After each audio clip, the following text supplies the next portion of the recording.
That shit was not a match, you know what I mean? What? We should find one for him to fuck. Nah, man, no, I don't need no help. He'll find I'm his good. own. Yeah, He'll find his own. I might have to rent one. Shit get real out here, bitch. It's my birthday, you know? Okay, thank you, Red. Jesus Christ. The old demented birthday song. Where did you find that?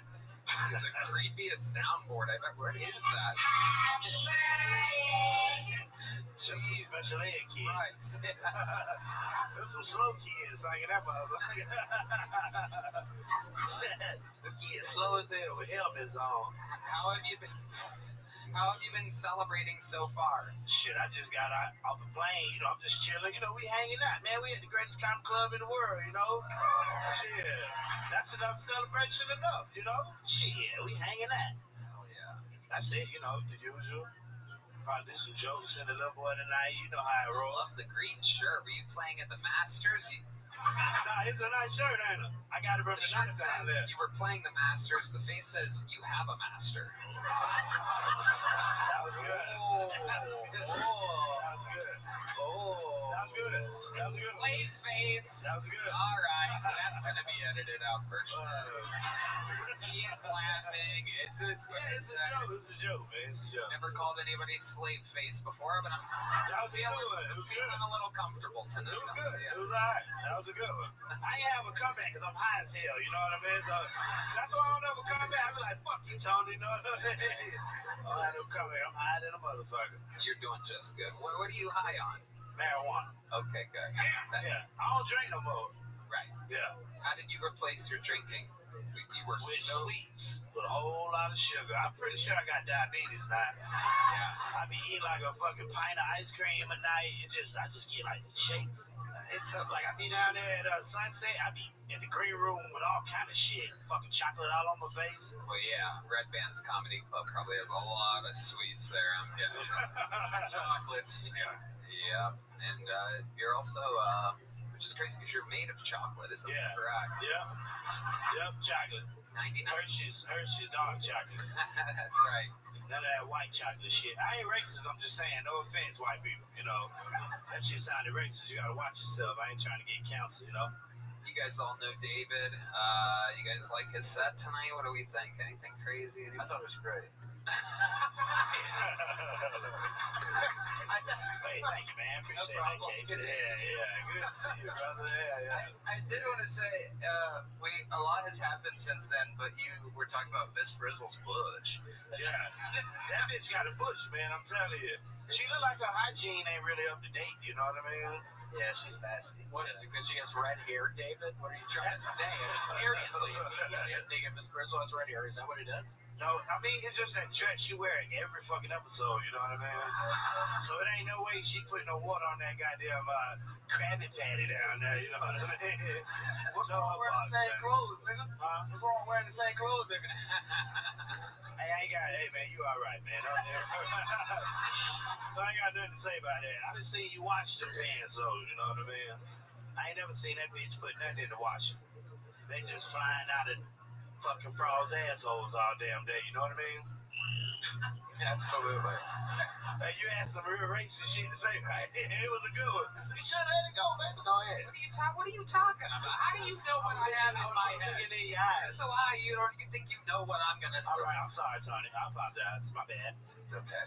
Anything for David Jolly? I mean, if you want to see what her pubes look like, I can show you after the show. I can stick my penis in between my legs, and it looks like a girl's pussy. Sam, I love you. Yeah, way to get the show started with the bang. Yeah. Thank you so much. Appreciate it. Happy birthday.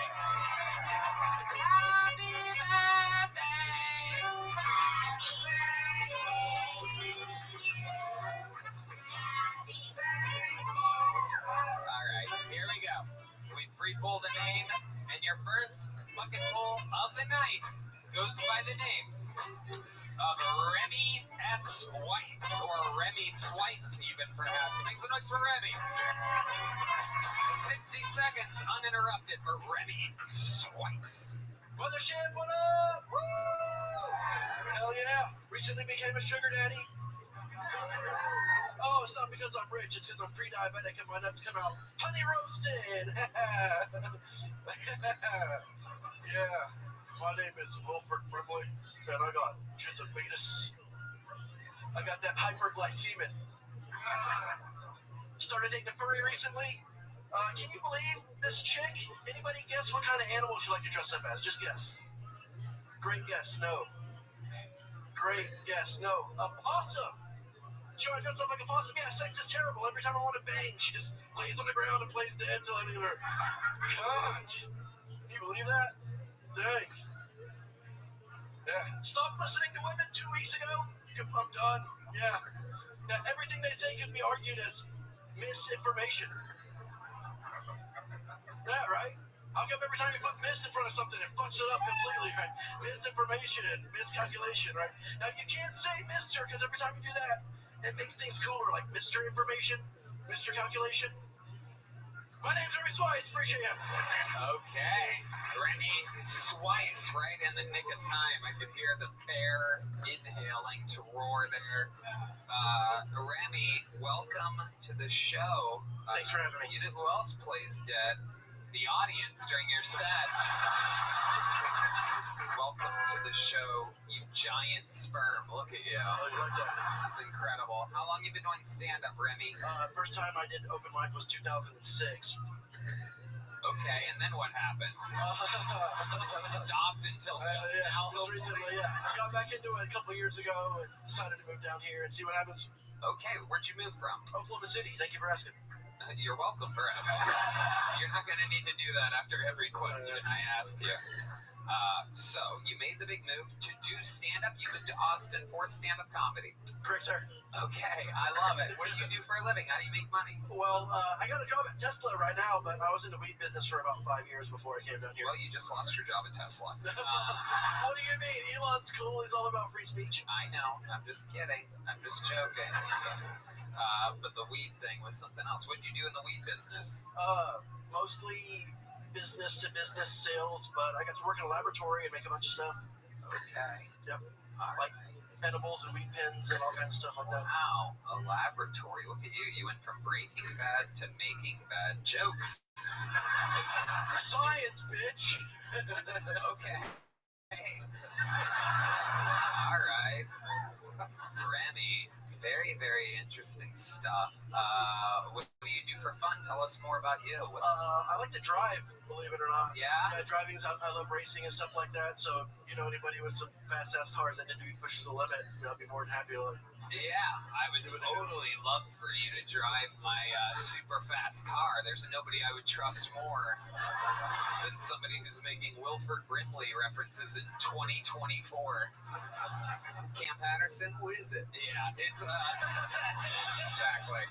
He literally hasn't done anything since you've been out of the womb. But he used to do diabetes commercials, and what was he, like the Quaker oatmeal guy or something, right? He's like, yeah, it was all about oatmeal. Matt Mueling, our senior oatmeal correspondent, knows all about oatmeal.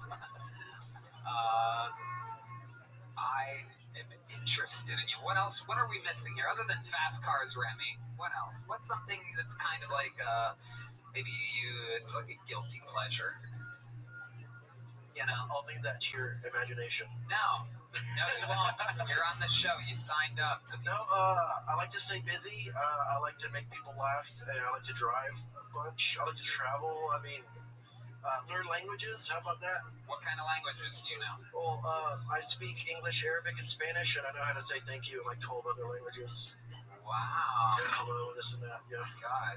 Not fucking impressive. Only thank you, nigga. That's it.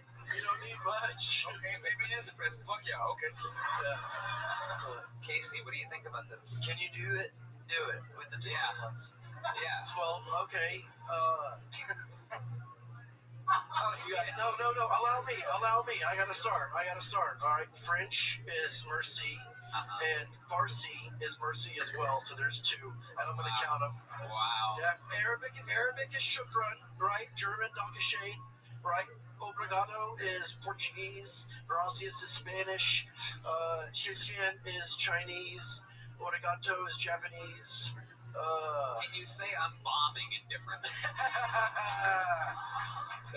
Learning it right now. Fun. How do normal comedy sets go for you? High energy. I come out if I have an option to go first. I like to go first and like. What ethnicity are you? I'm Middle Eastern by descent. Both my parents are from Jordan. Wow. My goodness. You're a high energy guy. 100%. High energy Middle Easterner. That's incredible. I'm more of an Okie than Like anything. PC car bomb.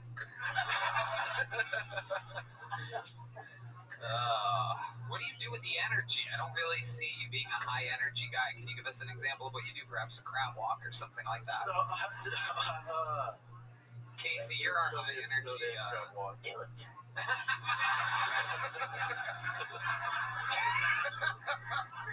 Y'all gonna make a big deal about me stealing Casey's joke?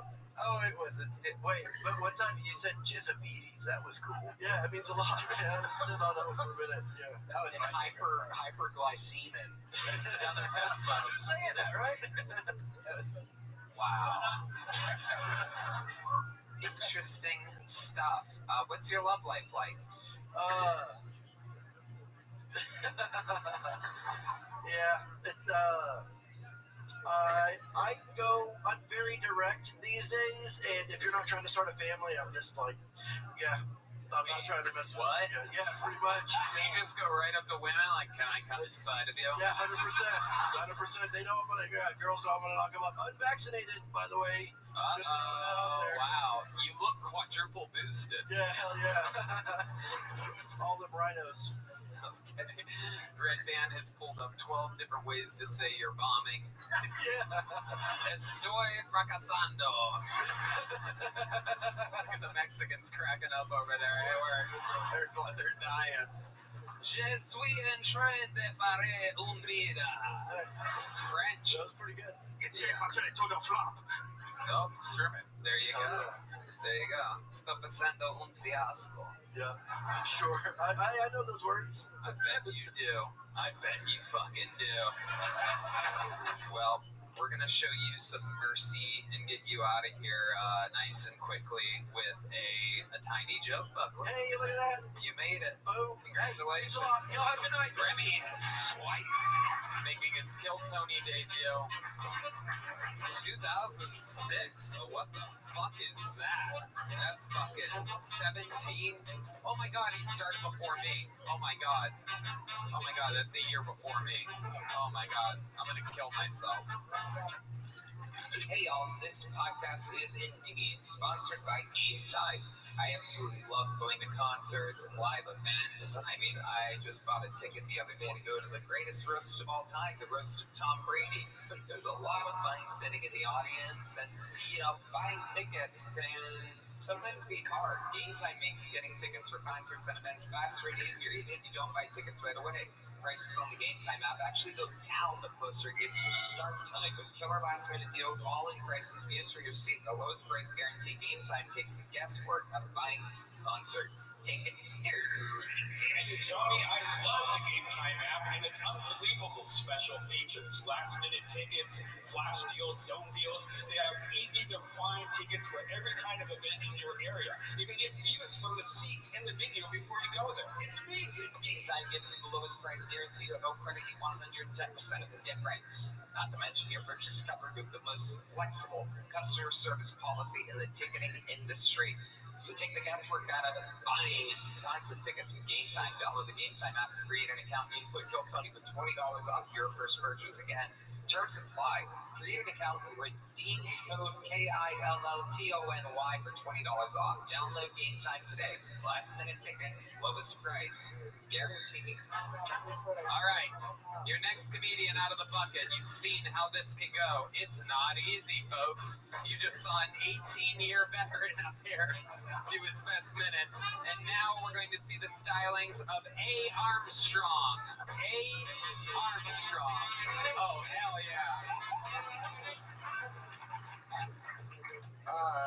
On Kill Tony, when you sign up, you have to write your full name. So, nobody believed that my name was A.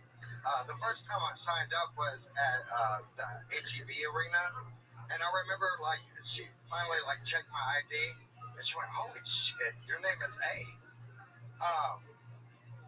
It's the difference between a chicken fried steak and a country fried steak. A chicken fried steak is like breaded, and a country fried steak is inbreaded. There's this dude that walks around like Congress in front of 7-Eleven, and I swear, every day I see him, and he only says 4 words, and it's like, hey, can I have $1? Right? So, like, I see this guy every day, and I started, like, making fun of him in front of my girlfriend, and you know, she was like, we would laugh about it, but I felt bad about it. One day I had some money, so I decided to go see the guy. And, you know, like, felt bad about making fun of him, so I'd give him $1. And he said different words this time. He finally said, hey, you got $2? Hey, Armstrong, welcome to the show. I'm excited about this. Hey, how are you? Up here. Hey, I see you're very easily distracted. A must be short for ADD. Yeah, I like that one. I love it. For those of you that haven't noticed yet, A literally has an A tattooed on his face. You want to turn towards the audience, show them that? Oh, yeah. Yeah, that's the side that it's on. I'm a branding genius. Brand yourself. I love it. You'll do, man. Yes, indeed. Casey Rocket. What does that shirt mean? Oh, it's a local band in Austin. It's called Rickshaw Billy's Burger Patrol. But people got sick of saying it, so they made a shirt like this. Casey is immediately becoming one of my favorite panelists ever, by the way. Casey's awesome. What the fuck is that? There's so much we have to get to, A. Armstrong. Let's get through it. One of the parts of your set, you said that the guy only says 4 words. You proceeded to say 6 words after that. I'm high as shit. Oh, that's everybody's excuse tonight. Except for Remy Swice was completely sober, everybody. Yeah, right. I love it. What are you high on today? Just weed. I only Just smoke weed. weed. Yeah. What made you get A tattooed on your face? I really had just gone through a divorce, and I was a big Lil Peep fan. And he said something. You were? Yeah, well, I had he died. So he How are you a big Lil Peep fan? You're a white guy, am I correct? I know, I love Lil Peep. You're just a He's straight white. You're a straight white male, am I correct? Yes, yes. You're not Latino.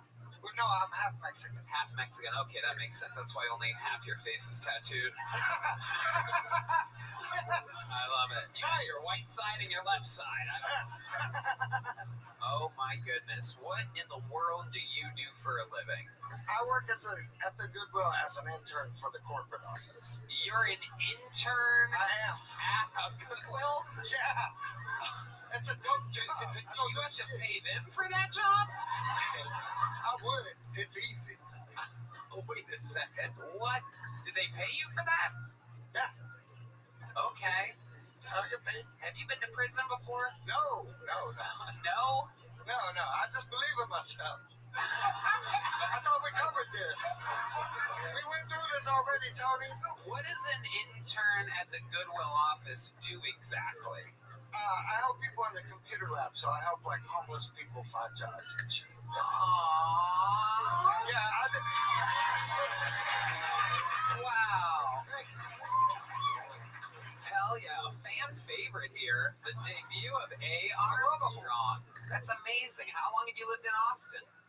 Since October. So Okay, where did you live like before that? Miami, Florida.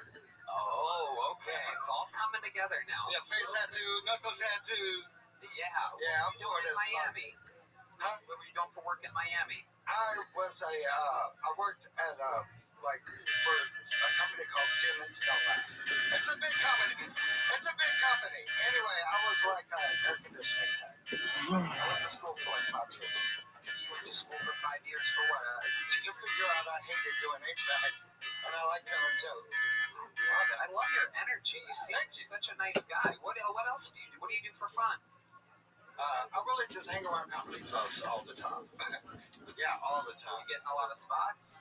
I'm not really, but I've made my own show. So, like, Okay. I wasn't getting booked, so I decided to start booking myself. That's the fucking way to do it, I buddy. call it the A-list. It's next door. I love it. It's Shakespeare's? Yeah. Very cool. That's amazing. I love it.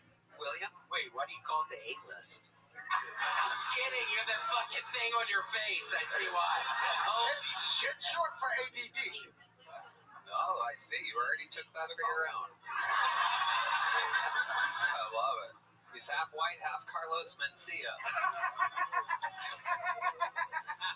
Hell yeah. Hell yeah. Hey, what's your love life like? My girl had to go to Detroit to take care of her father because he's dying. So I'm only going to be here for another month, and then I'm moving up there. No, she's white. Oh, okay. She's white. Yeah, she's beautiful. Okay, all right. Nobody said you were fucking dating a fucking monster or anything like that. How long have you been with her? Like 6 months. Okay. Yeah. All right. And you've been giving her that fucking goodwill, huh? I'm making an impact. You're making her what? I'm making an impact. Okay. So I lost my voice last week. Hell yeah. Okay. How'd you lose your voice? Making fun of people at the back of the creek. Oh, shit. It was fun. I should have been there. I probably should have. Yeah. It gets wild back there sometimes. I know. I love you, Rebecca. Rebecca's great. The creek is great. We love everybody. Wow. Tell us, like, what's the craziest thing that's happened to you in your life? You seem so interesting. You seem like you really... Well, I was born in Japan, so I started out in an interesting... Oh, do you know how to say thank you in Japanese? I thought you covered that with Remy. I No, don't you didn't know that one. No, He doesn't know how to say I'm bombing in Japanese, but he does know how to say they're bombing us in Japanese. So tell us, you just got that. But yeah. it was a super dope joke. Yes, absolutely. Indeed it was. So what were you saying? Interesting thing about Oh, all right. So I was born on an Air Force base, getting Air Force Base in Okinawa, Japan. And at the same time, there really wasn't many kids. So there was a monkey that was born like in a tree right by my back fence. And she had a baby at the same time my mom had a baby. And they let us play together. And that was my best friend. That was my best friend for a year and a half.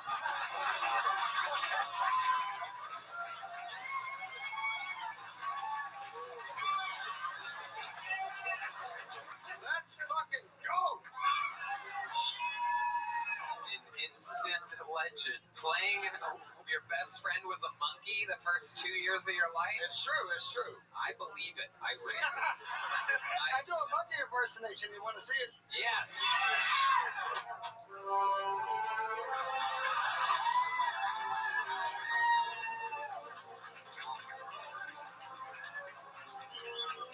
Thank you very much.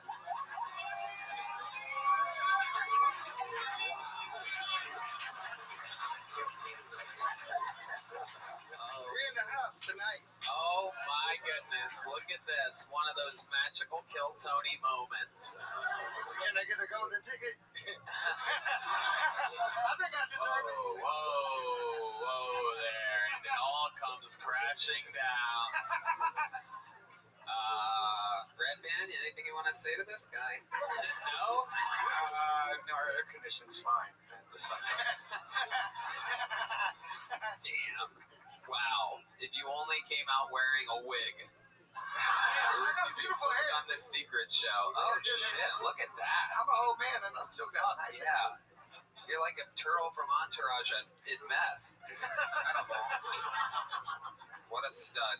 Hey, Armstrong, anything else we should know about you before I throw you this buff? Man, I fucking love Austin. This is my city. I love it. Goddamn right. Anything else for A. Armstrong panel? We good? Casey? one thing you kind of glossed over. What he said, I've never been to prison. I just believe in myself, which is a great line. That's awesome. Yeah. How did I miss that? You are spot on. What did you mean by that exactly? I had to explain to you that I believe in myself. That's why I tattooed my name on my face. Oh, It's a branding idea. I love that. You have other tattoos? What do your hands say? Fuck you. Oh, Jesus Christ. Exclamation mark. God damn, I can't believe you have 3 words tattooed on your hands like that. I got a tattoo for free. It's Miss Piggy frying bacon, and it says, "Don't judge me." You want to see it? Yeah. Oh my god. Oh my god.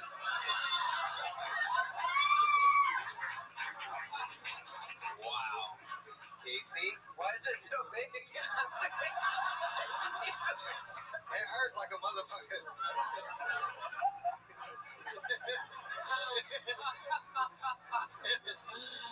Oh my god.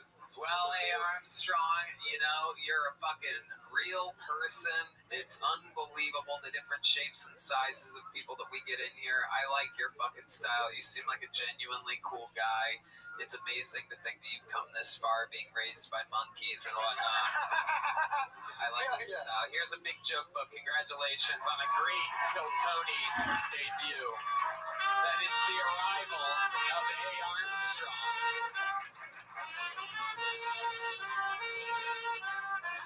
For the band. Keep it going for your next fucking pull, ladies and gentlemen. Solomon Kraft. Here is Solomon Kraft. I've been clean for 2 months now. Thanks. By clean, I mean I'm not using fluoride toothpaste. Yeah, I used to be a real degenerate. This one time I was driving drunk across a bridge, and I thought it'd be funny to hit every single construction zone cone with my car. The next day I woke up in a panic. I was like, fuck. Then I thought, wasn't the booze that caused this reckless behavior? It's because I brushed my teeth with Crest this morning. Another time I was in Colombia on a 3-day coke bender, and these ladies wanted more money. I refused, so they beat the shit out of me. Cops got involved. It wasn't very good.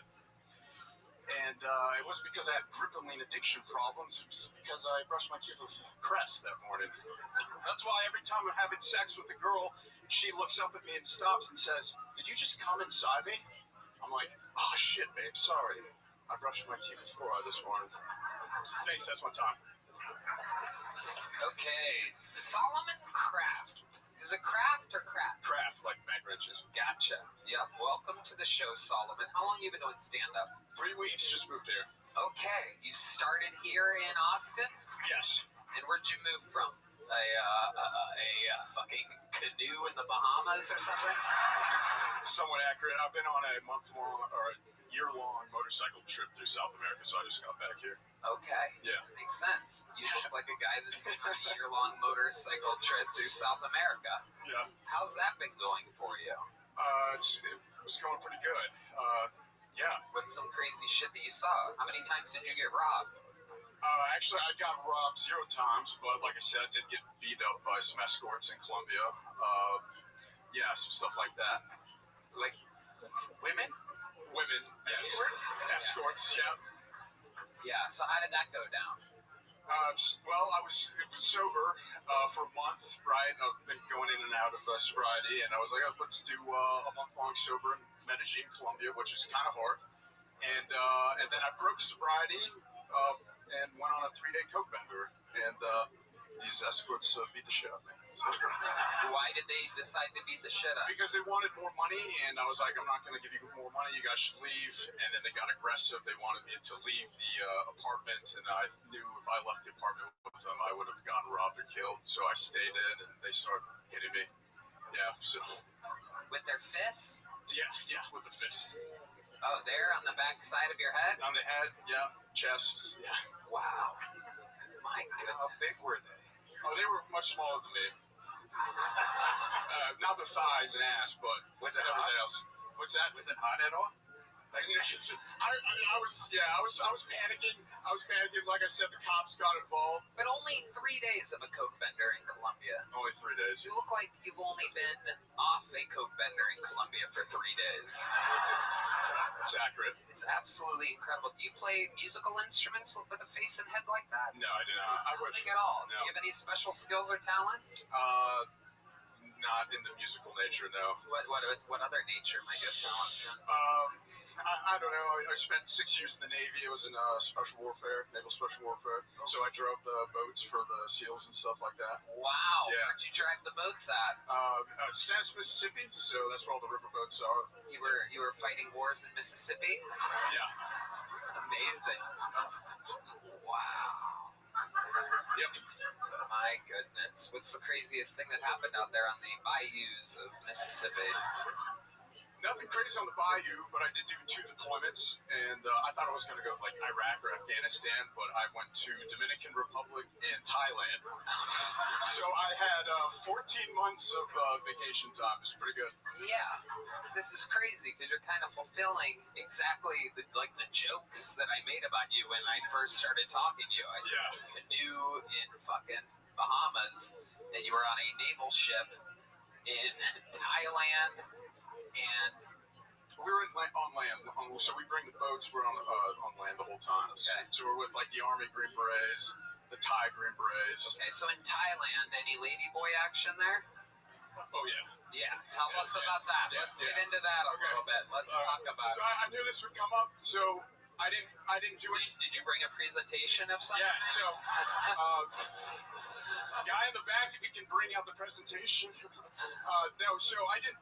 A few of us did mess around with some lady boys in Thailand. I won't mention their names, but since I'm up here, when I was in Germany, I did mess around with a trans woman. Yeah, let's talk about that. Yeah, so again, cocaine was involved and alcohol.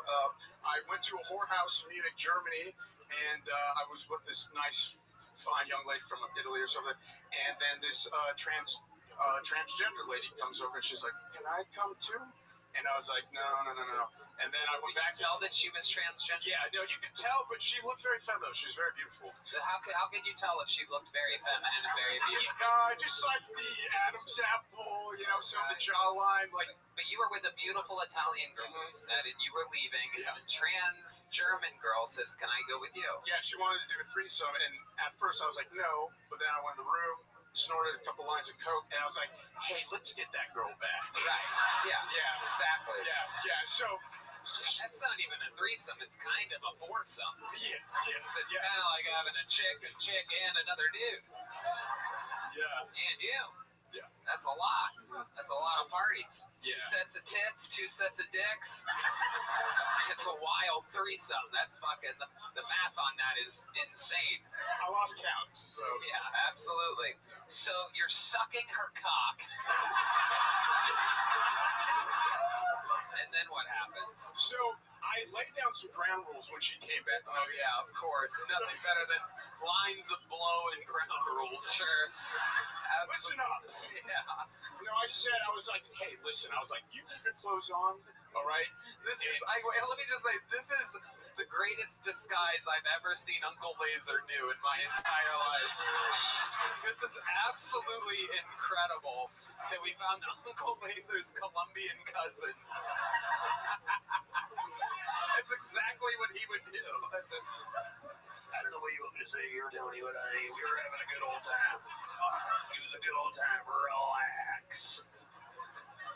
Okay, so keep going with the story. I'm sorry to keep interrupting, but you're a little thunderball of entertainment here. So she came in. I was like, okay, listen, keep your clothes on. You can Wait, this is one of your ground rules?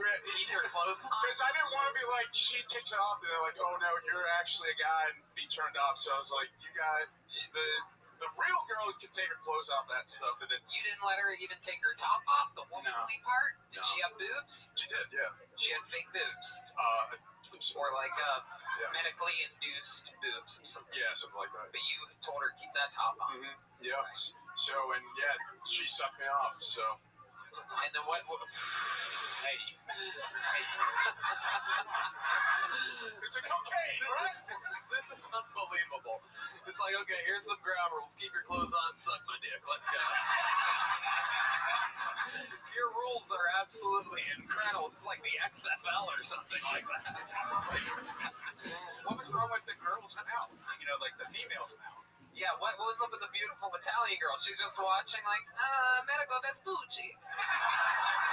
No, I think we're like making out. Well, yeah. Right. You're making out. You're like totally a woman. Yeah. I'm not gay. Right. Not gay at all. Nothing gay about that. Totally got to keep everyone's clothes on. Everyone knows that if the clothes are on, it ain't gay. William Montgomery. I am just so curious. Were you using Crest at this time? Crest toothpaste? That's all I was thinking about. Yeah, was this all happening on the bed, or did you take her for a floor ride? Hello? Hello? These are toothpaste jokes. Hell yeah, you didn't see her butt at all, the old Colgate? More toothpaste trans jokes, not easy. Gotta write them now. Did not have these prepared. Not easy at all. So, did you end up seeing her tube? Negative on the transgender girl. So, her clothes stayed on the whole time. They did, yeah. And then you and the Italian girl, did you guys have sex in front of the trans German? It gets pretty blurry from the half, like. Yeah, you got butt fucked, dude. You got butt fucked. Welcome to another episode of You Got Butt Fucked. There it is. There's Red Band's free fart sound effects for this episode. A very special blasting off for Solomon Kraft. Very, very interesting. Now, Solomon, before we let you go, anything else crazy we should know about you? I mean, I feel like there's probably a fucking plethora. Yeah, no, I mean, there's a ton of stories and stuff, but yeah, no, I've been here for 3 weeks. I've been having a 3 great time. weeks. Let me tell you, your minute was a little bit fucking lackluster. I'm sure the nerves got to you a bit. You've really loosened up since being here. Your interview was incredible. Fun times. Here's a big joke book. You saved it with the interview. Thanks. Sign up again. Sign up again. You know, normally I would go to the bucket at this point, but since in a wild, strange turn of events, the bucket of destiny has guided us in a direction where I do indeed right now get to introduce Solomon Kraft's long-lost country cousin. Here with a brand new minute, this is Uncle Laser.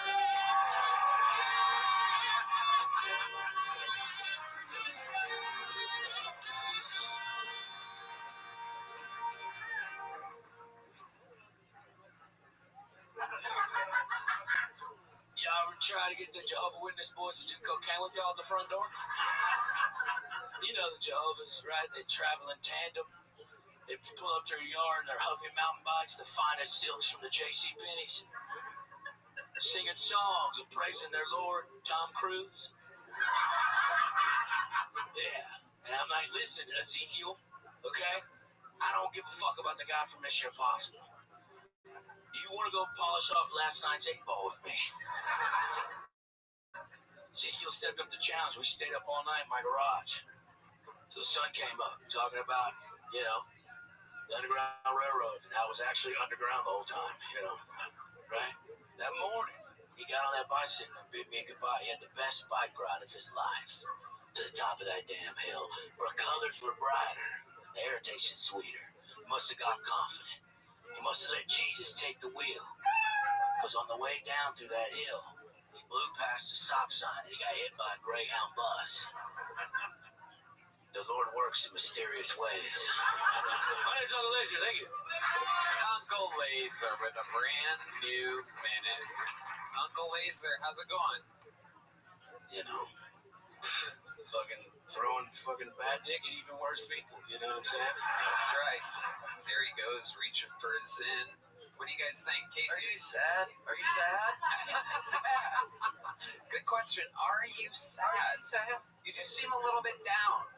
Listen, guys. I was in Chicago this past weekend. And after the show, I stumbled into a McDonald's and I saw a nice young lady sitting under a picture of Grimace at the Fall of Berlin. What? And I sat down next to her, struck up a little conversation with her. The next thing I know, she tells me she's got a couple rocks for sale. One thing leads to another. When we get to her house, she's one of them Midwestern gals, big meat and potato kind of gal, right? The rocks end up being crack. We made endless love all night. She kept going, don't stop. And at one point, all I could say was, bitch, I ain't ever gonna stop. Wow. And then as I came, I wasn't even with a woman. I was actually jerking off to Tony Hinchcliffe's Vanity magazine cover. My lord. Wow. What a treat that was, huh? Unbelievable. No, I'm doing great, Casey. He pre-wrote a joke that hit all of us in his I head. wrote it in the green room. I was gonna do it up here, but I was like, I've never ran it before. They're like, fuck it. Bro, there you go. Look at you out here taking chances. I'm actually gay. We believe you. We believe you. We already did that. There was a guy up here before you that was with a full set of fucking powerful hair and beard talking about fucking doing blow and fucking trans people, and it was like you. Yeah, well, I gave this shit up for Lent ever since I joined that. Ever since I joined that Mormon community or Jehovah Witnesses or whatever they are. You guys all know Uncle Laser, Cam. You know what's on, man? We like that, man. Yeah. So you want to tell them about it or what? Look, don't say it like that. That's not You what want to tell them about it?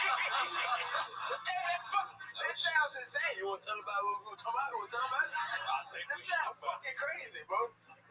Nah, me and Uncle Ed did mushrooms a couple weeks ago. We got locked in the elevator for 15 minutes. And Oh shit. Well, you need to tell them proper way. 'Cause, Yeah, go ahead, Uncle Laser. everybody's going to think that Nobody knows how to take a 20-second story and make it 4 minutes. Sorry. You, Uncle Laser. Let's do it. Cam, everybody's gonna think I gave Cam the mushrooms. He gave me the mushrooms as I'm driving. And he took less than me and gave me more. And I take mushrooms in public all the time. It's fine. But these are drugs. These are different. yeah, Were they not?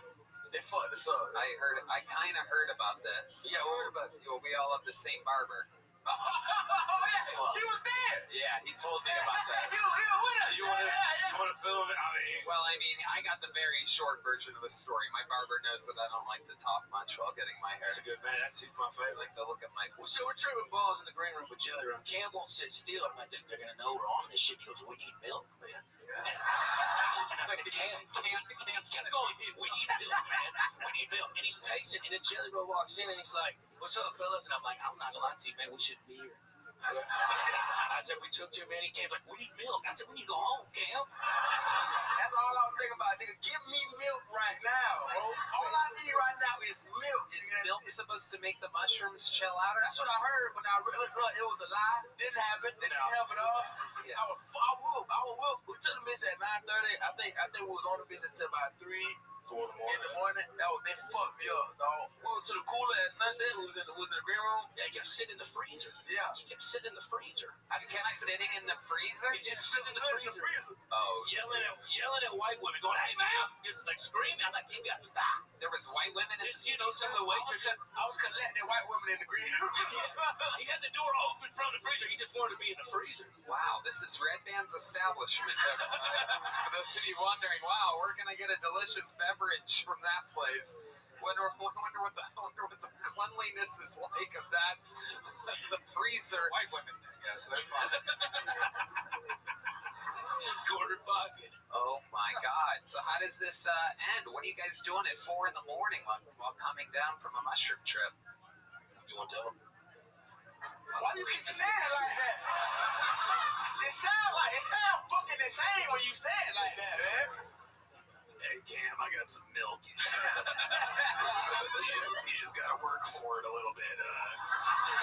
Close your eyes, suck it out of this tube. Ooh, your lips are still cold from the freezer. Goddamn. Holy shit. This is the coldest fucking ice job.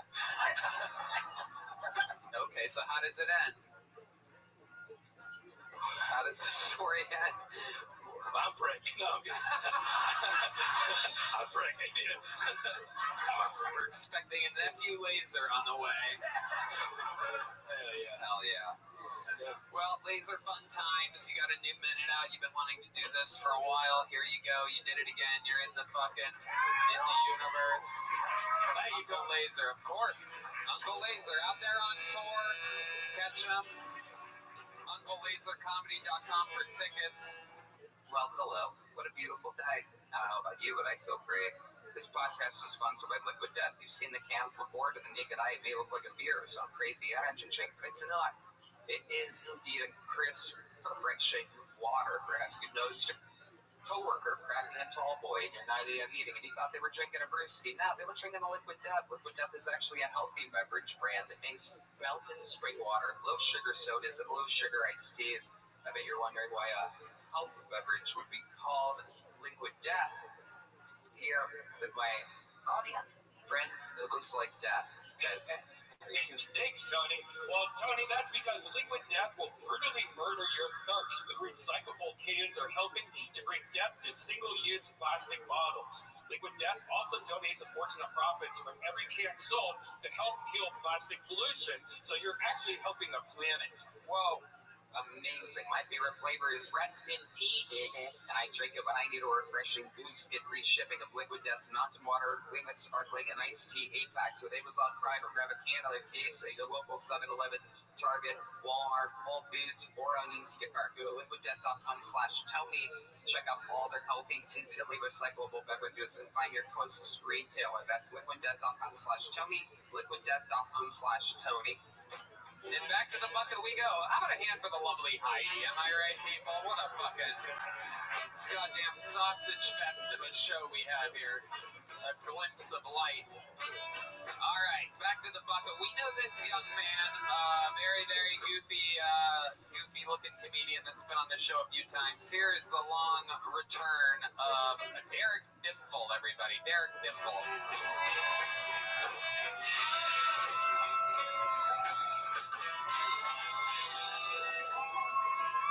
That's right, class. Listen up, it's substitute teacher time. I used to be a substitute teacher, and now I'm a substitute comedian. I came here to do two things: tell jokes and explain Coulomb's law, and I am all out of jokes. Substitute teaching wasn't as difficult as I thought until I realized I could just give anyone a bathroom pass. I'd send half the class to the bathroom if it made my life easier. Assistant principal would come in. I'd be like, I don't know what happened. That's right, I have a voice like Michael Cera, Kermit the Frog, and Jordan B. Peterson. Had a baby. Some untoward things would happen while I was subbing. Kids would tell me to suck their dick to my face. Is that really what you want, Carlos? With everything that's in the news? I know what I look like, and I fit the profile.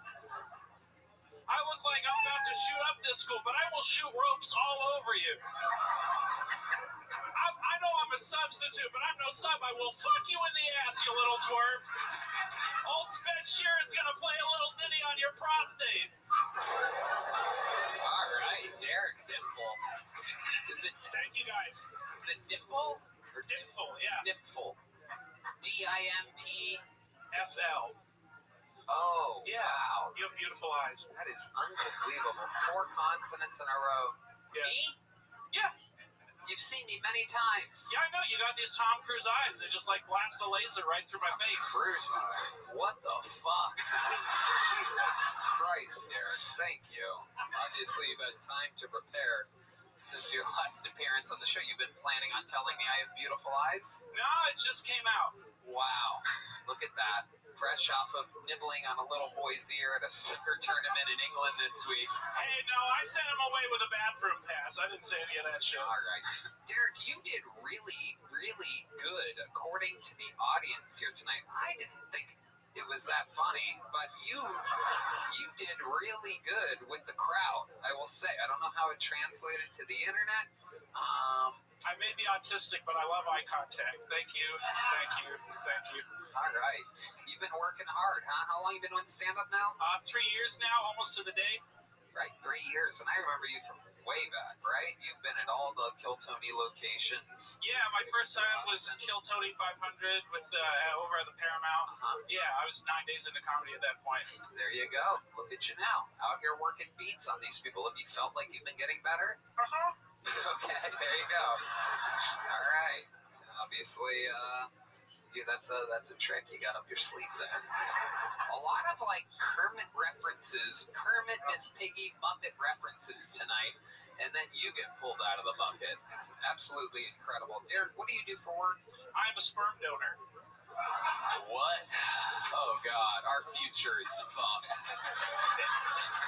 Cam Patterson. That should be illegal. Yeah.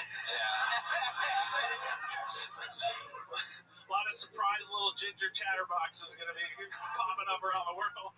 You're not a ginger, dude. Holy shit. What the fuck? What do you call white guy that tries to be a ginger. Oh, piece of shit. Fucking idiot. You're not a ginger. You have like blonde hair or something. It's fine, but just so you know. It's just everyone calls me a ginger because the beard. But like Okay, a well, ginger, Okay. but a ginger, I know. like a white guy that tries to be black is a. Oh, no, that one, bro. Yeah, yes, yes, you do.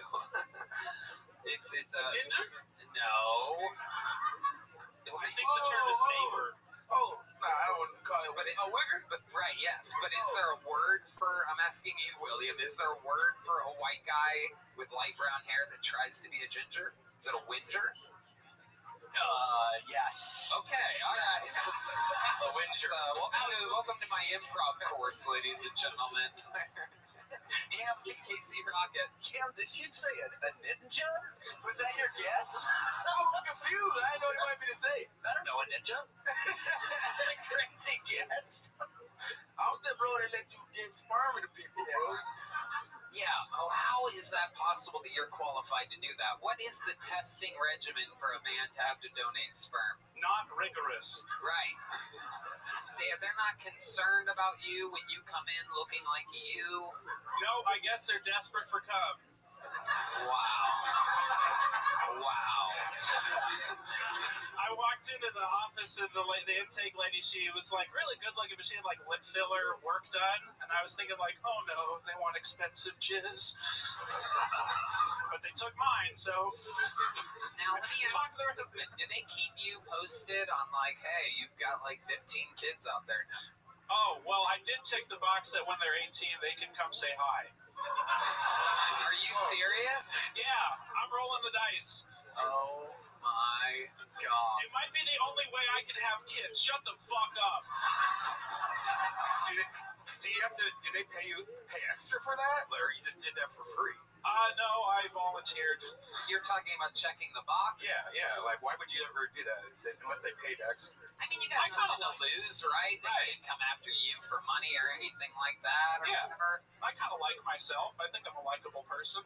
And if they did, I mean, can you imagine 18 years from now some person coming up to you being like, hey, you're my dad, can I have some money? And you're like, did your mom tell you how I was making money?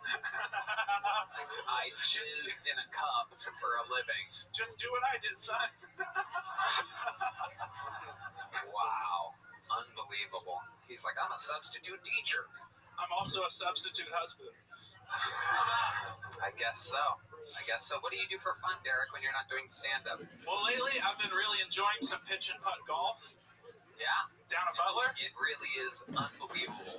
Another one of the fucking gems of this city. It is a super duper fucking putt on steroids here in Austin, Texas. Butler pitch and putt, another fun thing to do during the day. How often do you do that? About once a week, maybe once every 2 weeks. I shot a 30 the other day, par is 27 on that course. Wow, you shot a 30 into one of the Seaman Cups? Yes. No, I shoot more than 30 into the Seaman Cups. Wow. Now, when you do that, is there something that you look at? Do they let you watch porn? How does that go down? They just put you in a room? Take us through the process here. Well, you walk You through. sit in a cooler on mushrooms. Yeah, right. Keep your balls on ice first. But you go back into like a little medical examining room, and there's like some cabinets, and they have wipes for cleanup, and they have lube for doing a thing, and they have a drawer full of Hustler magazines. But I just watch porn on my phone. Right. That Yeah. seems like that would be the move. Do they have good Wi-Fi in this place? Yeah, but when I'm ambitious, I just use my imagination. Okay. Now, what do you think of when you use your imagination? Big tits. That's what you're into. I love big tits. You do. You love big tits. Yeah. Do you like big? Yeah. Old City Boy McCoy is over here. He has 6 nipples. That's here. Stare at me, you bastard. None of that. None of that. Did you just say Casey has 6 nipples? Like a Rottweiler. What the hell? Is this true, Casey? Look, man, this isn't about. How big are your loads, man? This isn't about me. That's a great question. Let's go back. How big are you? We're bragging about how big your loads are. Do you have exceptionally large loads? Big enough to cover six nipples. Okay, you making callbacks. I imagine they're average size. Okay. I don't have hyperspermia or anything like that. That's when you have like a really huge load, but it's actually not good for getting people pregnant because there's a little bit of semen and a bunch of cum stuff, and so it doesn't swim too well. I read a lot online. How much do you get paid for that? 110 for pop. Are you serious? How many times can you do it a week? Every 2 days you can. So you go back every 2 days and shoot a load in a cup. It's how I make a living. Well, yeah, no, I every 2 days I shoot. Did the other open micers know about this? These guys are sweating bullets, postmating for 8 hours a day to make $110. They're gonna all be like, wait, what? What the fuck? Doing jizz in a cup. Holy shit! I mean, if you're like driving by one, why not just go? $110. $110 used to be what we would work a fucking bartending shift in Columbus, Ohio for back in the day. Fucking stocking shelves and wiping down bottles, and here you are just wiping down bottle. This is absolutely fucking incredible. $110 a pop. Well, ever since I couldn't keep selling beer, I had to find an alternative income source. Never mind. He sell beer in the alley. He's one of those. Oh, you were one of the back alley beer sellers back when we had everybody stand in the alley. I have the How highest. much money were you making a week during doing that? $300 every night at Kilto. Wow, Expenses, yeah. $300, and you would go jerk off in a cup the day before that, and then $300, and then you jerk off the next day. So we're already at fucking over $500 in 3 days. Mm-hmm. That's Stripper money. yeah, it is. It's unbelievable, Derek. Yeah. You gotta get it somehow. All right, well, very, very interesting stuff. Amazing that you found a way to survive like this. You have a joke book already? Well, you gave me a medium joke book, but no, I do not. Let's just say that. You have a medium joke book. It was a small one, so it means. You know what? I'm gonna give you this keychain. We have a cool little Kill Tony keychain. Because again, I didn't think this set was funny. You killed with the audience. I don't know how to describe it. Thank you People very like much, energy. Tony. Thank you, I guys. think there's some people on mushrooms here tonight. We have a table that's laughing at everything here. All right, we're gonna keep it moving along. Your next bucket. You guys having fun out there? Your next bucket pull, the bucket of destiny. Anything can happen. 60 seconds uninterrupted for Roman Schmidt. Roman Schmidt.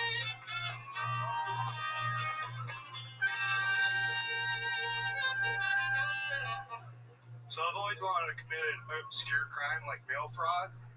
Ironically, mail fraud is also what my dad calls trans people. I was lucky enough to grow up with my dad and mom. Because I grew up on a dairy farm, so my dad had no excuse to leave and get milk. I was very blessed. I do have buddies who weren't so lucky, and they had stepmoms, and they're like, she's a fucking bitch. Like, I never got that, because from the videos I've seen, they seem pretty cool.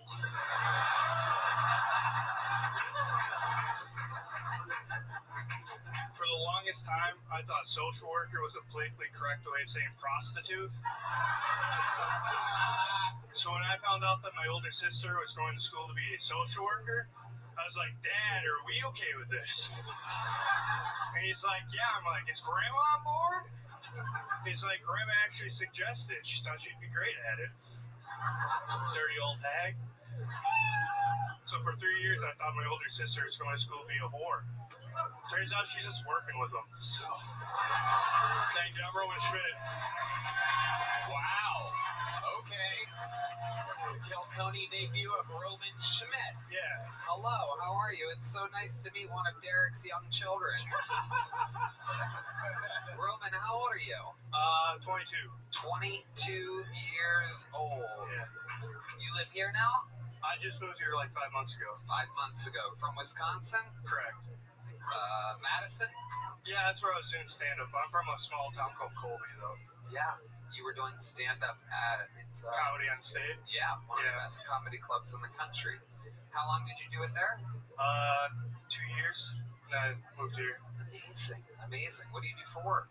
I serve at a mini golf place, and then valet every once in a while, but not too much. You serve at a mini golf place. Is it Butler Pitch and Putt? No, it's It's crazy. There's like all these repetitive things tonight. Holy Moly. It's a new thing. Okay. Holy moly. Where's that at? It's right on like 3rd Street, but on the other side of 35. Like right behind that Whole Foods and Target over there. Wow. Yeah. Yeah, that's very close to here. Yeah. What's Holy Moly like? What's it like over there? It's okay. Oh, okay. Quite the salesman. Yeah. Believable. They got like, They're gonna love your ringing endorsement. yeah, I'm working one shift for the next 2 weeks, so I don't know if they really want me either. Okay. So, but I don't know, they try to be a mini golf place with a bar, but it's more of a bar with super small mini golf, so Right. it's still pretty much a hoot still. It's still fun. Oh, it's a real hoot. It's a hoot and holler if you ask me. Okay. Absolutely. Absolutely. So, what are 22-year-olds that just moved to Austin up to nowadays? Tell us about what you think is fun when you're not working or doing stand-up. I don't do much anything else. I pretty much work and I go straight and I do stand-up all night. That's pretty much it. I play Mario Kart every once in a while, but Oh, okay. that's about What's it. your character? What's your choice of I'm a Yoshi Luigi guy, so yeah, Yoshi real ones Luigi. though. Very agile, high speed, very agile on the Yeah. corners. I'm a Wario guy. Okay. Yeah, I come from behind and fucking hit your ass. Just doop, doop, doop. I'm red shell. Green, green, green. I'm Toad. Yeah, I would beat the shit out of you, dude. Drifter, man. Wario, yeah, you're drifting, all right. Wario's a fucking. How about you guys? What are your Mario Karts? I'm guessing you were the Donkey Kong of the. Cam's the only one that doesn't slip on the bananas. He gets a speed boost from them. This is a racist episode of Kill Time. When I can do the jokes with my black friends, I do them. Other black guys must watch the show and be like, I'm gonna kill that motherfucker. He just say, slave face, get the fuck out of here. Slave face was crazy. Slave face was crazy. We're still gonna bleep. We're gonna beep this every time I say it. And these assholes are gonna go online and be like, it's a slave face. They were beeping slave face. I use Yoshi. You're a Yoshi guy. Okay. Casey? There's this big. I recently discovered this. There's this big worm in a top hat. It's real. Wiggler. The Wiggler. So I thought it was just a nickname, the Wiggler, but it's his real. That's his name. That is so cool to This is think. like a new Mario Kart It's character? this crazy new guy named the Wiggler. It's for Switch. You guys wouldn't believe some of this stuff. Wow. He's a big ass worm. Yeah. Yeah, he's huge. And he has a top hat on. This sounds like a Casey Rocket bit. Not a bit.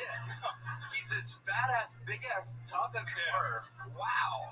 Oh, and he's the coolest. Tony, you gotta see this guy. Oh my god. I'm pretty sure he just performed here a minute ago.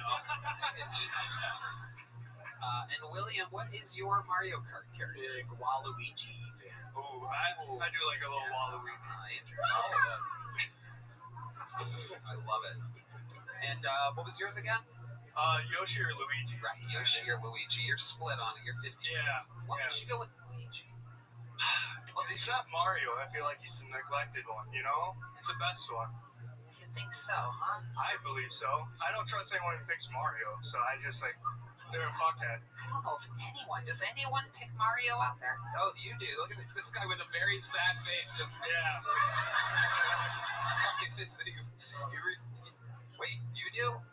Wow, really? Wow, That's- that is incredible. Have you ever won, Matt Mueller? We need to have a fucking Mario Kart tournament. Kill Tony Mario Kart tournament live stream. $80 per ticket. Buy your Mario Kart Kill Tony tournament tickets. Okay. What's your love life like, Roman Schmidt? You seem like a straight up super virgin. No, I'm a bit of a dry spell right now, that's for sure. Yeah. Right? You're just focused on stand-up comedy. Yeah. What does your dream girl look like? What does she look like? Better be black. Yeah, right. Gia Duddy. You know, if you look her up on Instagram, that's What? Gia Duddy. What's her name? Gia Duddy. Gia Duddy. D-U-D-D-Y? Specific. G-I-A. How do you spell that? D-U? Say it into the microphone, you creepazoid. Oh, D-U? D-U-D-D-Y. DMing her now. Is that just a normal girl? Let me see this. Let me see this shit. She just like a normal girl. This is It's a like regular white bitch. It's a good old regular family. I like the curly hair. That's what I. This girl or something? No, she was on the draft like a year ago. What draft? Will Levis's girlfriend. I'm a. Whose girlfriend? That nigga, she tried to take his phone and then he was. No. This is Will Levis is a white guy. Oh, fuck. You're talking about CeeDee Lamb. Yeah, she look good though. Yeah, She's alright. I like curly hair. That's what I'm. You like curly Yeah. hair. There Yeah. we go. You could have just said that. I know, but You knew Gia Duddy's gonna get sent this, right? I know. After I said it, I'm like, I'm an idiot. Literally, like at least 400 people are gonna be like, Gia, you were brought up on Kill Tony, and she's gonna be like, oh my god, how can I make money off this? Just a normal fucking. Yeah. Whose girlfriend was she again? Will Levis. He's the quarterback of the Tennessee Titans. Oof. Yeah. Yeah. You sure they still together? No. Oh, okay. Yeah. Well, being a quarterback for the Tennessee Titans has got a fucking lot to work with over there already. Yeah, he's a handsome dude. He's pretty big. Okay.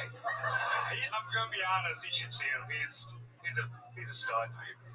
You're like stalker. Wow. Aren't you? I'm a big sports guy. I love the draft, so I just watch it all. You want her or him, nigga? Who the fuck you want, man? I would prefer her. I'll like put that out. But you would snap him the ball if you wanted it. Roman, what else? What are we missing here? Anything else crazy about your entire life's history or anything? The one and only time I ever shot a gun was inside my high school. Okay. Now we're talking. So Tell us more. it was my senior year. I get called to our high school counselor. I get in. There's like 4 other guys, and our counselor comes in. She's like, "So we're gonna do a school shooting, and you guys are gonna be a part of it." And I like half jokingly go, "Can I be the shooter?" And she's like, "We're not doing that. We're doing a fake basketball game." So we do that. Wait. That's the setup for what's gonna happen. So we do the high school one. I get pulled out of class later by the middle school counselor, and he goes, "I heard you want to be the school shooter." And I was like, "Shit." And I was like, so I was honest. I was like, "Yeah, I said that." And he goes, "Do you want to do that for the middle school drill?" I was like, "Yeah."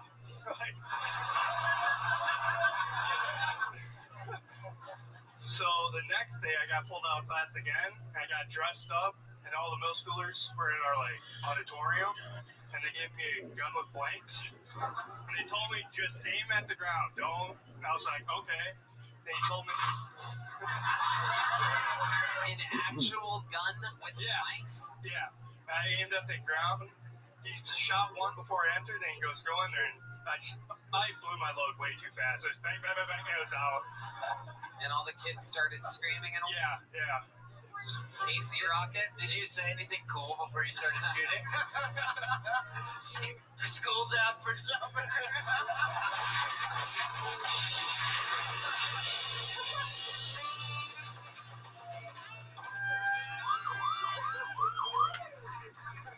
No, now I wish I would have. That sounds so much better. You didn't say anything? You just walked in, just right at the ground? It was the first time I ever had that kind of powerful feeling. I didn't know. I was like, this is crazy. Goodness. They just gave That's the only time Alec Baldwin never wishes he was you. That is how you shoot a gun with blanks in it at the floor. Absolutely insane that they would give you a real gun. This was in Wisconsin? Yeah. That's like the second craziest school shooting drill we had. What was the first craziest? They didn't tell us we were having a school shooting drill. Oh, shit. It's just Derek Dimple jerking off in the auditorium. 110, 110, 110. All right. Imagine being the parents of the kids coming home and saying that there was a shooting tonight. Yeah, like they didn't tell you and they had somebody else with a gun and blanks. So they sent an email out 5 minutes before to all the teachers, but I was in lunch. I wouldn't have been told. And a cop came in and he just had like a fluorescent shirt saying shooter for that one. And he goes, "What would you do?" And we were like joking around, like, "Oh, we'd fight you." And then he like shot blanks. We're like, "Oh." So we ran out and like I knew it was a joke, so I was like, "Oh, that's funny." Scared us a little bit. But there was kids like jumping through like the lunch tray return table. Kids ran home. This school is insane. What school district is this? It was Colby School District. Colby School District. Yeah, that was my sophomore year, and then we didn't have one for my junior year. I bet. I fucking bet. It's the most insane shit I've ever heard of in my entire life. That is crazy. Did the news ever pick up on like? Yeah, that one they did. Yeah. Wow. That one they were like, "What happened?" And they were like, "Shit went down," and that was about it. Well, Roman, very interesting interview. Very, very fun set. You're very, very good at this. Very promising. Everybody's moving here. I don't know if you guys are noticing, but this is where all the people, they used to move to New York or LA, and now they're coming here to Austin, Texas. That's the debut of Roman Schmidt, everybody. There he goes. On to the next one. Hey, pick your character. I'm a Wario, and I'm gonna win. Your next fucking poll goes by the name of Isaiah Pichardo. Isaiah Picardo.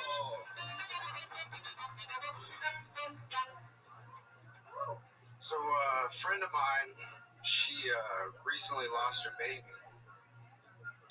It was horrible. She accidentally fell asleep on it. I can't even make a joke on that yet. I gotta let it breathe.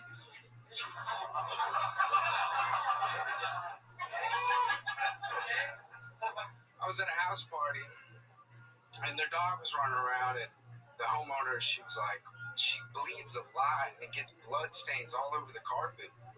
I said, I'm pretty experienced in that. I know what you can do. So you kick that bitch in the back instead of the face, you won't bleed as much.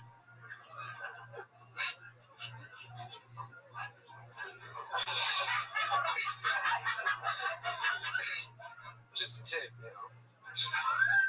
It was crickets. They looked at me like I was crazy, and I had to save myself. So I was like, that's why they're called bitches, right?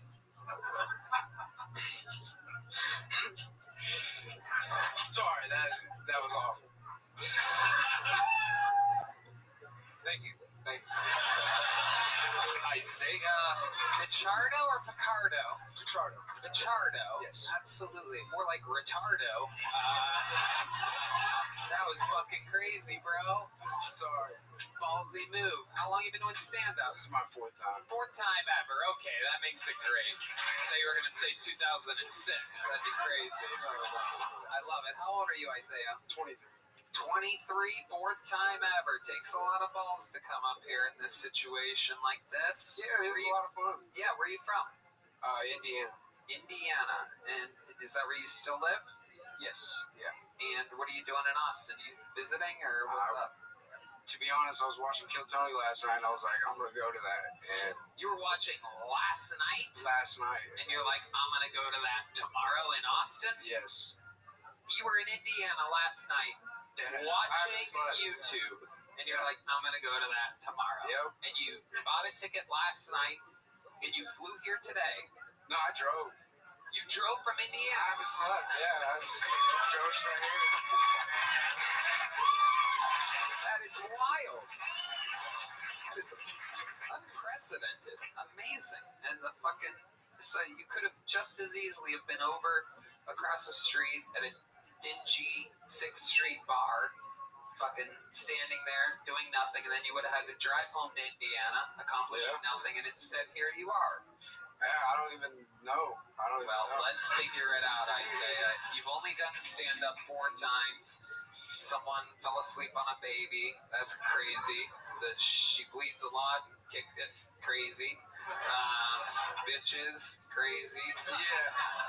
So it's all crazy what you're talking about here. So let's figure out what about you should be talking about. Move that mic stand to the right side of you there. Yeah, throw it over there. You feel that? You feel the difference? Yes. You're Mexican, right? Yes. Mexicans usually are used to performing behind walls. You don't have to do that. You don't have to do that. He's from Indiana, so he's whiter than all of us, really. Literally. Incredible. You're wearing a Grateful Dead shirt. Yes. You a hippie? You a little stoner? I guess. Yeah, A little bit. What do you do for work? You work at a rent-a-center or something like that? No, I work at Walmart, DC, man. Just close. That's as close as it gets. Yeah. That's as close as it gets. What do you do at the Walmart? Just throw boxes, man. Run a forklift. Right. I unload trailers. That's about it. Just manual labor. Absolutely. What do you do for fun? Comedy, and then I like to, throw darts, shoot pool, I just get into random things at random times and Like what? Just go all in. Like this, comedy. I did stand up last March, and I was like, oh, this is kind of fun, and then now I'm here. So Now you are here. yes, Now you are here. Cam? My favorite part about this set is when he said "Kid Baby" back then. Somebody just went, "What?" Yeah. There was one guy in the back of the room that got a bigger laugh than everything that you said. But this is how it starts. I mean, it is not easy just starting out. Crazy 23, 4th time on stage. You were in Indiana last night. yeah. Incredible. How was the drive? Tell us about it. It was awful. It's not a good drive. How far did you make it before you're like, what the fuck am I doing? About halfway, I was like, man, I shouldn't do this. And now that I'm here, I'm like, man, I shouldn't do this. There you go. There's something in there. When you like lose yourself, you're pretty funny. How much money did you spend on gas? It was like $40 to fill it up the first time, and the second time it was like 40. So about 80 some bucks. Not bad. Not bad to go from the fucking top of the country to the bottom. What is that? 12 Maybe 3 times I slept, William's thinking about driving from St. Louis right now. He's like, what the fuck was I thinking? 15 hours worth of flights for $100. You could have saved $20. Driven half the way, twice as fast. Thanks for making me look bad, dumbass. Holy shit. I love it. Isaiah, you still live with your parents? Yeah. What do they do for work? He works at Toyota. He works at Toyota? Yeah. How about she? Mom? What does she do? Just chills? I don't know. You don't know what your mom does? Does she live with you? No. Okay. How long has she not been in your life? She dipped out when I was like 12, 13. Okay, where'd she dip out to? Do you know? I don't know. I was like, about 3 or 4 years later, I saw her at a gas station in the same town I lived in, so she was probably around, but... Do you know anything about her? Does she do drugs or something? No, she's doing all right now. She's living with this sweet old lady in her basement, just, How do you know she's doing all right? I see her every now and then, but it's kind of like... You just see her at the gas station? That's it? Yeah. Do you ever talk to her on the phone? No, not really. Why is that? Because I guess it's on me now to kind of go see her, and I just kind of don't do it. You don't do it because you're like, you left me at 12? I mean, I see her every now and then, but it's kind of awkward, so it's just like... Why is it awkward? It's just like... We're different people now. That's long and gone. It's just like we're on a different. Its material's all about hitting women too. Yeah, no, I was.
Prototyping that animated style, make sure to show the next to the final elements for its core.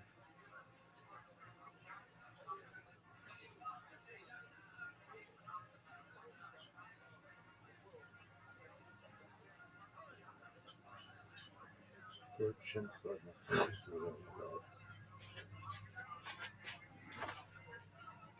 Shema Yisrael Adonai Eloheinu Adonai Production coordinator.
No, really nice for sure.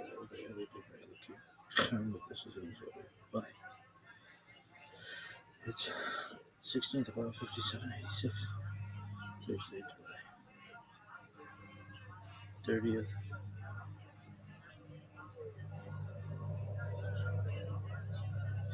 I've been doing this for 216 days. I've been on this guess 6.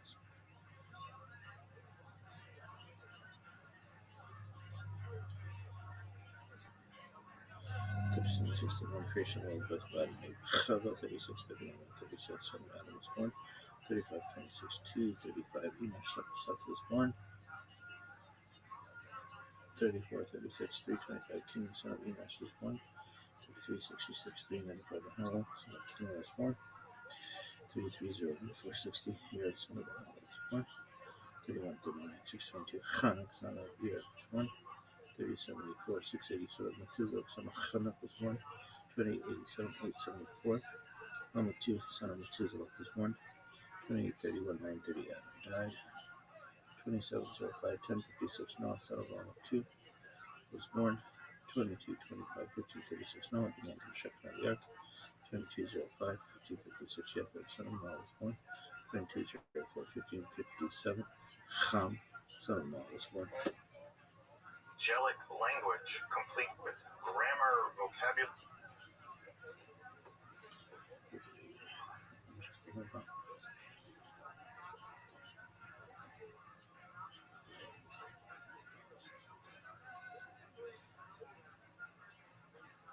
The Eitz HaChaim, or the Tree of Life, is perhaps the single most enduring image to have emerged from the world of the Kabbalah.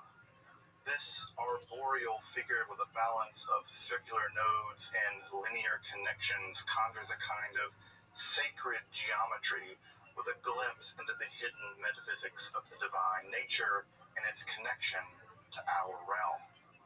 The Sephirot, or divine emanations, continue to be the source of intense meditation, speculation, magical practice, and have long since entered into the occult and hermetic imagination of Western esotericism more generally. While perhaps one of the most enduring symbols of the Kabbalah, the origins of the Sefirot as a concept in the history of Jewish mysticism remains shrouded in mystery.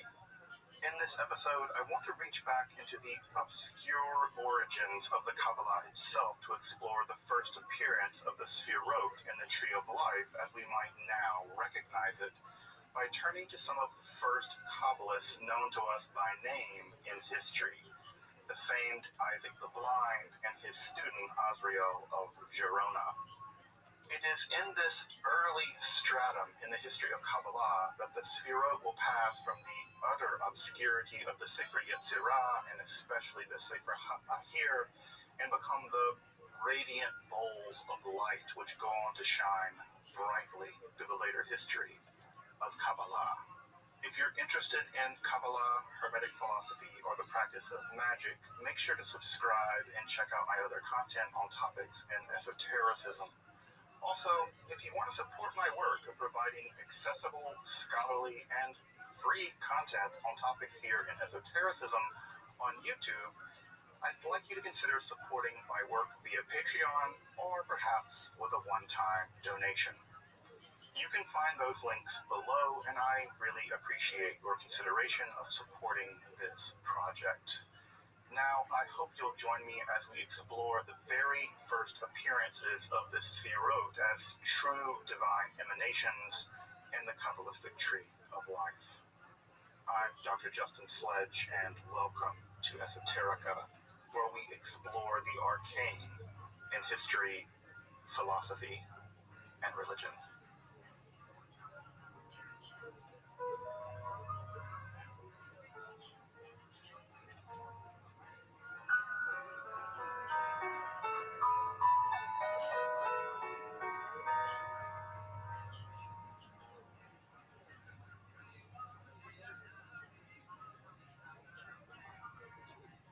As I'm sure you know, it's often difficult to track the exact histories of mystical, occult, and esoteric ideas for reasons that should be kind of obvious. They are hidden, or at least obscured by nature, and sometimes willfully made even more so.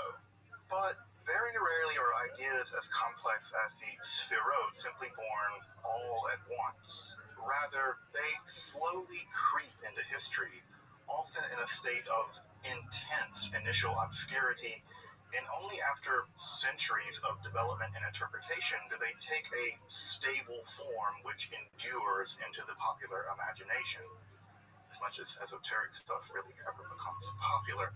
And indeed, that's exactly what we see in the history of the Sefirot and the development of the Tree of Life. A historical development over centuries with the form now familiar to many of us, the result of that process, and not its starting point. As I've noted in my episode on the Sefer Yetzirah, or the Book of Formation, where the term first appears, check out my episode on Sefer Yetzirah in the card above, the word Sefirot is itself a strange neologism stemming from the root meaning to count. In Sefer Yetzirah, it appears that the 10 Sefirot Belima, I should point out that the word Belima actually only occurs once in the entire ancient Hebrew corpus of the Hebrew Bible. And of course, it occurs in the book of Job, where most utterly obscure Hebrew words like to live. And it literally means something like without what. So something like Sefirot of nothingness. Maybe. A made-up word vaguely meaning to count, and a word that only occurs once in an otherwise completely obscure book of the Hebrew Bible shows that we're off to a really unclear start here. While no one really understands what the Sefer Yetzirah means by the 10 Sefirot Belima, the text is just so brief and obscure. They're usually paired with the 22 letters of the Hebrew alphabet and are the means by which God brings the Olam, or the cosmos, into being. My guess, not that it really matters, is that the Sefer Yetzirah thinks of the 10 Sfirot as numerical ontological principles. You can think Neo-Pythagoreanism here, if that helps to clarify things, maybe, which, when combined with the 22 primeval letters, serve as the foundation of existence more generally. This idea was current in the milieu, both Christian and Jewish, in which the Sefer Yetzirah appeared, and that the word is tied to the idea of counting, I think, is quite conspicuous. Though, note, what Sefer Yetzirah never claims the Sfirot are. At this earliest stage of the development of the concept, the Sfirot do not appear to be divine emanations. That idea seems to appear a few centuries later, specifically in the Iyun, or the speculation circle, and most importantly in the Sefer HaBahir, or the Book of Brightness.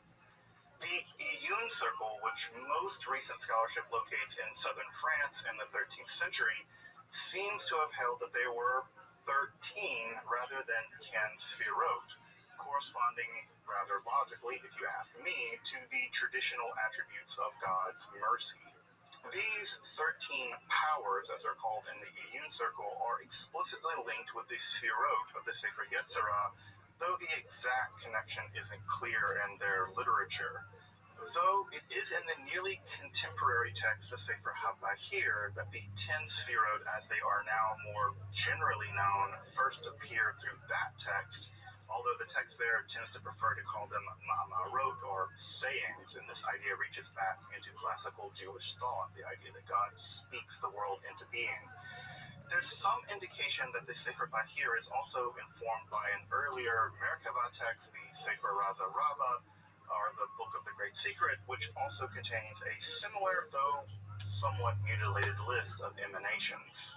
To be honest, the Sefer Bahir is edited in such a confusing manner. The joke is that it was written down and then the pages were thrown into the air and then edited together as they fell, that attempting to derive a systematic account of the Sfirot from the text proves exceedingly difficult. But that appears to be exactly what the proto-Kabbalists of the early 13th century Provence and Girona did, and it is from their work that the Sfirot in the Tree of Life, as we know them, really began to emerge. The first Kabbalist really known by name to history is probably Isaac the Blind, also called Sagi Nahor in Aramaic, which literally means full of light. This is a reference to the tradition that he was born physically blind, but that his spiritual and philosophical side were amazingly keen. Isaac was the son of the famed Abraham ben David, also known as the Ravad, a fierce opponent to the emergent Aristotelian-informed Maimonidean philosophy, but also an accomplished Talmudist and legal scholar. Now, despite being primarily a legal scholar, there is some persuading evidence of some type of rabbinical esotericism in the generation of the Ravad, which seems to have to do with specific revelations from the prophet Elijah and the Ruach HaKodesh, or the Holy Spirit, though the details of all of this are very vague. Isaac the Blind's decisive move seems to have been to combine these revelations with the obscure mentions of the Sfirot in the Sefer Bahir, thus producing a much more systematic synthesis. For the first time, Sagi Nahor grounds the often diffuse list of the Sfirot by linking them with a verse from the Bible, specifically from the Book of Chronicles. And it's here, for the first time, that the Sfirot are more or less stabilized in terms of their respective names and the scheme of emanation. And further, they're also divided into 3 linear columns of right, center, and left, thus laying the ground for the Tree of Life scheme known to the history of esoteric spirituality. Though I should point out, the Tree of Life scheme of the Sfirot is just one among several, and another of the earliest depictions is a kind of nested Russian doll-like scheme. This is from the Pardes Romim of Cordovero. Note also in this schemata that we have Tzadik rather than the more typical Yesod in the penultimate position, showing that even in the generation of Cordovero, after the the Sefer Zohar, the Sephirot continue to be quite dynamic. Both of these schemes, the Eitz Chaim Tree of Life scheme and the Nested scheme, are just meant to depict different modes by which the Sefirot come into being and interact with one another, with neither being any more accurate than the others. It just so happens that the Eitz Chaim, the Tree of Life configuration, has become the most popular, but we shouldn't think of metaphysical truth as being decided by a popularity contest. In some of his writings, Sagi Nahor will describe the coming into being of the mystical Torah as couched in the language of the Sefirot, in which various lights or flames emerge from a primordial state of potentiality into actuality. What's most striking, in my opinion, is that if Isaac were blind from birth, as is traditionally held, that his written works absolutely abound in light, flames, colors of all which twinkle and shine, glitter, which explode with the splendor of hues of black fires on white fires, all caught and reflected into the eyes of the prophets.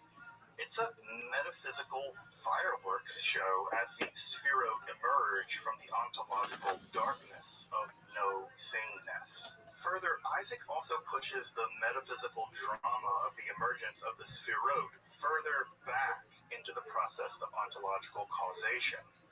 While in the Sefer Yetzirah, the Sefirot are modes by which God renders creation, and in the Sefer Bahir, they're modalities of the divine itself, it seems to be that Isaac fully fuses both concepts into a unified theory by pushing the process of the unfolding of the Sefirot back before the creation of the Olam, or cosmos, locating them within the very transformatory revelation into existence of God's being. This is accomplished in a positively ingenious manner by systematically rereading the Genesis creation myth as not the creations of the heavens and the earth, but as an allegorical, esoteric description of the coming to be of the divine as such, thereby revealing itself as it passes through the various stages of theological development denoted as the various Sefirot. This mystical commentary, perhaps more than any other of this time, prefigures the contents of that most foundational text of Kabbalah, the Sefer Zohar. Here, Sagi Nahor combines mystical exegesis, philosophical rigor, and the metaphysical hermeneutic of the 10 Sefirot to reveal a divinity whose becoming is a vast metaphysical dynamism, positively replete with change, rupture, and a flowing process of emanation, Atzilut. It would be no exaggeration to denote these texts as among the first truly Kabbalistic texts in history. Despite transmitting these earliest Kabbalistic ideas to a very strict circle of disciples and then spreading those disciples to the nascent Kabbalists of places like Girona in Spain, Isaac the Blind was furious that his and other Kabbalistic teachers were being written down. He famously fumed that a book which is written down cannot be just hidden in a cupboard. But it was only a matter of time before these profoundly esoteric teachings would make their way beyond the oral transmission of the early Kabbalists. Among the most interesting of these early Kabbalistic teachers was Isaac the Blind's student, Rabbi Azrael, himself based in Girona near Barcelona, the second cradle of Kabbalah outside of Provence before the great maturation in Castile. Unlike Isaac the Blind, or better, Sagi Nahor, who seemed to have inherited his father's resistant attitude toward philosophy generally, Rabbi Azrael will be the first Kabbalist who will seek to explore the Sefirot system as developed by Sagi Nahor under the aegis of the Neoplatonic-infused Aristotelianism of his day. Among the most interesting works of Azrael of Girona is something akin to an early Kabbalistic catechism in which he writes in question and answer form. Here he introduces and develops another core concept in the history of Kabbalah, along with the Sfirot and the Tree of Life, that of Ein Sof, or the eternal, the infinite nothingness of which no knowledge is possible, and from which all divinity and being flow. In his analysis, Ein Sof is an infinite realm beyond all comprehension, out of which first existed everything in a state of absolute potentiality, in which was, part by part, activated into being. Here, God doesn't engage in creatio ex nihilo, or creation from nothing, an idea repugnant to Aristotle and taken to be as nonsensical to Rabbi Azrael, but rather being flows from an infinite recess of potentiality, only to be activated by the divine through the unfolding of the Sfirot and eventually, well, our cosmos. Azrael proceeds question by answer through the various Sfirot, their ranks, their orders, and the process of procession itself. Considering how early this text is in the history of Kabbalah, it is breathtaking in its systematic presentation of such a difficult concept, and indeed sets the stage not only for the maturing Kabbalah as it will appear in Castile, but also such works as the Sha'ari Ora of Joseph Gigatia and the later systematic accounts of the Sfirot laid out by people like Cordovero. Of course, one of Azrael's students would be none other than the famed jurist and Kabbalist Moshe ben Nachman, famously known as Nachmanides, who peppers his Torah commentaries with the way of truth to sort of signpost a deeper Kabbalistic truth. If you want to explore the text I've discussed in this episode, make sure to pick up a copy of Joseph Don's edited volume, The Early Kabbalah, which translates many of these texts for the first time into English, along with a really great introduction and many helpful notes. You'll need them. These texts are still rather confusing. You can also read Rabbi Azrael's question and answer, sort of Kabbalistic catechism, the Be'ores of Sfirot, online for free in Hebrew and English. Well, you can read half of it in Hebrew and English. The other half hasn't been translated there, but hey, thanks to Sefaria.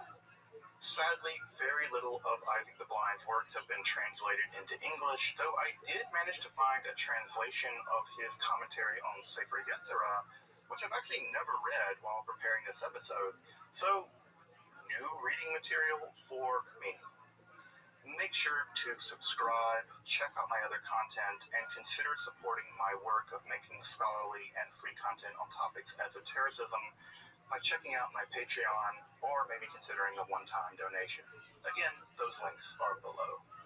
Also, I'll be doing more episodes on early Kabbalah. We still have a lot to cover, so look for those upcoming episodes before we finally get to turn our attention to the monumental Sefer Zohar, the Book of Radiance.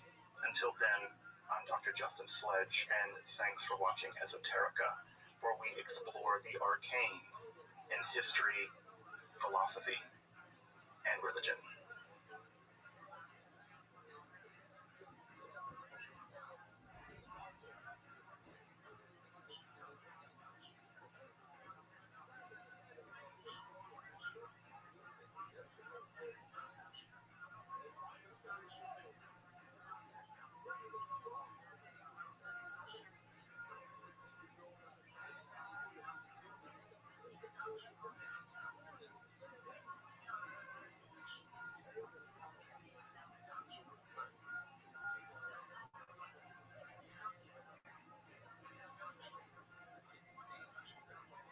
Practice of magic, the power of language is far beyond that of simple signification and communication. For the sorcerer, language is a metaphysical bridge between various registers of reality, binding and changing them to the force and will of the magician. Though, just how that's supposed to work, just what the causal mechanism behind magic is, remains contested and often theoretically underdeveloped. One of the clearest theoretical and practical accounts of the role of language in the practice of magic is found, surprisingly, in Cornelius Agrippa's 3 books of occult philosophy, specifically in the final chapters of the first book. In this episode, I want to explore Agrippa's occult philosophy of language and magic. If you're interested in magic, hermetic philosophy, or mysticism, make sure to subscribe and check out my other content on topics in esotericism.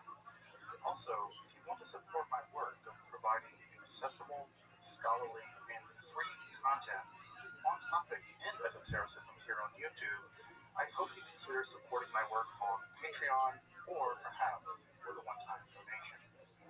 You can find those links below, and I really appreciate your consideration of supporting this channel and the project of Esoterica. Now, let's turn to one of the greatest works on occultism ever produced, Agrippa's 3 books. I'm Dr. Justin Sledge, and welcome to Esoterica, where we explore the arcane in history, philosophy, and religion.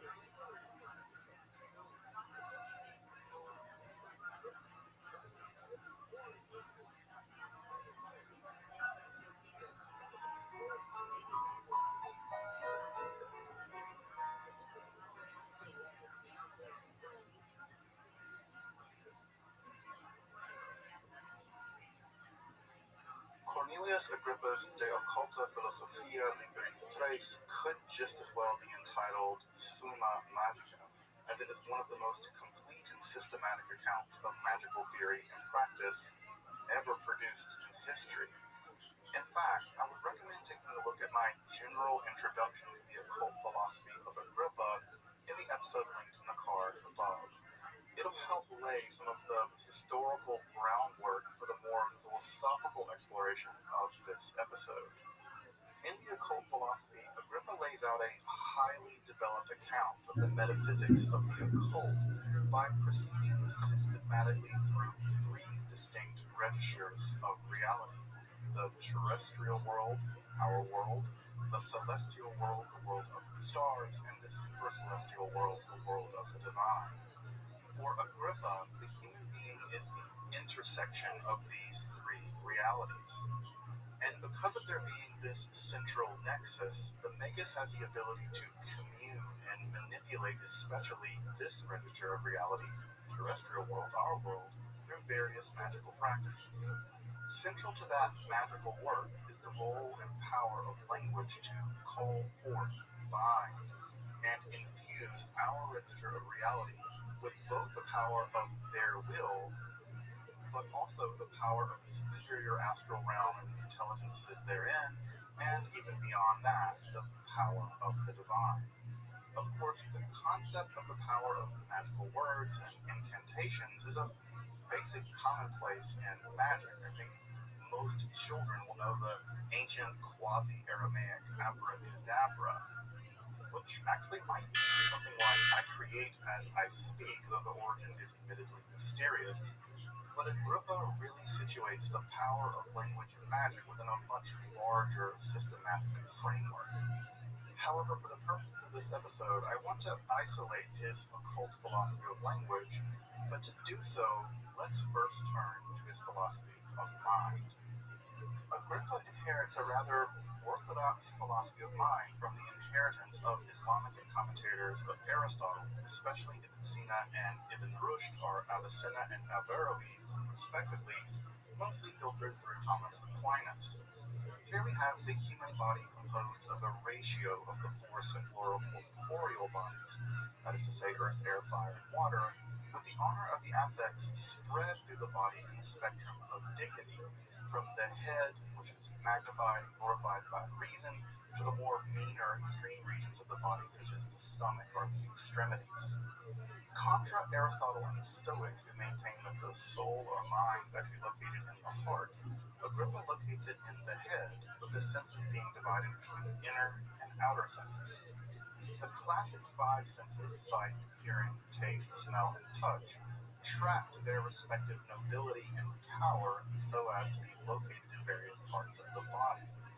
while the inner senses are said to be divided into four, kind of, and those divisions are also divided into various faculties. The four are the faculties of representation or common sense, which unifies the data flowing from our outer senses into a coherent representation of reality. The imaginative faculty, which constructs novel representations from the common sense or from memory, which is in fact the fourth faculty. It's the third, however, that's most key in our discussion and for Agrippa, and that's the faculty of the fantasia, or the inward sense, which does a range of mental work, including forming judgments or diagnosing truth claims. Now, when I said there are four faculties, kind of, I said that because Agrippa also marshals this faculty to serve as the place of intellection, or the fantastical intellect as it might be known, which connects the soul to the mind and thus to the supernal realms. This faculty receives and makes impressions from the tripartite soul. This idea obviously goes back to at least Plato, though it's been, by the time it gets to Agrippa, filtered through 2 millennia of hella complicated intellectual development, but this is a part of us that communicates with the superior powers of both the astral and the divine realm.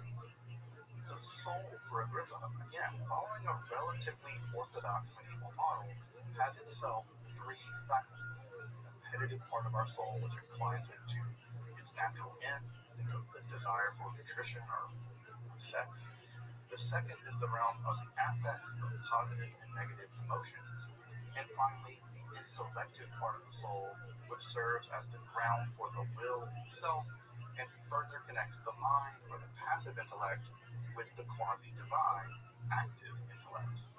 Now, you're probably wondering about the exact distinction between the mind and the soul.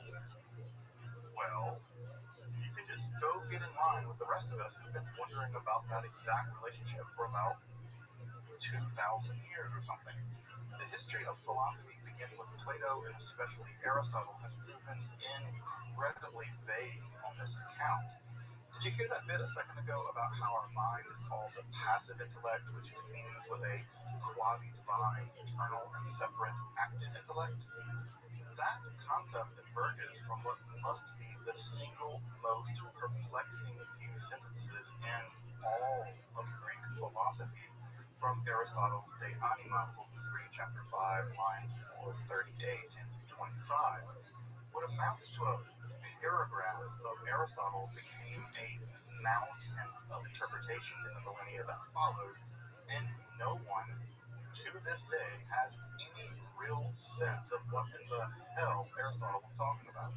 Honestly, Agrippa's account here is pretty vague and more than a little hand-wavy, but the material he's dealing with is already a mess, and it wouldn't be until a century later when much of the inheritance of ancient philosophy of mind, at least at some level, would be shelved, beginning with the 1641 Meditations on First Philosophy by Descartes, and eventually the uptake of such ideas into Immanuel Kant's Critique of Pure Reason, and eventually into contemporary phenomenology. So, despite all those people that want to make a radical break between medieval thought and modern thought in the form of Descartes, I would actually argue that his concept of the natural light of reason is kind of the active intellect repackaged, or at least entering into its philosophical half-life. But that's an argument for another day. After a discussion of the emotions or the passions, which Agrippa divides into 11, actually probably again following Thomas Aquinas.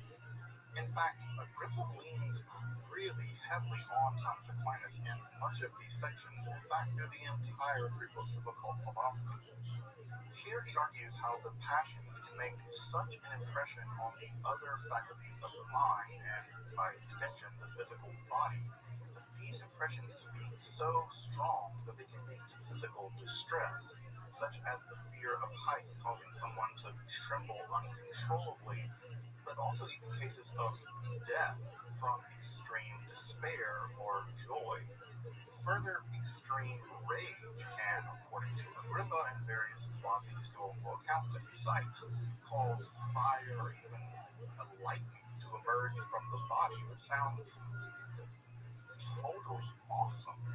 This actually reminds me of a tale in the Talmud where Shimon Bar Yochai is said to have emerged from years of isolation hiding from the Romans in a cave, whereupon he emerged and his fierce judgment of what he took to be all the religious slackers around him caused burning rays to shoot forth from his eyes. Well, after killing a bunch of people with his judgy laser eyes, he returned to the cave and calmed down a bit before allegedly re-emerging and composing the Sefer Zohar, or the Book of Radiance. So, judgy laser eyes. Well, laser eyes aside, Agrippa turns his attention to the ability of the mind to supervene upon the body, including other bodies other than your own, more generally. A mundane example of this would be how we have fear inside of dreams that causes our body to sweat or tense up. But Agrippa extends this to the ability of, for instance, witches to hex others by intense hatred and a steadfast eye. And here we have a causal explanation for the infamous idea of the evil eye. Further, such intense projections of the mind or soul to be amplified via astral power by timing such effective projections with astrological alignments. So, projections of anger could be amplified by Mars, or intense study could be amplified by the effects of Saturn. Of course, such projections could also be dampened by astral alignments as well. Though his general point here is to establish that mental and spiritual causation upon bodies is real at both mundane and supermundane levels. And this is truly key. His entire theory of magic rests on the reality of mental, spiritual, and astral causation acting upon physical bodies, especially when that causation is the result of the will of the magus. What Agrippa is doing here reveals his profound genius. He's using rather orthodox medieval philosophies of mind to rather unorthodox ends, or at least unorthodox for that time. He's using them as the very foundation for his theory and practice of magic. And indeed, the final chapters of Book 1 of the 3 books is perhaps the most decisive for his general theory of magic. Here he spells out how the 3 metaphysical realms are causally linked, and that magic is causing change specifically at the terrestrial register by invoking celestial and supercelestial powers through various symbols, gestures, language, talismans, etc. Such greater powers impress themselves upon inferior powers, and the nexus of all of this is the mind and soul of the magus, which serves as a conduit through which such powers are projected. That's why, after all, this philosophy is an occult philosophy. Such connections which causally bind the various registers of reality aren't apparent to the 5 external senses. They are hidden, are occult. This is why I think it would be better to think of this vast tome not as 3 books of occult philosophy, but rather, right, the philosophy here isn't being occulted. Agrippa is literally writing a book to clarify it. Rather, it is 3 books of philosophy of the occult, or that which is hidden, namely the causal connections which bind the levels of reality by which the magus changes that reality, which is, you guessed it, just what we call magic. Also, it's worth pointing out here that Agrippa relies heavily on a fragmentary work of Proclus called De Sacrificio et Magica, translated by Copenhagen as On the Priestly Art. While the Corpus Hermeticum gets all the play for reigniting interest in all things Hermetic, check out my episode on those Hermetic texts in the card above, this small fragment of Proclus basically laid down the groundwork for all of Renaissance magic and Western magic since. In fact, it's so important that I'll be doing an entire episode about just that fragment of Proclus. Really, I find Proclus endlessly fascinating. If I could do an Esoterica book club, the first text that I'd want to read would be Proclus's Elements of Theology. But again, that's a story for another day. After this decisive but from Praxis de Sacrificio et Magica, which establishes the causal nexus which links the various metaphysical realms and underwrites their manipulation through magical practice, Agrippa reveals the central key of this practice: the use of magical language. For Agrippa, language is an extension of our intellectual, that part of our mind or soul which connects us to the celestial and supercelestial realms, with words, signs, and characters being the vehicula to use his language, really it's Proclus's language, but whatever, by which the powers of those realms flow through the Magus, thus impacting the terrestrial realm. Language is an externalization of that connection to the higher, more powerful realms. These ideas originated, at least in the philosophical literature, in places like Plato's Cratylus, but they are systematically presented in terms of magic in antiquity in Iamblichus's On the Egyptian Mysteries. Again, this all shows Agrippa's vast breadth of knowledge. He is able to synthesize this stuff into one coherent magical system. Languages are, for Agrippa, divided into natural and artificial. Artificial languages are those in which the relationship between the sign and the signifier is arbitrary. Think of contemporary semiotics and Saussure, where there is no metaphysical link between a being and the linguistic unit used to represent that being. For instance, the sound house, nomos, oikos, or bai don't strike modern semiotics as metaphysically connected to the place in which you live, your house. However, Agrippa isn't a student of Saussure and thus also admits of what he calls natural language, where the relationship between sign and signifier is metaphysically linked. In natural languages, there exists what he calls proper names, which bear a direct linguistic ontological connection between sign and signifier. By knowing the proper name of a thing, one can manipulate that thing through the use of language as connected via the will of the Magus, as connected to the celestial and supercelestial realms. Further, this is also how charms and incantations work, which Agrippa seems to think are more powerful if they're put into verse rather than prose. Indeed, the very breadth of the Magus on which such magic power rides is said to bear supernatural power, never blown on dice before casting them. That natural 20 that you rolled 3 times in a row might really have been the result of such magical projected breathing. Though Agrippa is also rather clear that intention and belief are required for the flow of power to the Magus to be effective. It's as if this belief acts as a kind of blockage for the flow of the magical power, and thus intention, will, faith, and sincere belief in the operation are keys for its success. For it to flow from the super-celestial or celestial realms through the Magus, you have to believe, opening yourself up to the possibility that it will flow. Otherwise, your disbelief acts as a kind of blockage, and thus the effects of the magic won't bear on the terrestrial realm. But, according to Agrippa, all languages aren't completely equal.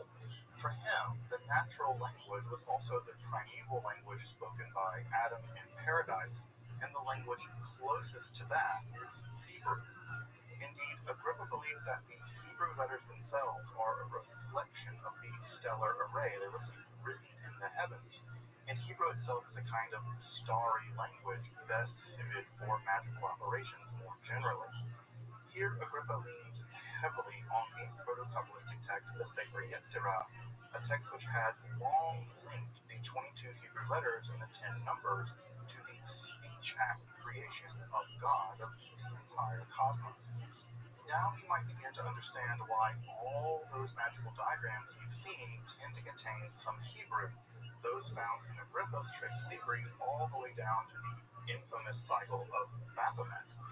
Though Hebrew already had a place in Western magic prior to Agrippa, but it certainly became philosophically cemented in the 3 books. Also, if you want to learn more about the mysterious Sefer Yetzirah, you can check out my episode on it in the card above. However, it should be pointed out that Agrippa doesn't grant magical power exclusively to Hebrew.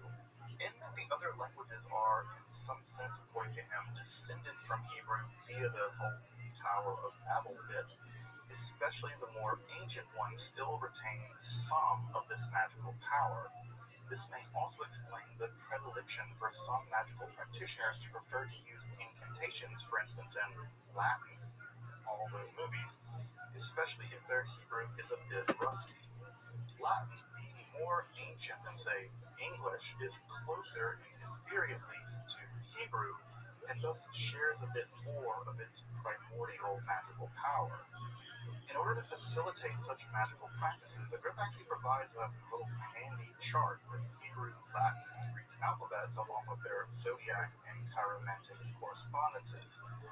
Though, while most of the Greek pair up basically well, this is not echoed in the Hebrew alphabet, whose order is completely puzzling to me. In fact, this entire chart doesn't really make much sense and frankly seems rather garbled or scrambled. Perhaps the printer didn't really put it together properly. I can't imagine this is a mistake that Agrippa made. In addition to the Hebrew alphabet, Agrippa also provides several other magical alphabets in book 3 of the 3 books, 3 of which are actually based on Hebrew and are found in texts of Jewish astrological magic, but in some sense actually stretch all the way back to the ancient Greek magical papyri. If you're interested in the history of those symbols, check out my episode on that topic in the card above. Though just how these magical alphabets mesh up with his earlier remarks about the natural magical power of Hebrew in book 1 isn't really clear. In fact, they just seem kind of thrown in for good measure, but they have proven incredibly popular with practitioners in the centuries that followed the publication of Agrippa's 3 books. Agrippa ends his first of the 3 books of occult philosophy discussing the effective power of the Hebrew language before turning to book 2, where he will develop his theory of occult mathematics, a topic for a future episode, I'm sure. Agrippa's philosophy of magic and language are a fascinating synthesis of millennia of magical theory and practice, incorporating elements from a wide range of practices, from pagan ancient philosophy to Jewish Kabbalah to Agrippa's own intense Christian Hermeticism. I'm sure I'll be exploring the philosophy of the occult further in the future. What emerges in this book is a fascinating philosophical analysis of metaphysics, magic, language, mathematics, and much more, cementing Agrippa's genius at both synthesis and innovation. If you want some more book recommendations on Agrippa more generally, check out my episode on his 3 books of occult philosophy in the description below. I also have to admit that I haven't had the chance to look at the new Eric Purdue translation of the 3 books, but I'm really looking forward to getting it, and I've heard good things. Again, make sure to subscribe, check out my other content, and consider supporting my work of making scholarly and free content on topics of esotericism by taking a look at my Patreon, or perhaps considering a one-time donation. Those links are below. Until next time, I'm Dr. Justin Sledge, and thanks for watching Esoterica, where we explore the arcane in history, philosophy, and religion.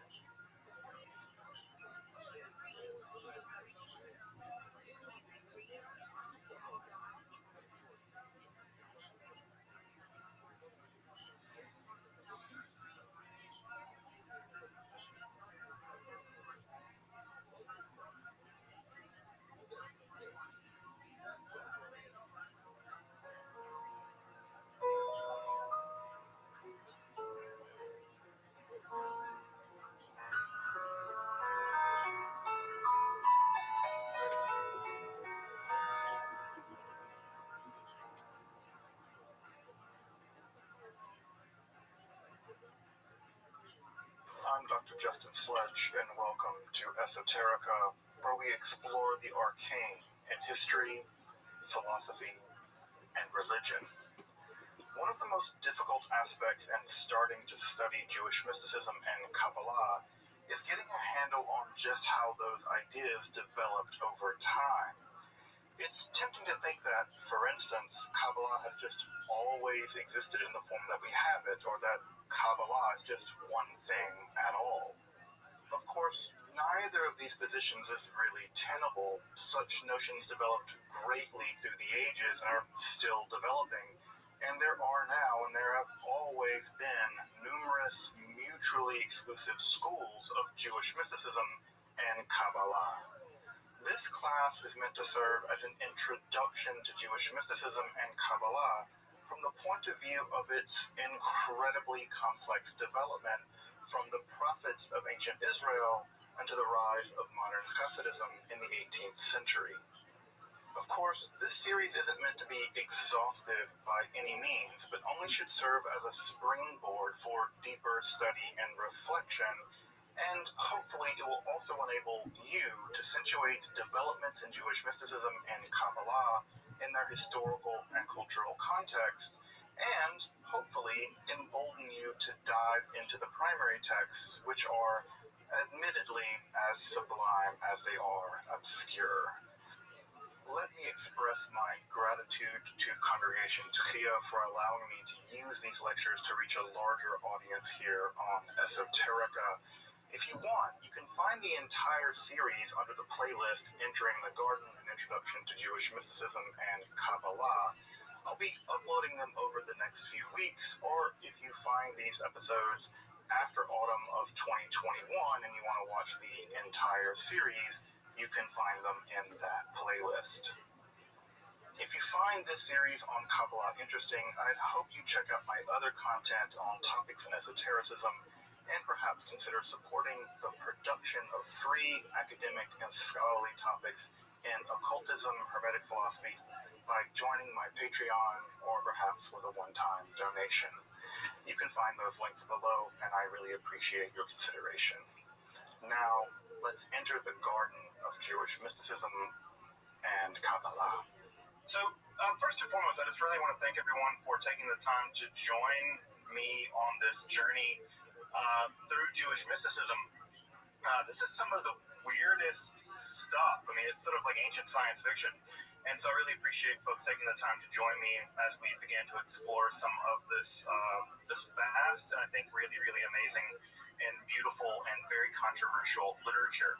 So that said, again, also just really stoked that some of the really awesome people, it's like scholars like Ashley Bohr. It's really, thank you so much. Ashley is an amazing scholar of Marxism who I really admire a lot. So having folks in the room that are so smart and just willing to take the time to listen to me, I guess, I'm just really humbled by that. So thank you all for coming along with me on this journey entering the garden. As I mentioned in the email, the term garden here is from pardes, right, which is this big word in Jewish mysticism that often mystics are described as going down into a garden.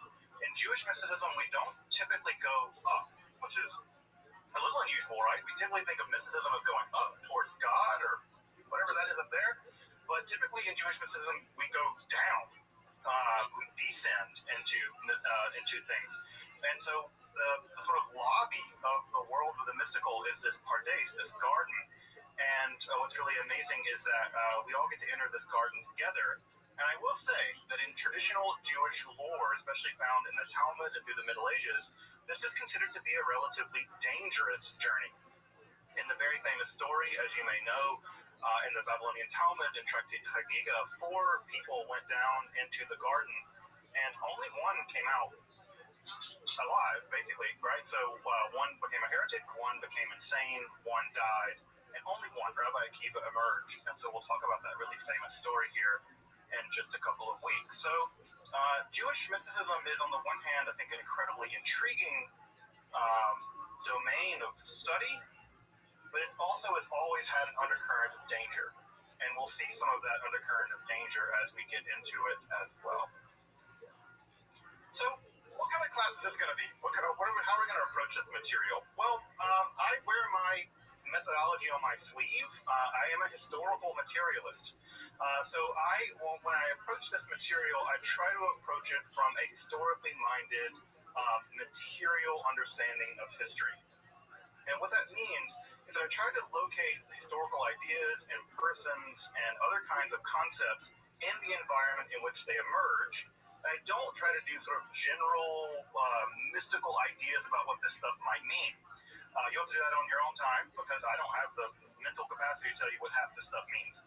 I can tell you what got written down, by whom and why, and maybe something about the world in which it got produced. But what it might mean for your spirituality, for instance, is something that might just be, frankly, completely beyond me.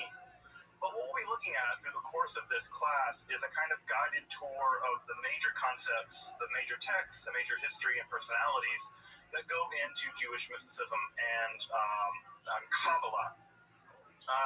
One of the things I really hope that you get out of this class as we work through it is, for me, Kabbalah has always been incredibly intimidating. The books of the Kabbalah are very intimidating.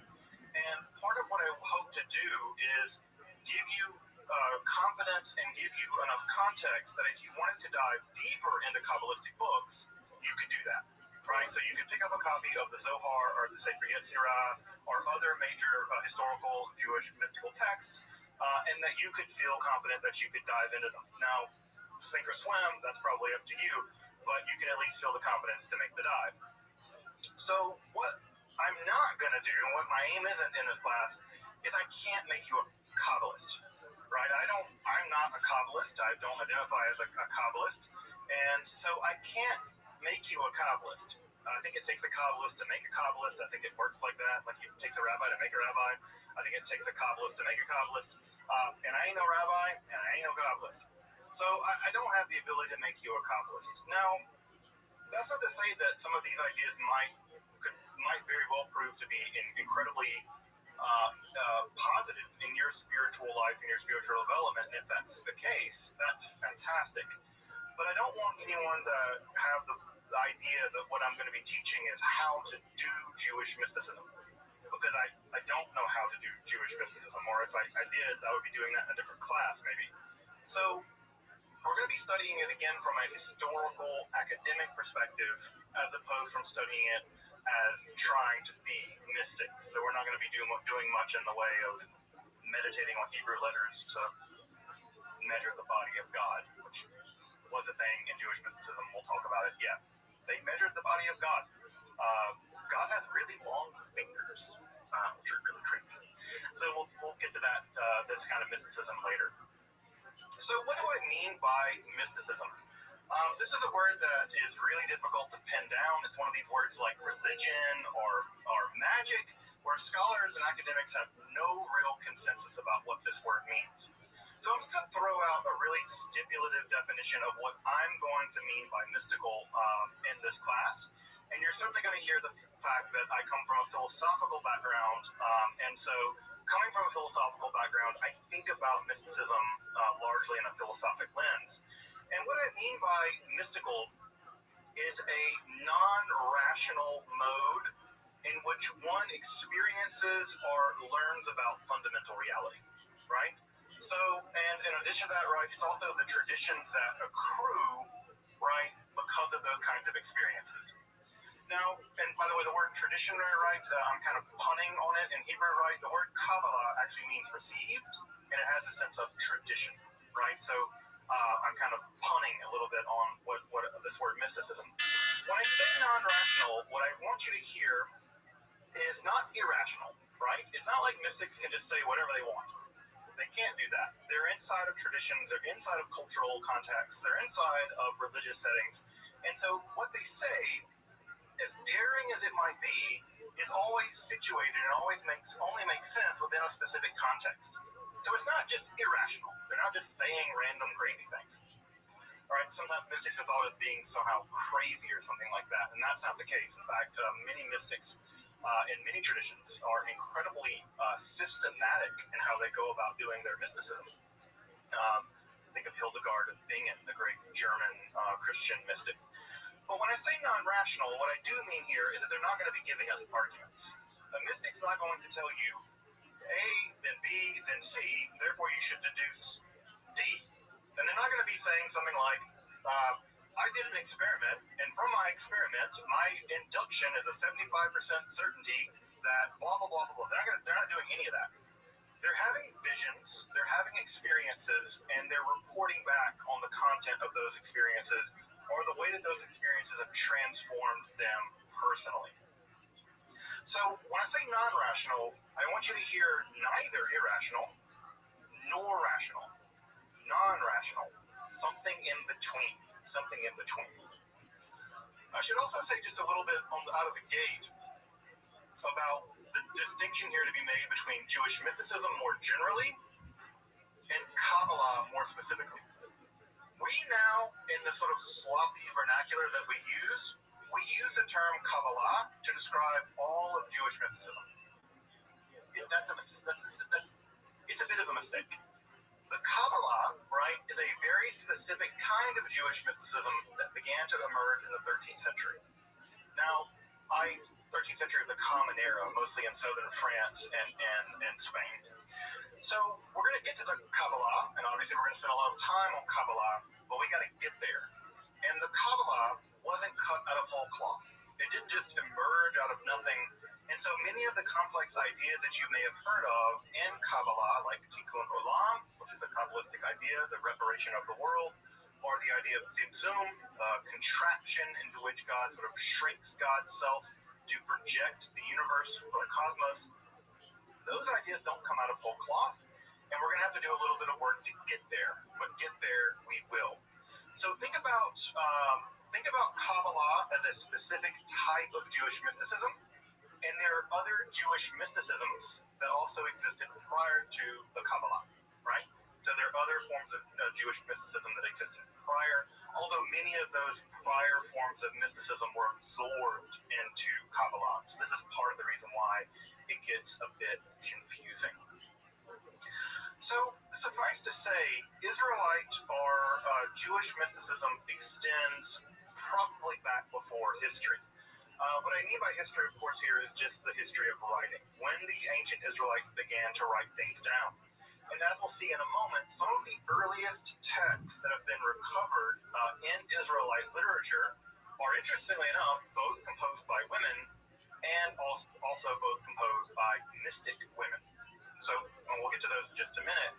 But I think this is a weird thing that, for whatever reason, doesn't get enough press, that some of the earliest Israelite literature is by women mystics. So why that doesn't get enough press is misogyny. But, right, it's true. If you're curious what you're seeing on the screen here on the left-hand side, this is an image of an amulet recovered from a burial site in Jerusalem called Ketef Hinnom. And what you're looking at is the earliest recovered archaeological section of the Hebrew Bible.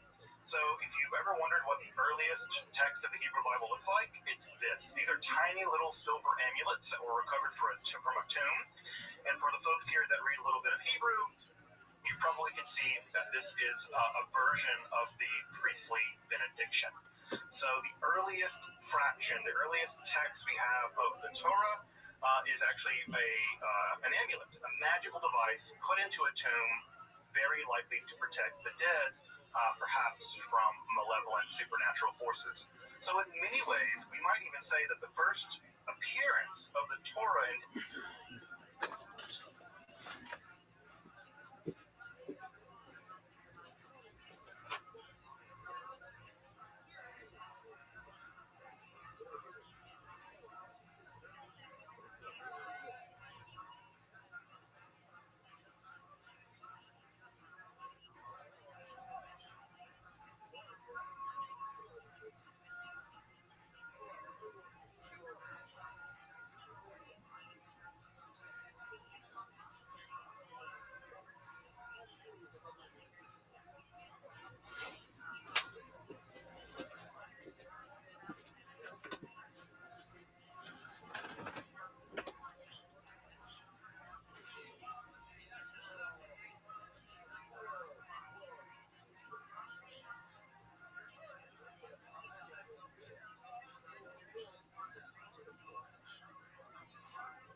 Mexican drummer. This is Austin Rick Diaz. The Big Red Machine, William Montgomery. Oh my God. Call me for a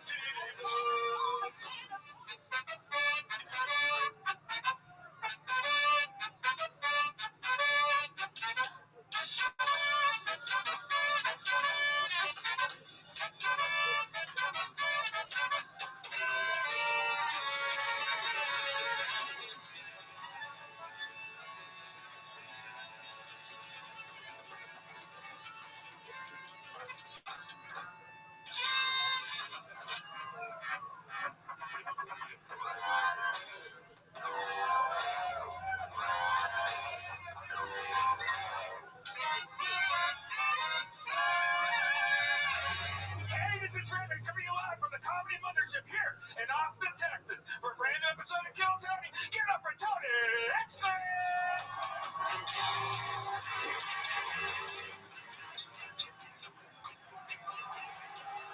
Who's ready for the best fucking evening of their lives, huh?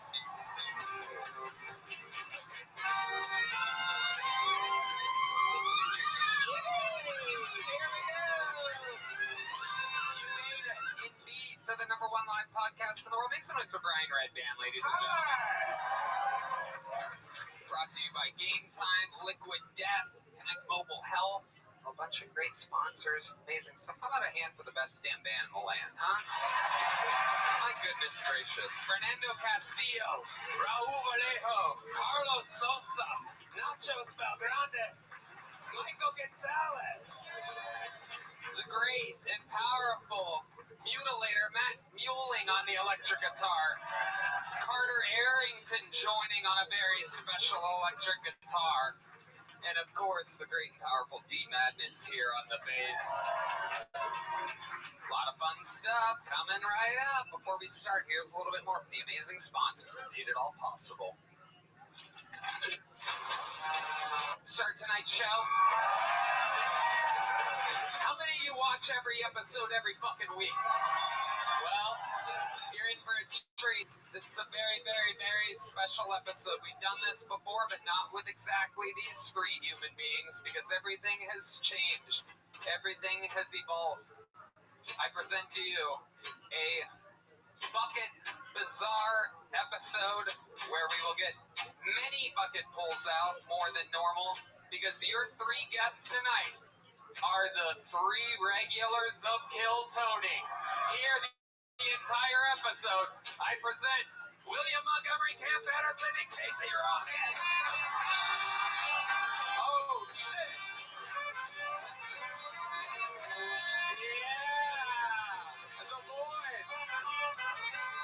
Our sweet, sweet boys. William Montgomery, Cam Patterson, and the one and only Casey motherfucking Rocket. Yippee! Nobody knows the show better than these three gentlemen. William, Hall of Famer, record holder for most appearances on the show, in the show's history. How are you doing tonight, my sweet William? Tony, I didn't know if we were allowed to touch the microphones yet. No, I'm doing good. I was in St. Louis this past weekend, and it took me 15 hours to get back yesterday, and I took an airplane. I didn't even drive. It was 15 hours. You had layovers. Layover City yesterday. You took the cheapest flight you could find, didn't you? Yes. Very thrifty man, William is. A little behind the scenes information for you. 15 hours worth of layovers. That's like a 2.5 hour direct flight. But you wanted, how much did you pay for your ticket? I think I paid like $100 or something, so it was very cheap. But so you saved about $5 an hour from buying the direct flight. That's good. Worked out. International superstar saving about $75 in sacrifice of 10 hours. That's absolutely incredible. The great and powerful Cam Patterson is here, ladies and gentlemen. The man, the myth, the legend, always rocking a brand new white t-shirt. Life is good.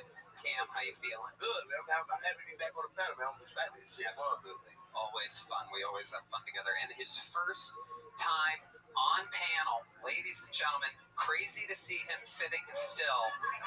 This is the one and only Casey Rocket.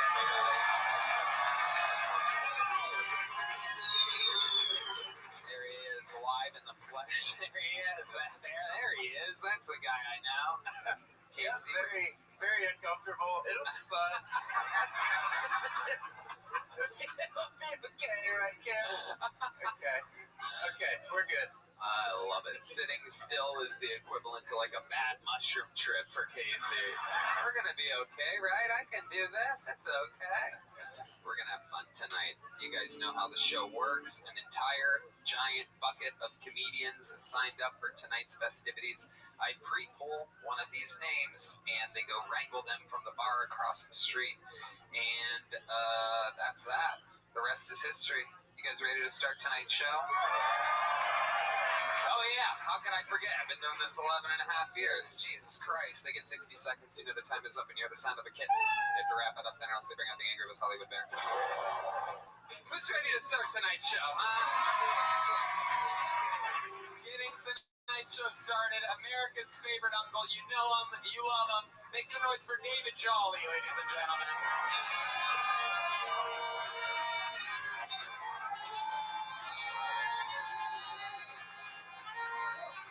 How y'all doing tonight, white people in Puerto Rico? Yeah. Today my birthday, I just turned 43. I realize we get Generation Z like a lot of shit, you know what I mean? Because y'all was raised like on the internet and stuff. We had the internet growing up. You know who raised us? It was PBS. And we ain't had no business watching that shit either. Remember the Magic School Bus? Everybody on that bitch was on acid. That bitch Miss Frizzle wasn't nothing but a goddamn hippie, man. I bet that bitch had a bush on that beaver. Bush and beaver, bitch. She ain't teach them kids nothing. I ain't seen no syllabus, no notebook, no nothing. All they doing is flying in and out of frogs' assholes all damn day. Get your freak ass out of here, Miss Frizzle. Then they gave us the gay agenda, nothing against gay people, but we were too young to know about gay people at that age. Remember the first gay couple on PBS? Berger and Ernie. Them niggas was homosexuals. The real kind, too, with the dick in the booty, you know what I mean? The real fucking kind. I remember one episode, they had Ernie on there, right? He got rubber duck, he just having a good old time. He go bird freak ass and bust in the bathroom. Hey, Ernie, hey. Hey, how you doing there, big boy? You got a lot of muscles on you, don't you? Yeah. Need a little help with that lower back? Then they cut the commercial on his. Yeah, you little twink bitch, yeah. All right, I'm sorry. Thank you. Apologizing to the streets of Sesame. David Jolly with a brand new minute and a half to get it started. We sent the bear away. We wanted to hear where you were going with this Bert and Ernie game joke. Absolutely fun, incredible stuff. Thank you, David. How do you feel? Shit, I feel good. It's really your birthday? It's your 43rd birthday right now? Oh yeah, my bad. I forgot about the microphone. Yeah, you're on the show. I forgot about that part. Someone's back on track again. You gotta love to see it. Get your ass out of here, man. You and that bullshit, Tom. You are the oldest looking 43-year-old I've ever seen in my entire life. Hey, you only got 6 months, motherfucker. No, You better get that Botox. it's 2 months before I'm 40, not 43. No, I'm just saying, but you know, get mad. y'all white people's skin be horrible as hell. You got about 3 more You look years. 75. I don't. Shut the fuck I don't. up. Yes, No, the you fuck do. I don't. You look like David Jolly's Hey, grandfather. white lady, I look pretty good, I bet you I can fuck one of these white women out here. Oh my god. Shit, I might fuck one of them. It's my birthday too. Oh. I'm doing that shit for Martin Luther King, motherfucker. Cam Patterson. That shit for Malcolm X, you know what I mean? What? We should find one for him to fuck. Nah, man, no, I don't need no help. He'll find I'm his good. own. Yeah, I Find his own. might have to rent one. Shit get real out here, bitch. It's my birthday, you know what I mean? Okay, thank you, Red Man. Jesus Christ. The old demented birthday song. Where did you find that? The creepiest soundboard I've ever. What is that? Some special ed kids. Christ. There's some slow kids singing that motherfucker. Yeah, slow as hell with helmets on. How have you been celebrating so far? Shit, I just got out off a plane. I'm just chilling. We hanging out, man. We at the greatest comedy club in the world, Shit, that's enough celebration enough, Shit, we hanging out. Yeah. That's it, the usual. Probably some jokes in the little boy tonight. You know how I roll. Love the green shirt. Were you playing at the Masters? Nah, it's a nice shirt, ain't it? I got it from the shirt 95 says there. you were playing the Masters. The face says you have a master. That was good. Oh. That was good. Oh. That was good. That was good. Late face. That was good. All right. That's going to be edited out for sure. He's laughing. It's a joke. It's a joke, man. It's a joke. Never called anybody slave face before, but I'm feeling a little comfortable tonight. It was good. It was all right. That was a good one. I ain't have a comeback because I'm high as hell, you know what I mean? So that's why I don't ever come back. I be like, fuck you, Tony. You know what I mean? I don't have no comeback. I'm high than a motherfucker. You're doing just good. What are you high on? Marijuana. Okay, good. Yeah. I don't drink no more. Right. Yeah. How did you replace your drinking?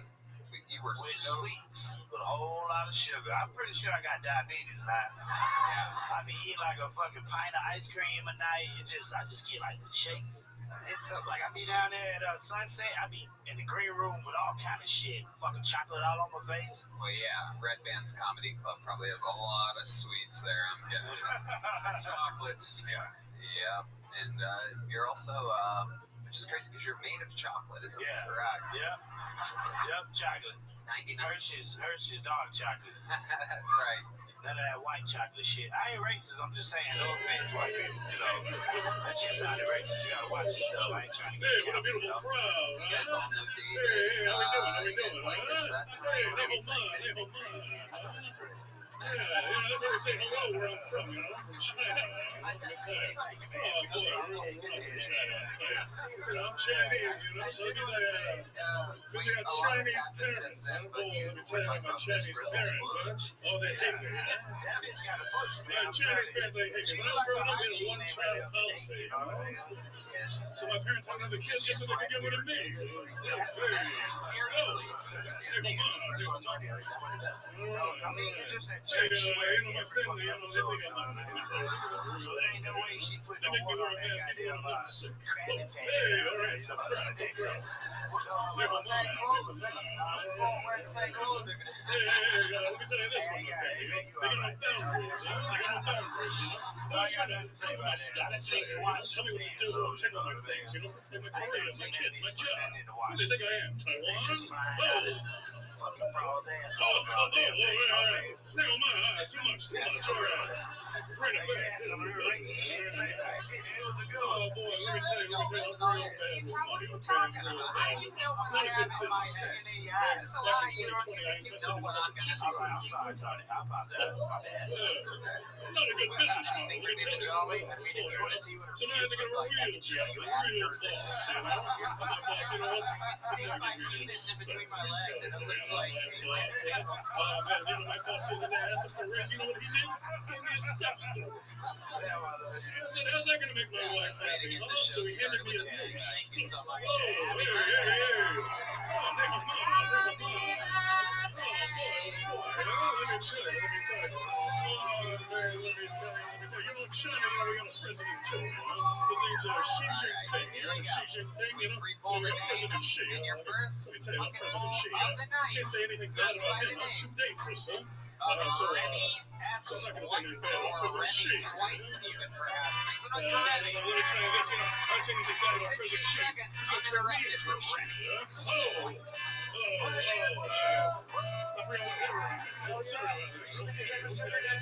Never mind. Oh, stop because I'm racist. I'm pretty Oh, it's good to be back here in Los Angeles, Oh, the streets are real tough, I was walking down the street the other day. Some guy comes up and he says, go back to China. I said, no, I'm going there either. Oh, hey. Never mind. let me tell you, my kids, oh boy, my kids, animals you like to dress they're up real as? Just stupid guess. kids, they're real dumb, Great guess. No. All they do, they get just a bunch of B's, they guess. never No. get an A, I Also, see my kids get an A. The so only it doesn't time my like kid a got an A sex is was on a terrible. Every bullet time I want to test. bang, For she them, just not lays on even the my ground and kids. plays dead. That brings me to my wife. Well, let me tell you about my wife. Oh boy, my wife. My wife, she Stop can't cook. listening to women She 2 gets weeks all ago. her ingredients from the Oh, web. God. Yeah, let me tell you. Everything they say Remember can be that, all argued right? as Back in 2020. Let me tell you, back in 2020, she was making Banatune. I'll You give hear every time about you that? put this in front of Huh? something Made by a fucks bet. up Killed 7 completely. million people. Never mind. Miscalculation, right? Never Now, mind. you can't say history That's every time right. you do that. You know, me and my It's wife, called we don't Mr. Information, do it, man. Mr. Calculation. Try to get frisky with my wife. My name's Eric Weiss. Appreciate it. Hey, send some news. You know what she did? Send me a picture of Twice, her. right? Make In a the round. nick of time, you could hear the bear inhale like more there. Oh, boy. Remy, welcome Oh, to the man. show. All right. You know who else plays dead? The audience during your Oh, set. you know what? Hey, let me tell you about my wife. You know, our sex life, we got no sex life. Me and my wife, oh boy, it's real rough, you know. Yeah, maybe you don't know this, but in Mandarin, you know, the words are cigarette lighter and a hand job. Okay, and then what happened? I didn't find out till Valentine's Day when my wife should have set me on the side. All right, guys, enjoy your free elections. I've been tracking Rodney Dangerfield, eh? Thanks so much. You're not going to need to do that after every question I asked you. So, you made the big move to do stand-up. You moved to Austin for stand-up comedy. Correct, sir. Okay, I love it. What do you do for a living? How do you make money? Well, I got a job at Tesla right now, but I was in the weed business for about 5 years before I came down here. Well, you just lost your job at Tesla. What do you mean? Elon's cool. He's all Gotta be about free untraceable speech. on the I internet. know. I'm just Spoiler, kidding. I'm just joking. How to be untraceable on the internet. But the weed Spoiler, thing it's was basically something else. What impossible. you do in the weed business? Mostly business to business sales, but I got to work in a laboratory and make a bunch of stuff. Like edibles and weed pens and all kinds of stuff like that. Wow, a laboratory. Look at you. You went from Breaking Bad to Making Bad jokes. Science, bitch! Okay. All right. Remy, very, very interesting stuff. What do you do for fun? Tell us more about you. I like to drive, believe it or not. Yeah? Driving's I love racing and stuff like that. So, if you know anybody with some fast-ass cars that need to be pushed to the limit, I'll be more than happy to look at them. Yeah, I would totally love for you to drive my super fast car. There's nobody I would trust more than somebody who's making Wilford Brimley references in 2024. Cam Patterson? Who is it? Yeah, it's exactly. He literally hasn't done anything since you've been out of the womb. But he used to do diabetes commercials and what was he, like the Quaker oatmeal guy or something, right? Yeah, it was all about oatmeal. Matt Mueller, senior oatmeal correspondent, knows all about oatmeal. I am interested in you. What else? What are we missing here other than fast cars, Remy? What else? What's something that's kind of like maybe it's like a guilty pleasure? You know, I'll leave that to your imagination. no, you won't. You're on the show. You signed up. No, I like to stay busy. I like to make people laugh, and I like to drive a bunch. I like to travel. I mean, learn languages. How about that? What kind of languages do you know? Well, I speak English, Arabic, and Spanish, and I know how to say thank you in like 12 other languages. Wow. Yeah, hello, this and that. Yeah. God. Not fucking impressive.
We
What's going on, Big Dog? What's going on, Big Dog? Can you hear me? Yeah. Hello. Hello, how are you? I'm sick. Why are you sick? I have antibiotics. And this. You're just not feeling well? And no, I have something in my throat. I don't know what is that in English. Mucus? But I have antibiotics for 10 days. Okay, if I leave right away, if I get a call, I have to leave right away because somebody is supposed to do an introductory call to a podcast. Hey, I have someone who wants to be on your podcast. Do you want somebody who wants to come on your podcast?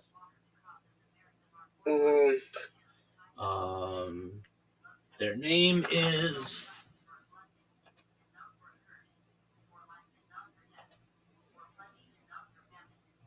Alexi Welsh. You can look at their website. I don't know who is that. Of course you don't know who it is. I'm about to tell you. You can go to their website, alexiwelsh.com, and learn all about them. It's ALEXE. Can you send me that name? Yeah. On my DMs? Thanks. Yeah. We're not going to tell him about that. He wants to talk about human sexuality. Oh, hey, I'm getting that call. Oh, I've got to go. I got to go.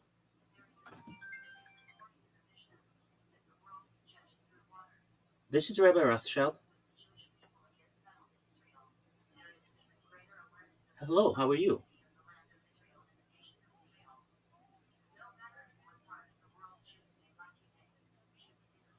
I think you have the wrong number. That's okay. Yo, Big Dog, are you there? Yeah. He's gay? Dude, I don't know. Bro, if he's gay. What's your email? Wait. Mate, I need to text somebody.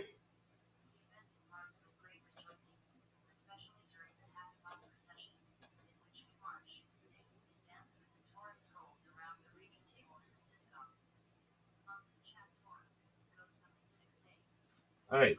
What's your email? Tony. Tony. Tony. Tony Tongs. Hold on. Don't you have Life Podcast or something at gmail.com? Yeah, I have. Yeah. I'm going to send you on DM. Just tell it to me. Live podcast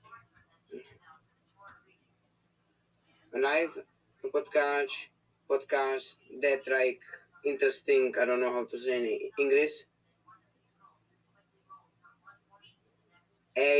Interesting. Sesnam. What? What's your email at Gmail for Life Podcast? I just tell you that, bro. Life Podcast, and then what's the interesting A? Like, I don't know, like A, but like we in the fuck. you are not it. You are just playing with me, yes? Just playing with me. The @ symbol? Yes. Okay, you're not lifepodcast@gmail.com though. What is your email? No, I have Sesnam. You know what? I'm gonna send it to you. It's like so much easier. Okay, send it to me.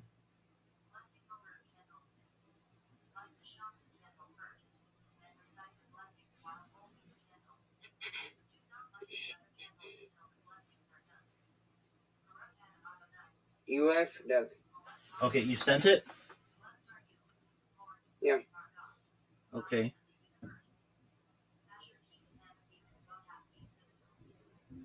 You sent it to the account. Yes, sir. Okay, Life Podcast at sesnum.cz. Didn't I tell you to get one at Gmail? I will have. What are you waiting on?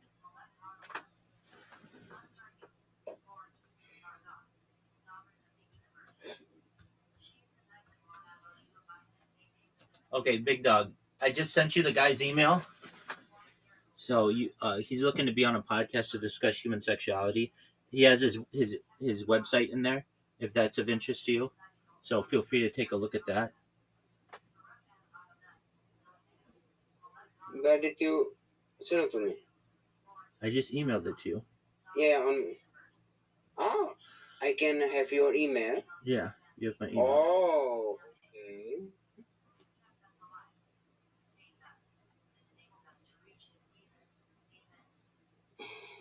Okay, did you get it?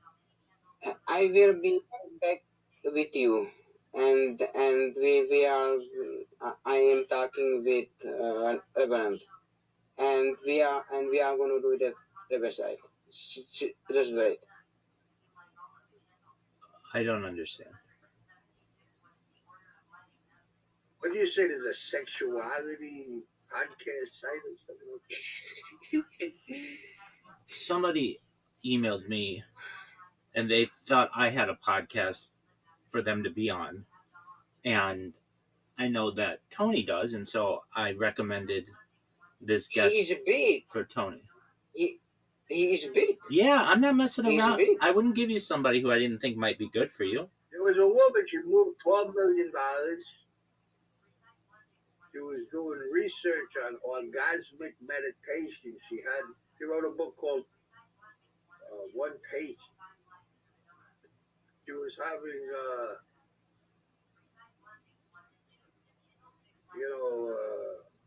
they were called a messianic figure. She was using like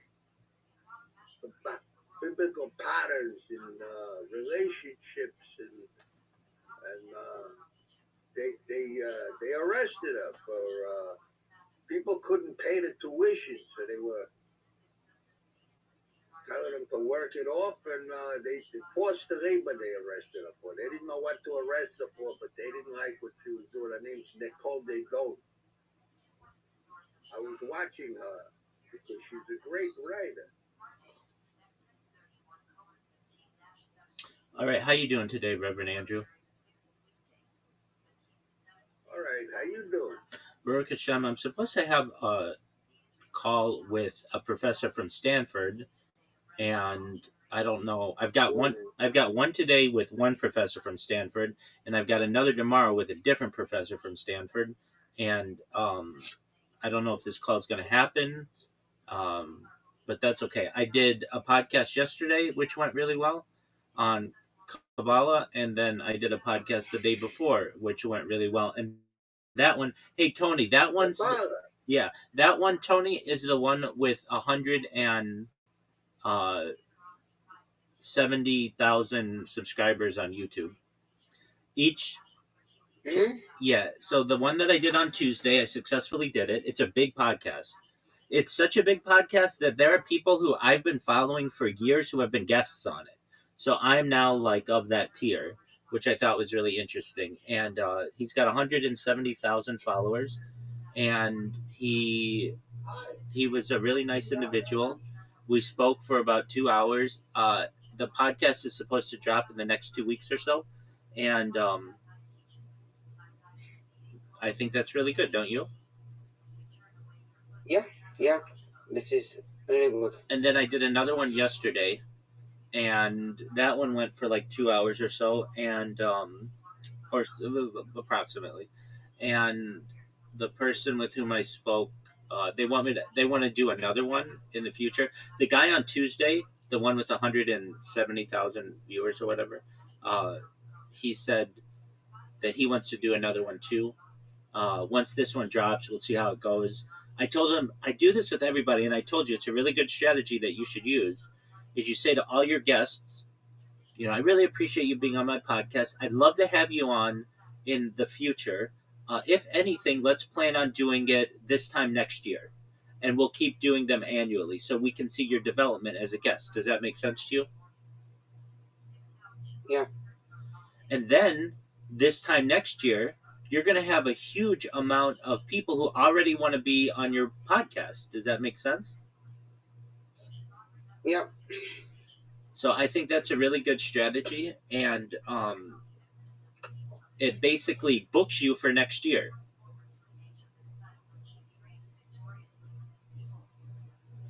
Does this make sense to you? Yeah. Excellent. But the one that I was supposed to do today, it's a really prestigious one. Tony, I don't know if you know about Stanford University, but it's really in its own way one of the, if not the most prestigious universities, certainly on the West Coast, but perhaps in the entire United States. It's an excellent university. And I don't know what happened to this guy.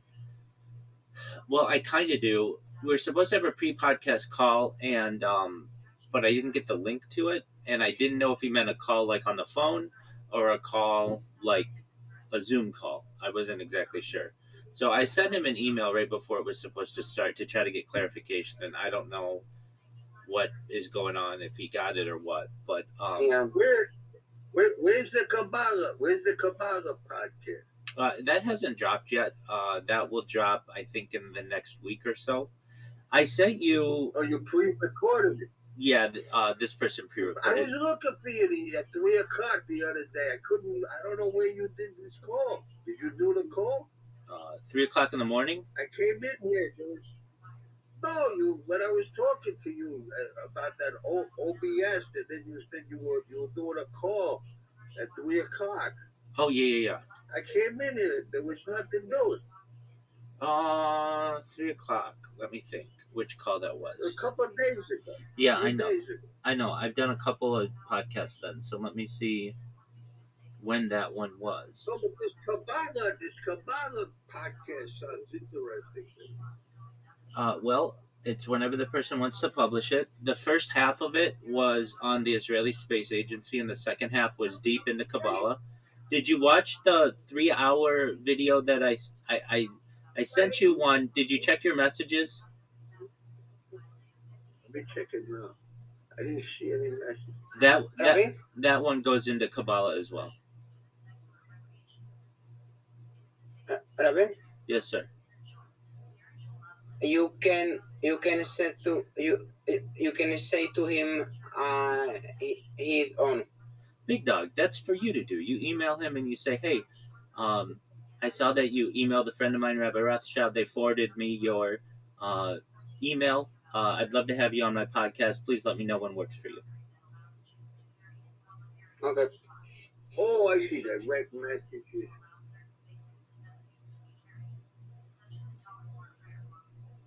Instagram.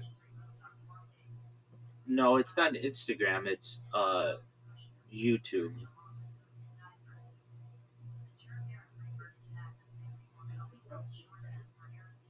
Oh, Cobra Zuzi. Cobra Zuzi. Who's Cobra Zuzi? I don't know. It's a pretty I have girl. no idea. I have no idea. On Instagram. No, not on Instagram. It's in your Discord messages. That's what. Maybe I'm not doing it right. Yeah, the Discord message. Wait. Look, I go to Rabbi Rothschild. Right? And it says Robert's Rules of Order. Then it says Brompton Rothschild. Birthright Israel Foundation. That sheet. Yeah, that's hold on, that's not the address. And then there's a link that you sent me. There's Okay. a link you sent me. Cobra Zuzi. I'm looking. On Instagram. I'm looking. That's it. There's no other link. Just calm down. I'm looking. They're pretty girls. She's 22 years old.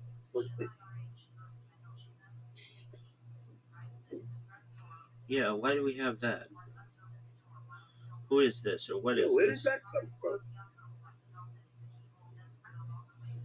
Oh, I know who this is. This is that girl that night we were trying to help. That night we were trying to help. Tony. Help Tony. That was the girl who ghosted him. Oh, the one that she's driving him crazy. Pretty girl. Yeah. Okay, just one moment. Because I will send it to you, and I can't believe that I hadn't sent it to you. So just one moment.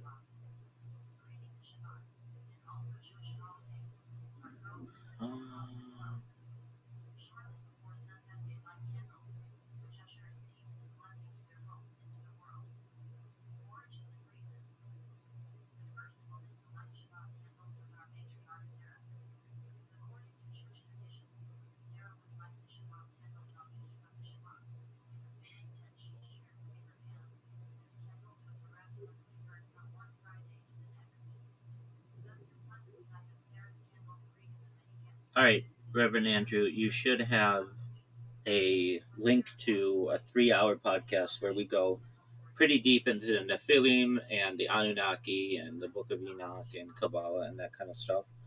And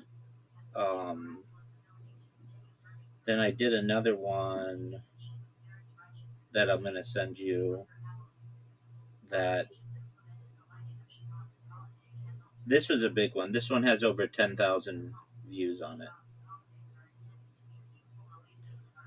But it's on the Israeli space program.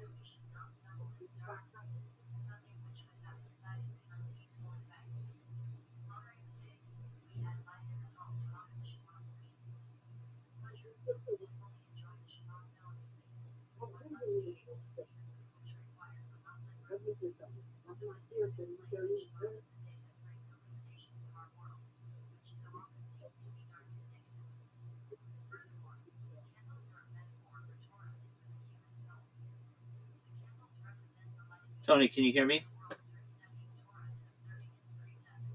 Tony. Yeah. I'm sending in that email. Okay. Okay, good.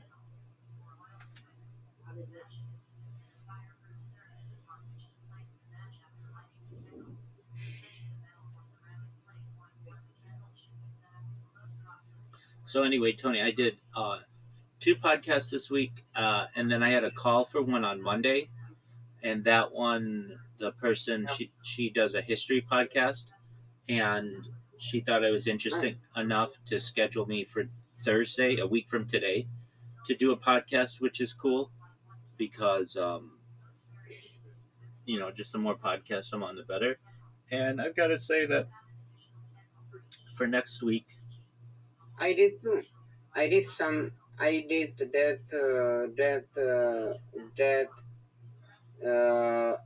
that police officer. How did that go? Today is like nice, really nice.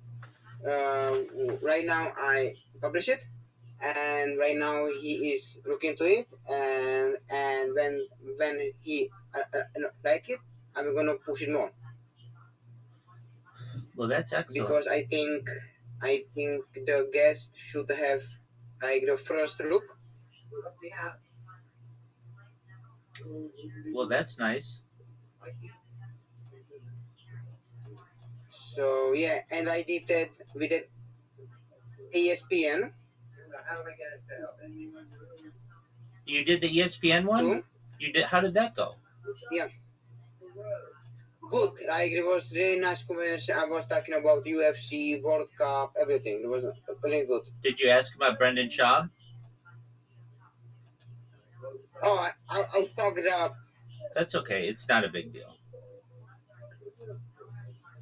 But like yesterday, I was so fucking like I was so because I'm sick. So yeah, like, don't worry. Yesterday, I was so tired. Bro. Don't worry about it. It's not a big deal. So I'm. You're okay. No worries.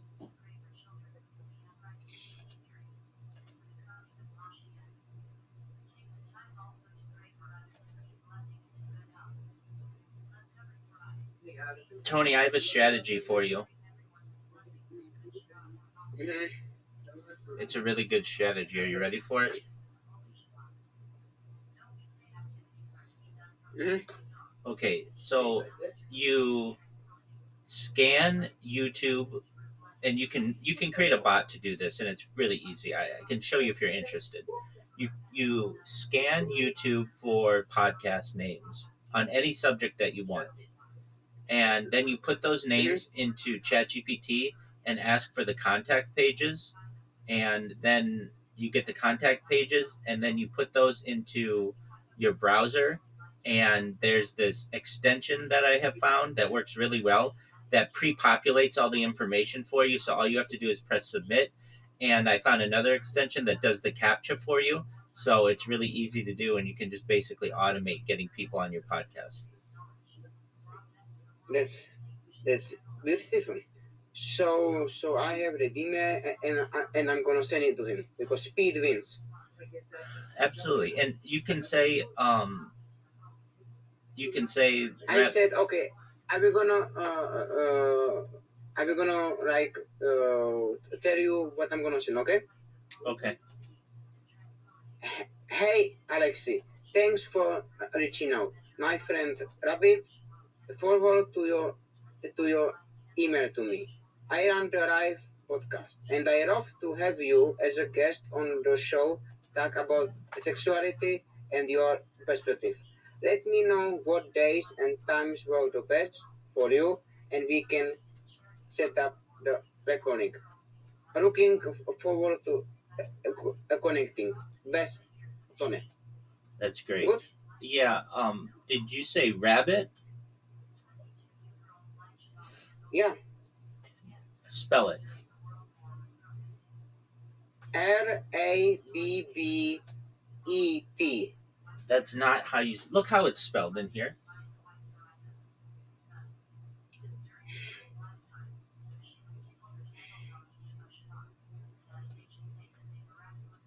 Rabbi, but like Rabbi.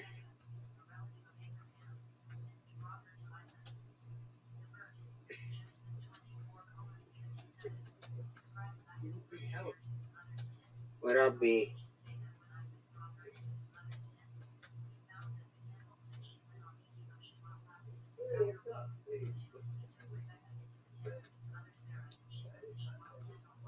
from yeah. I will gonna say my friend Robbie Rothschild. That's exactly right. Like your full name. That's fine, but make sure you spell it the way it's spelled. If you don't, people won't know who you're referencing. I just copy your name, so okay, that's great. And I think I should go. I'm sending him. I'm sending right now. I'm going to say, hi, Alexi. I forwarded your message to a friend who has a podcast, Tony of the Life Podcast. They will be emailing you shortly to get you scheduled. Thank you for reaching out, Rabbi Rothschild. Make sense? You are best. Yeah. Thanks. Exactly. And then anybody else I get who wants to be on a podcast, I will just forward them to you. And the people who I'm getting are not small. They have websites. They have channels. They're big people. Yeah. So, now I can't guarantee they're all going to be big, but generally, if they reach out to me, they're going to be bigger than most people because at least ChatGPT knows about them. Does that make sense? Yeah. So send it to him right now, and when you send it, I'm gonna send my email. Yes, sir. I just sent it to you. I just sent it to him. Okay. And I will do 1, 2, 3. Okay, we'll go for it. Yeah, you're good. And then, do you use Gmail? Yes. All right. Do you use the send delay feature? Like you mean like we are talking about like 3 days ago, like I'm sending to be on a guest on some podcasting? No. That's like scheduled. No, they basically have a thing that allows you to undo sending your email within 30 seconds if you made a mistake or something. No, I'm not using that. Okay, it's a nice feature. I'm just saying it's in the settings if you want to use it. Sometimes you'll find like you send it and then you'll be like, oh, I forgot to put the link or I forgot to put the attachment, and it allows you to undo it. You have 30 seconds to undo it if that's of interest to you. Yeah. No big deal though. Okay, so we're getting you set up with people. Well, anyway, I've got this robot that's working pretty well. Oh, Tony, remember I was sending out all those emails? Yeah. That email provider caught wind of what I was doing and stopped me. And it's okay. It's no big deal. But it was a really sad. Yeah, I mean, it's like all good things come to an end, and you know that I knew that was, it seemed like it was too good to be true, if that makes sense. Yeah. And, but that's okay. Those emails were not necessarily going to the inbox anyway, so a lot of people weren't going to be seeing them. But what they do see, Tony, is the contact page, because that, but for most people, automatically goes to their inbox. So I get a much higher rate of people saying, hey, thank you for your email. Some of the people love to be on the podcast. Other people, like a lady today said, hey, Rabbi, what you're doing sounds really fascinating, but you should know I only have women on my podcast. Okay, that's fine. It's like a female podcast. I get it. No big deal. And I'm not mad about that. Everybody's got their audience or whatever. But she did say, if I start having men on, you'll be at the top of my list of guests who I'd like to have on. So you Let's go. My guest said okay, so I can push him on. What guest? Let's go. That's good. What guest?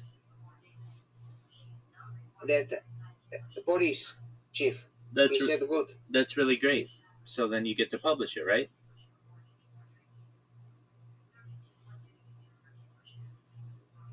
Reverend Andrew, if you can hear me, I sent you those links. Apologies, I thought I had sent them to you. I don't know what happened, but you should have them now. And take a look. I go in pretty deep into religion. I get asked questions by an audience there. One of them is live. The other one It's in your messages. Looking for it.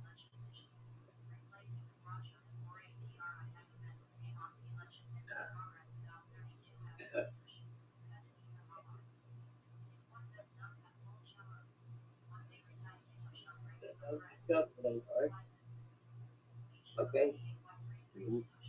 So yeah, I'm going to push it, and yeah, let's go, Robbie. Excellent. Let's go making moves. Yeah. So anybody else, Tony, So- that I get who wants to be on a podcast, I will forward to you. Ooh. Okay. Cool. I mean, I'll get other people. This just happens pretty regularly, and so when that happens, I'll email you, but I'll also message you their information, and then we'll do the same thing. Yeah. I'll email them and I'll be like, hey, you can be on my friend's podcast, yada yada yada. But that'll help you to get more guests and high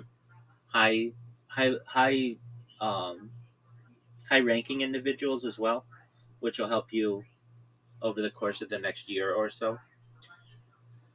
So that's good.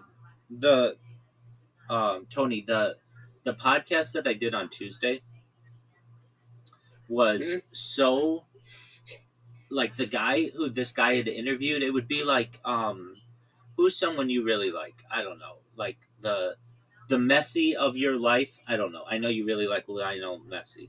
Imagine somebody interviewed Lionel Messi and then they interviewed you. It's like that level for me of these guys who I really have respected in many of the subjects that I'm in which I'm interested, and I got to be on the same podcast as they are, which I find really interesting. Mm-hmm. So that's good. All right. Yeah, it makes sense. Hey, good on you for continuing to do podcasts even while you're sick. That's not easy.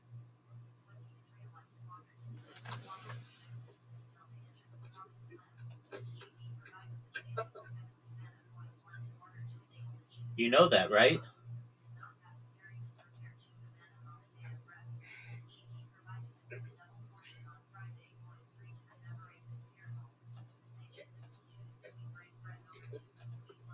You know? Me? Did you hear me? I will be back. Okay, big dog.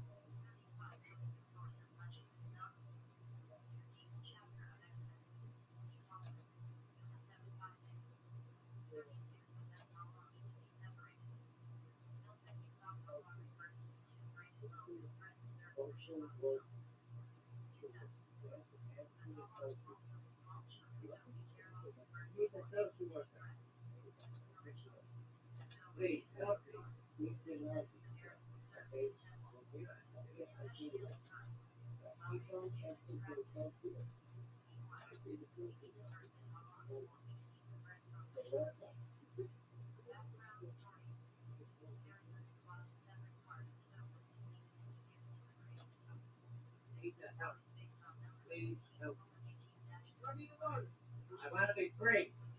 I want to be free. You are free. I'm not free. I need somebody to come home and help me to be free. You are free.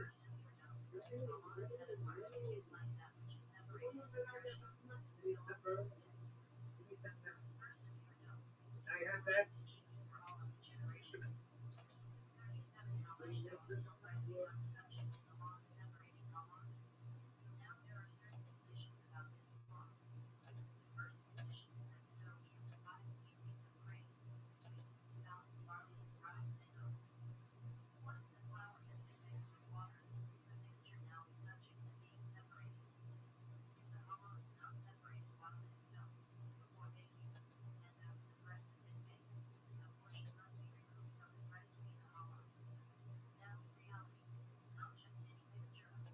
God help you. Hey, Reverend Andrew, when you're not at your computer or speaking, can you mute yourself? So, like, there are people who are having, like, medical discussions, and they don't know that it's public.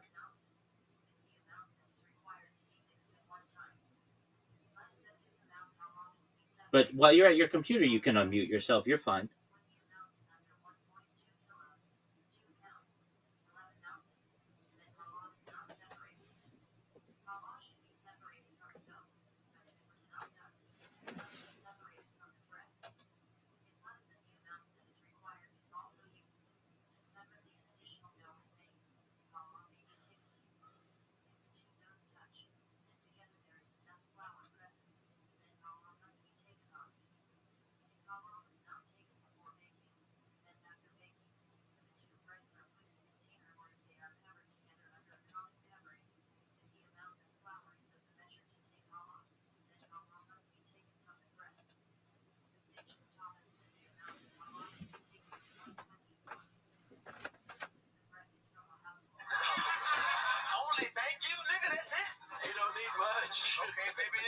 Fuck yeah, okay. Casey, what do you think about this? Can you do it? Do it with the You know why God 12, okay. made a woman out of a man's side No, before? allow me. I gotta start. They knew they would turn everything inside out.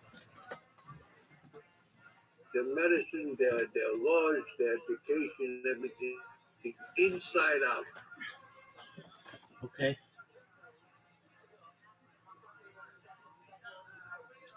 There's no health care. It's disease propagation because they don't know how to eat kosher. If they know how to eat kosher, All right. Are you asking for kosher meals in your facility? that's not kosher. That's garbage. They can give you kosher meals. That's symbolic of kosher. What are you talking about? What they call kosher.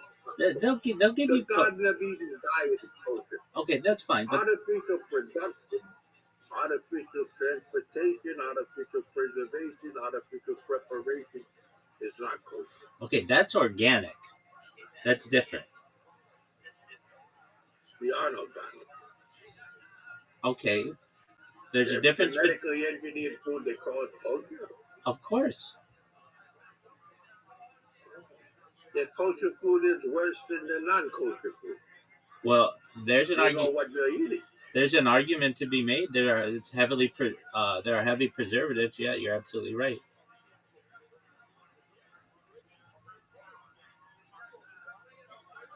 So then, in your facility, you should ask for. This is kosher.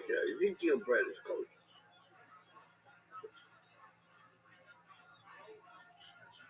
What texture? They don't serve it here. What texture do you have on it? This is just plain Ezekiel. I know, but it should have a texture if it's kosher. Oh, certification. Most certainly. That's just a fence to separate people and taxes. Yeah, but the food in the food. yeah, but there's oversight on there's oversight on it to make sure that they're not using any prohibited products. I'm looking cake, pop. Oh, a para. Okay, yeah, that's great. Good. Are you kidding? You can't get more kosher than this. This is kosher. No, arguably. It's not even flour, rotted grain in a whole form. Okay. This is kosher. So arguably, it would just be anything that comes from The blessed pork doesn't make it kosher. What did you say? The blessed pork doesn't make it kosher. And if you don't bless natural wheat, heirloom wheat, and lentils, it doesn't make it pop. It doesn't make it free. There's no blessing that makes a food kosher. It's a preparation.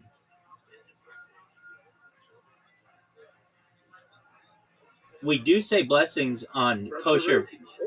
We do say blessings on food, but that's separate from the process of kashrut.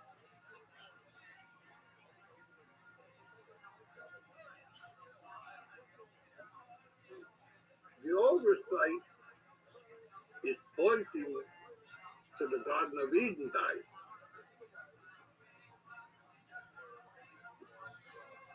You say that the Garden of Eden diet is purely vegetarian, technically vegan. You recognize this? No. Okay. All flesh is grass. Those are separate things. Flesh is fleischig, that's meat. This is grass. The chlorophyll grass is the last occurring plant. Grain is cultivated grass. The end of the plant kingdom is grass.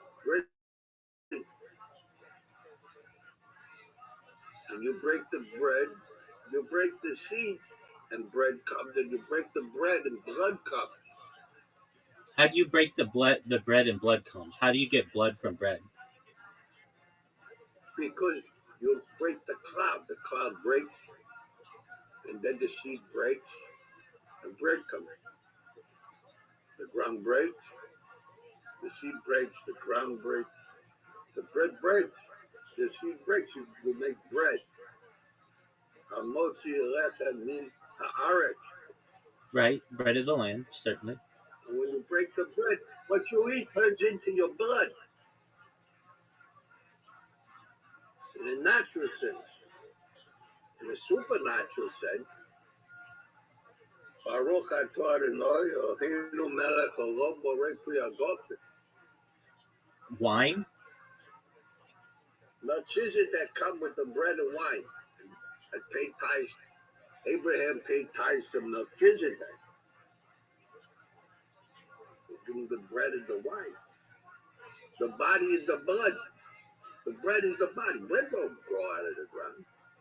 Well, that's more a Christian thought that doesn't align with Judaism necessarily. It's also Kabbalistic thought. They resurrected the dead, the rabbis, for a long time. And when the Messiah comes, it'll be collected. All right. Here's my question for you. When's the last time you streamed? When we tested the podcast. Okay, so why haven't you streamed since then? Because I want it to be seamless. I've been studying the history surrounding the end times prophecies, and I've been getting the sequence of the end times straight in my head. And what do you think about this Riverside compared to the OBS? Tony says that for someone like me who's technologically retarded, that maybe it's more seamless, it's more automatic, it's less to screw it. It's going to cost you Are money. you familiar with that? Yeah, absolutely. I've used it. It's going to cost you money. So I want to keep everything free. Oh, okay. I want to keep everything free for you. Yeah. I know what your budget is. Your budget is exactly $0.00. So we need to make sure everything's free, right? Yeah. Exactly. Yeah. I'm not, but like it's not only for money. You can have free version. Yeah, but if I'm not mistaken, the free version on an iPhone is only 30 minutes, right? I don't like. I don't have my iPhone on this. I'm using a laptop, Windows 11. And he fucking using laptop.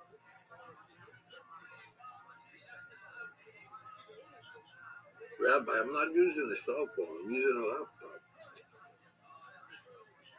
There are limitations to it. I'll read them to you. Just one moment.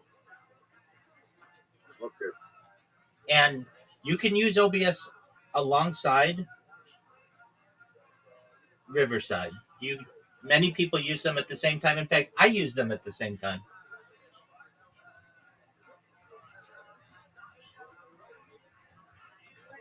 I would just like to keep it as simple and automatic as possible and free. Exactly. And we've got that for you. With Rumble Studio, with one push of a button, you're live on 4 streams for free.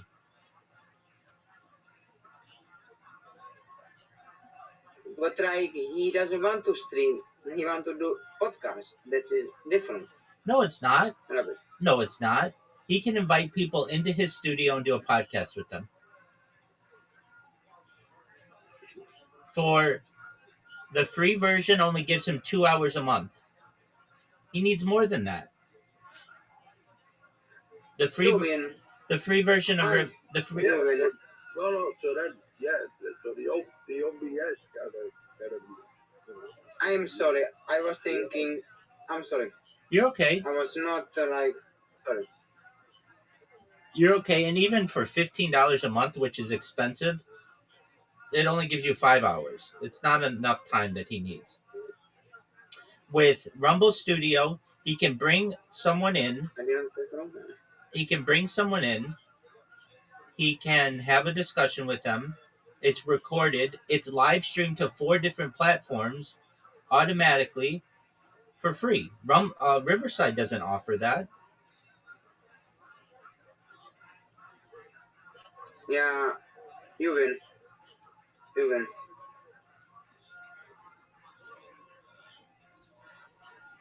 You win. You're good, Big. We'll put off the studio. I was just trying to help. No, and I was just trying to help. The OBS. okay, but what you're saying, Reverend Andrew, is you want to use Rumble Studio. Rumble Studio is the one that you're using. Rumble Studio I is... go on a Rumble Studio, and it'll go to the other platforms, right? That's right, yes. That's what you're saying, right? That's correct. Rumble. So I want to connect the OBS to Rumble Studio? You can do that, yeah. The recommendation is a virtual camera, which I don't want to get too specific on. It's easy and it's free, but yeah, that allows you to put graphics on your page, and you can put like flying backgrounds and stuff. Son, I just want to have my face with a background. Yes. So that's It don't look yes, like I'm dying in a hospital. exactly. That's why we have that, and that's OBS. Reverend Andrew, go to the second link that I sent you. That's the Jeff Mara podcast, and look at my background there.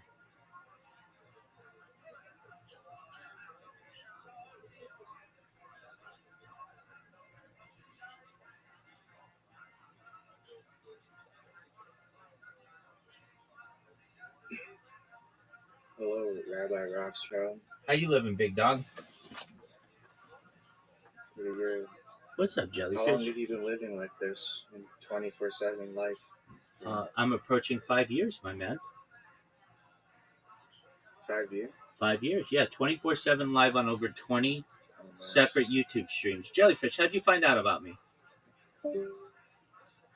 Someone invited me to your... Oh, well, they're amazing. You should thank them. Jellyfish, you mind if I tell you about myself? Yeah, you can. Enlarging the territory of Judaism in space, No, the second one. Galactic Federation, Yeah, go to that one. Israel's former chief priest, Yeah, go to aliens exist in both. Yep, go to that one and look at my background on that. Now, you don't have to make it look like you're in a spaceship. You can just have a plain black background. You can do whatever you want. But what I'm saying is it'll be interesting to you.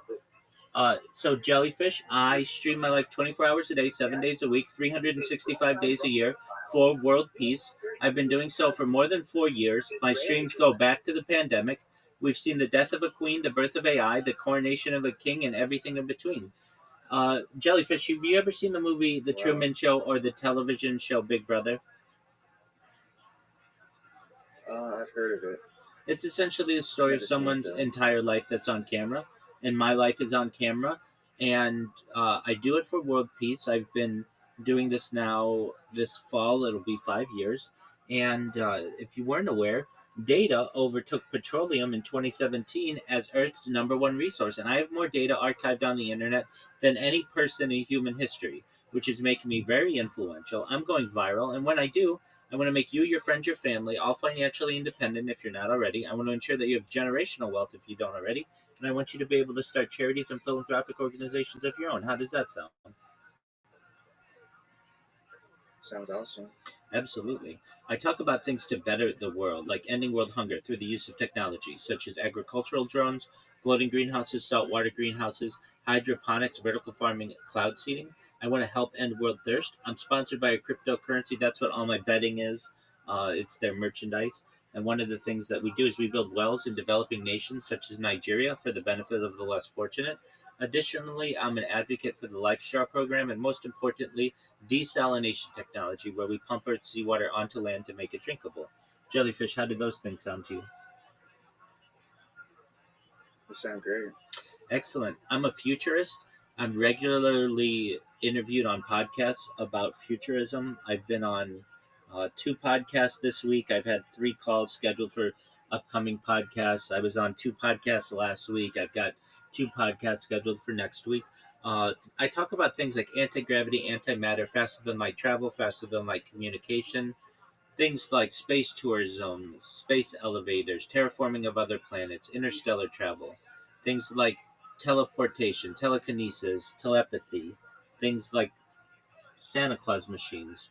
People don't know what a Santa Claus machine is. It's essentially a 3D printer that's connected to every element in the periodic table that allows you to create anything that you want. I talk about things like de-extinction.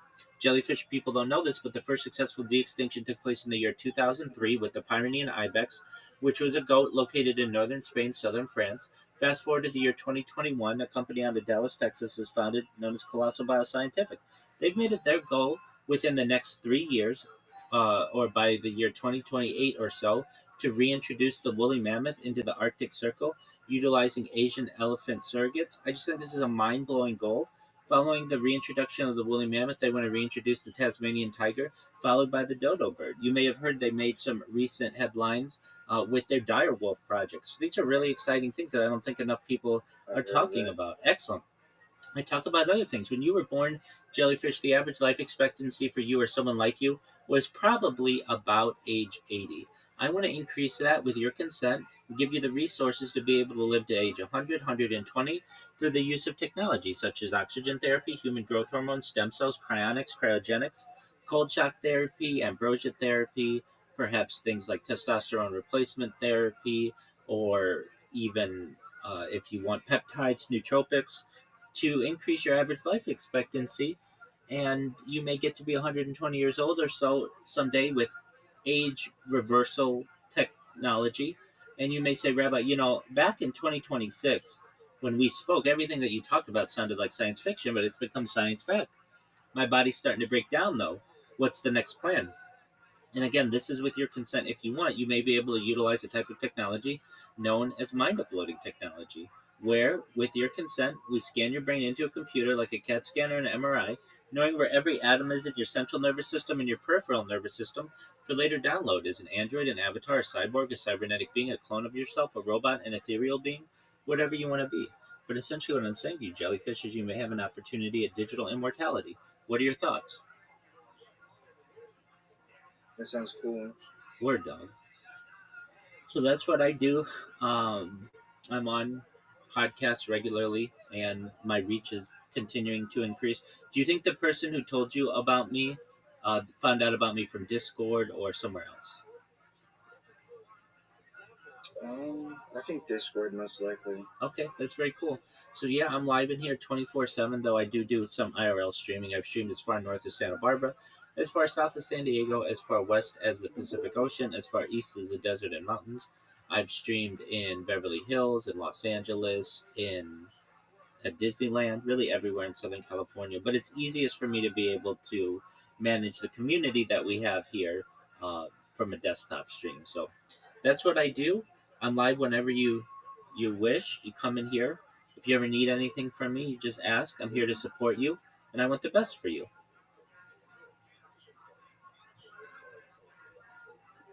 Yeah, my friend's calling me. I gotta go, but I'll definitely check back in. Absolutely, Jellyfish. Thank you for coming in. Thanks for being so kind. Bye-bye. Pleasure.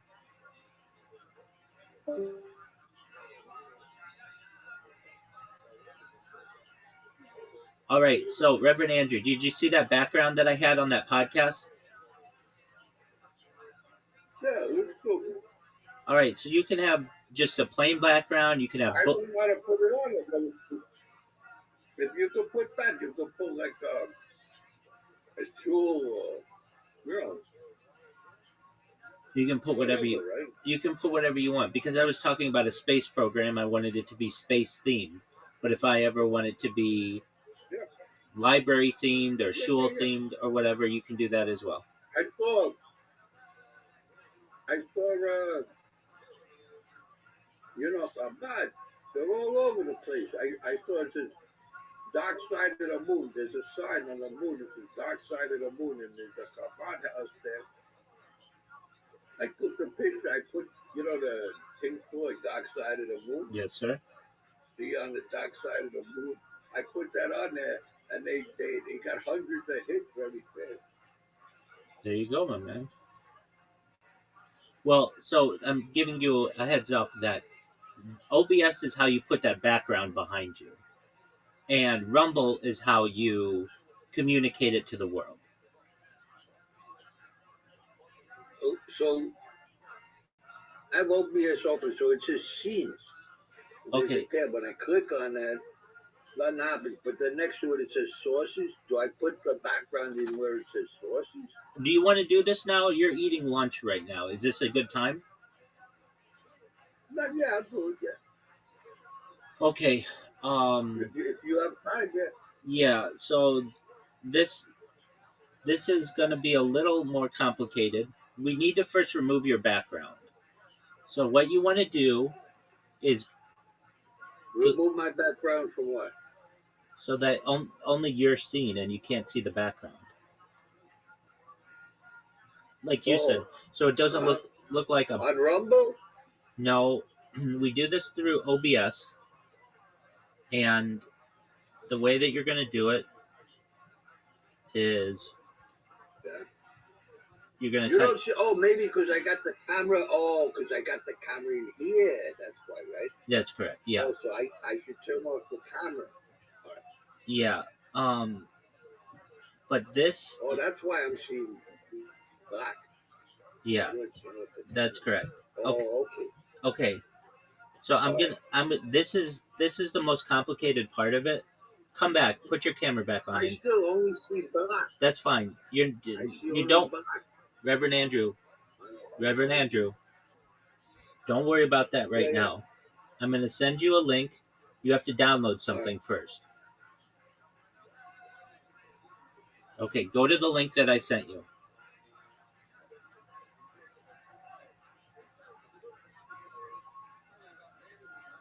Now, this part's kind of complicated. Do you see the link that I sent you? I'm looking for the link. It's in your messages.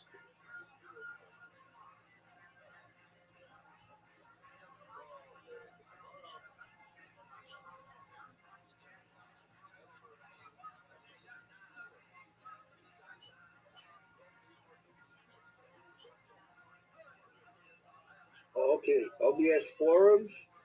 Yeah, but then you should see. Background removal. Yeah, and then you should see. Visit site.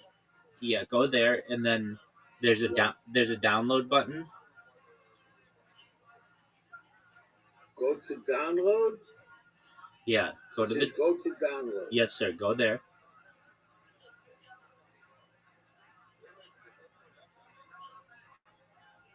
Open CV5 compatibility and W. We should say assets. Yeah. Okay, did you download it? Click on that. Download what?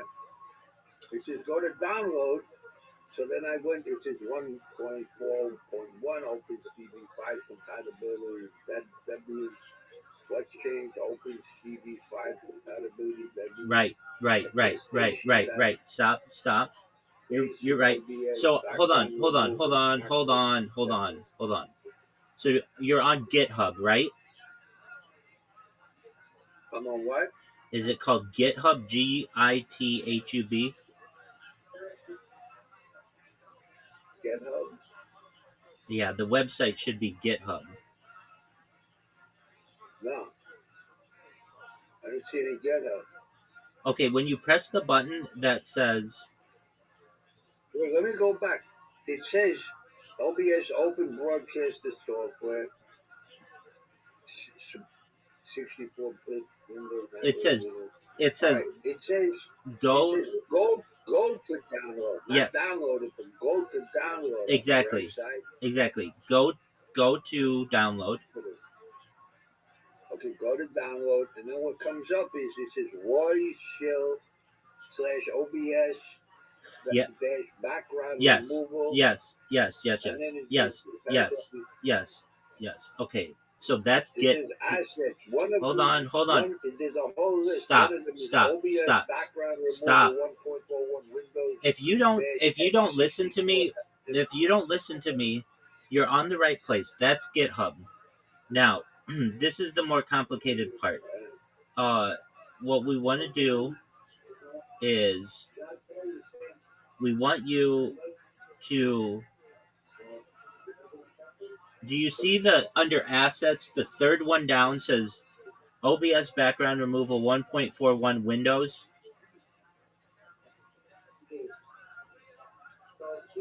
OBS background removal 1.4 Windows dash x64.zip. Yeah, that's what you want. Click that.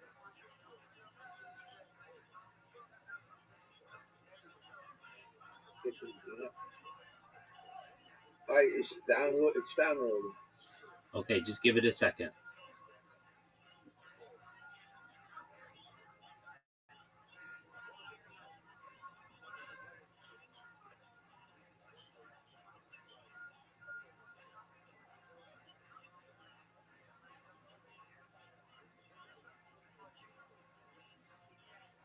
Open file? Yes.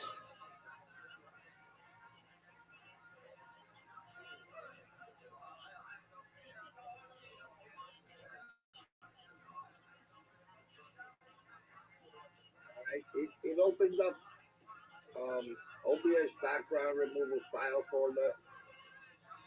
Do you see a README? Do you see a README in there? A what? README. README. README, no. Oh, remove old installation. No. Windows batch file installed. I can click on it. Just it one. says bin and data. Yeah, just one moment. I'm going to look at it alongside you.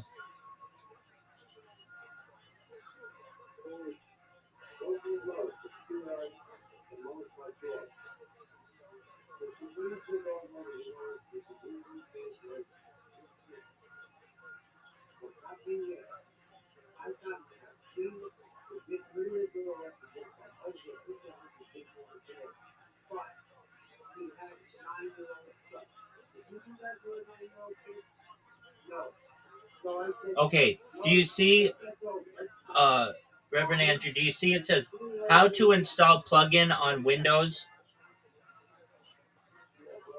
It says plugin. How to install plugin on Windows. Yeah. Open that up.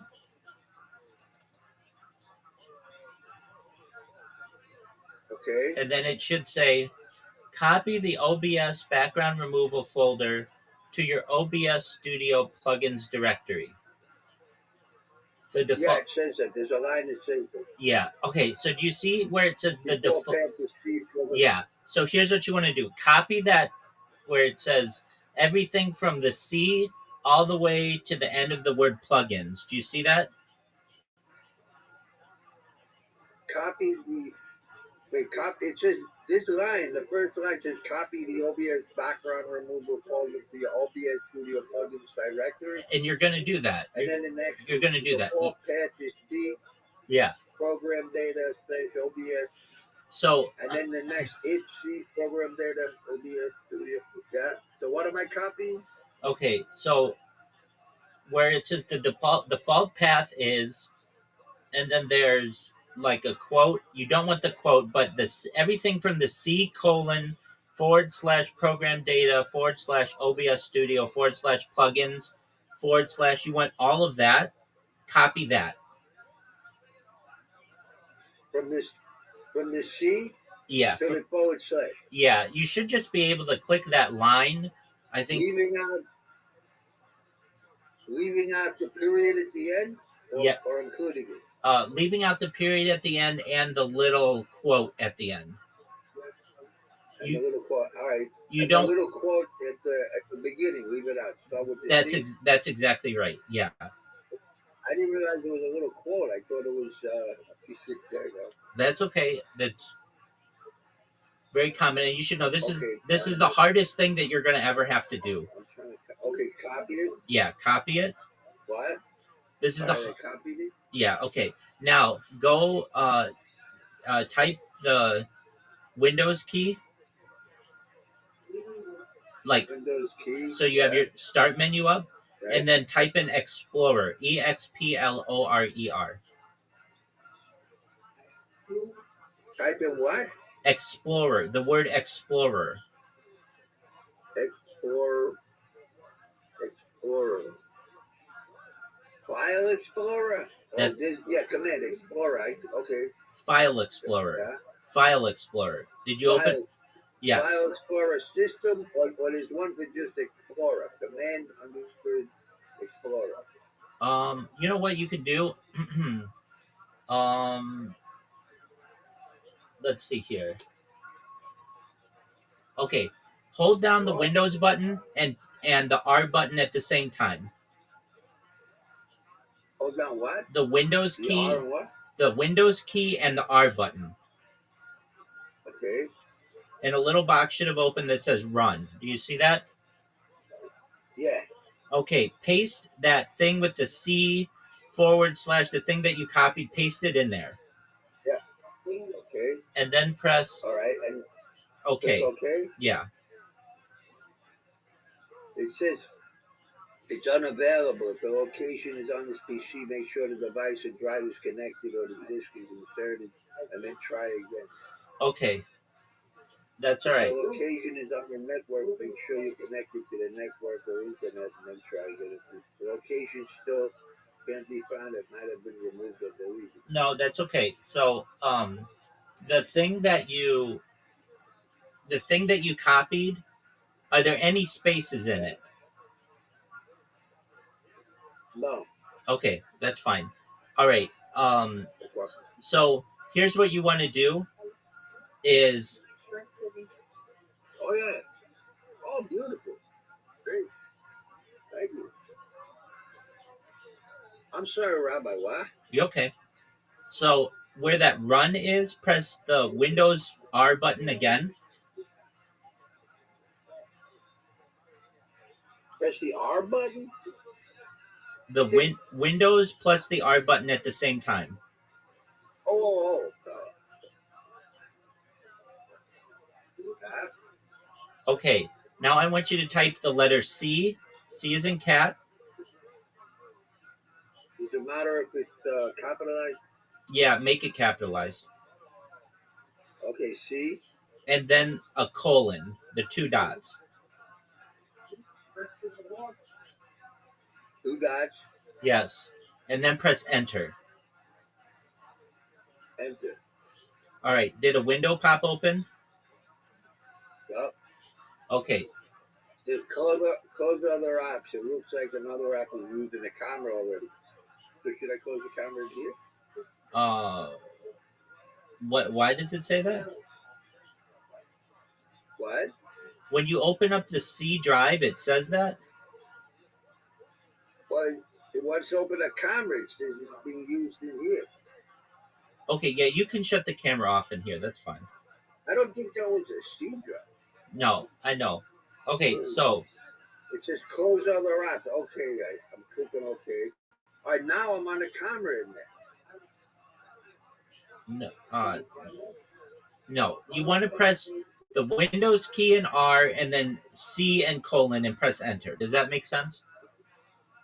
Yeah, I thought that's what it was. Okay, and the Windows thing. Yes, and then C and a colon, and then C and a colon. What came up is C semicolon / program data / OBS Studio plugins is unavailable. Hold on. You just want C colon. That's it. Nothing more. I put the C colon in the Run. Oh, all right, because that thing is still in there. Okay, so I'm gonna get rid of it. Okay. Okay. Will you shut the hell up already? Nuts.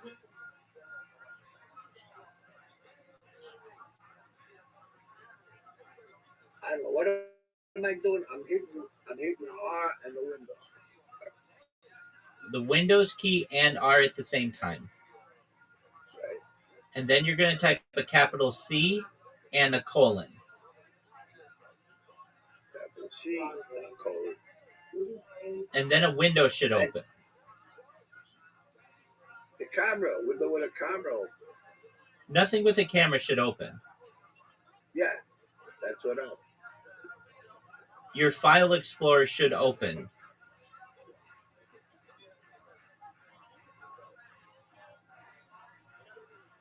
I know a box with the camera open. The camera.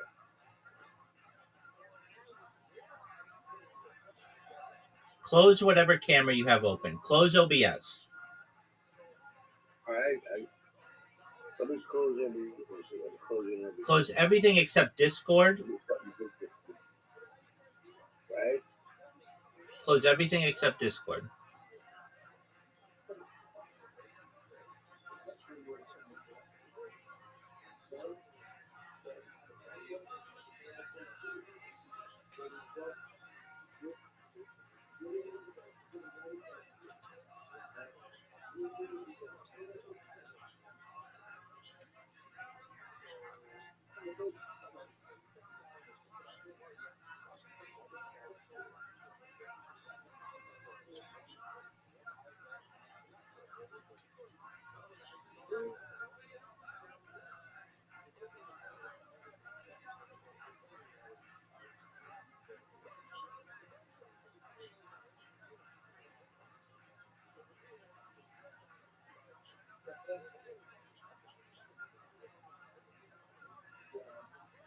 Okay, everything except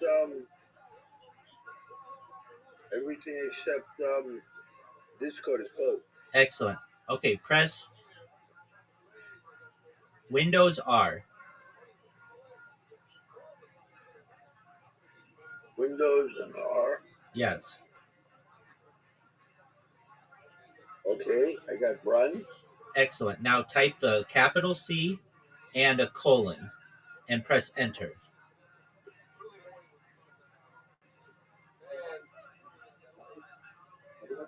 Okay.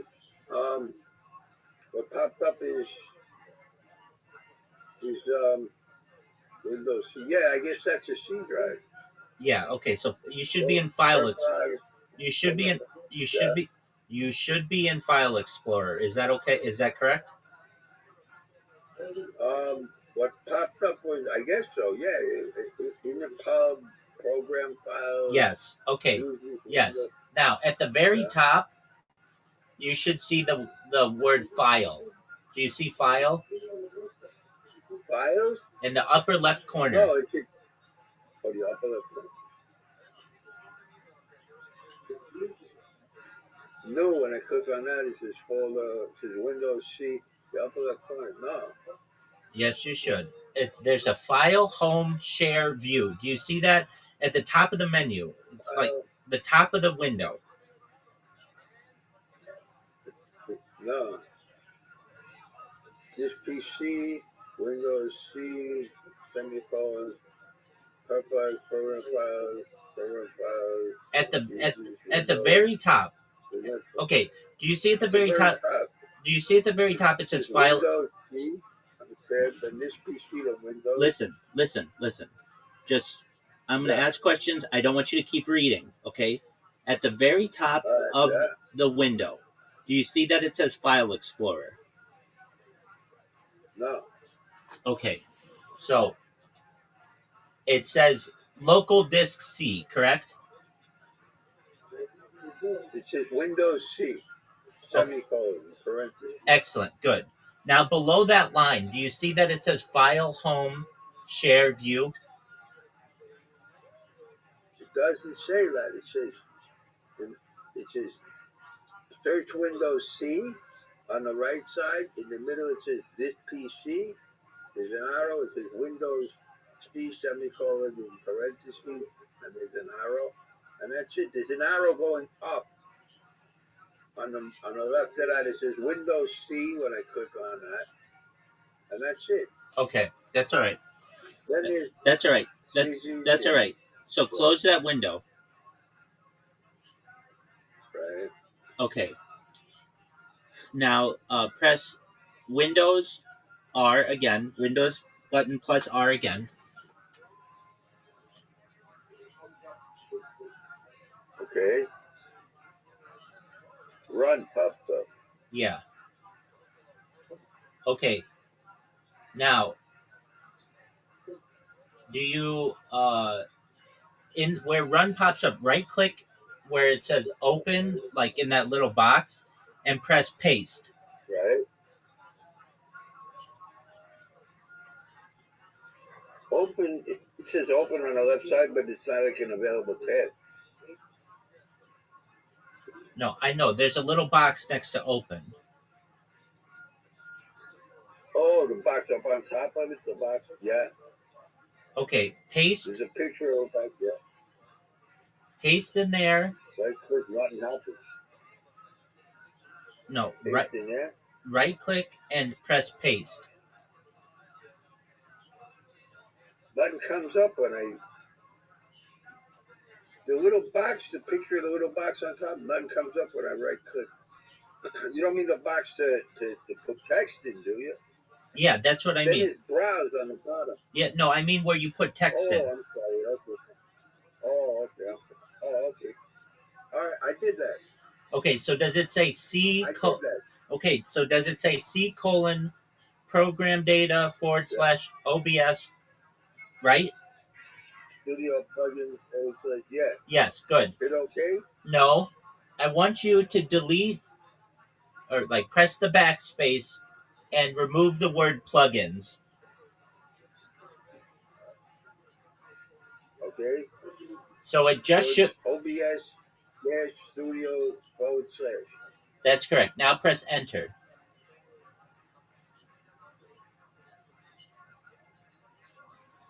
It says shader cache.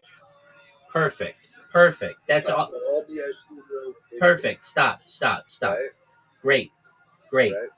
Okay. That's the only folder in there, right? Yes. Excellent. Okay, now I want you to right click below the word shader cache where there's some blank space. Just right click. Okay. And then you're going to see new. Do you see new? Yep.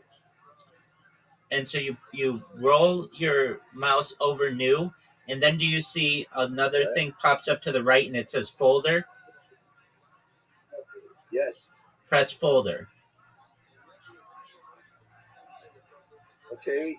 And you're going to... Now under shader cache, it says new folder. Excellent. And you're going to type in new folder the word plugins. PLUGINS. What do you mean type in it? Okay, so right click on the word new folder and type. Oh, right click. Yeah, and right click on new folder, and there should be an option that says rename. Rename. Rename it.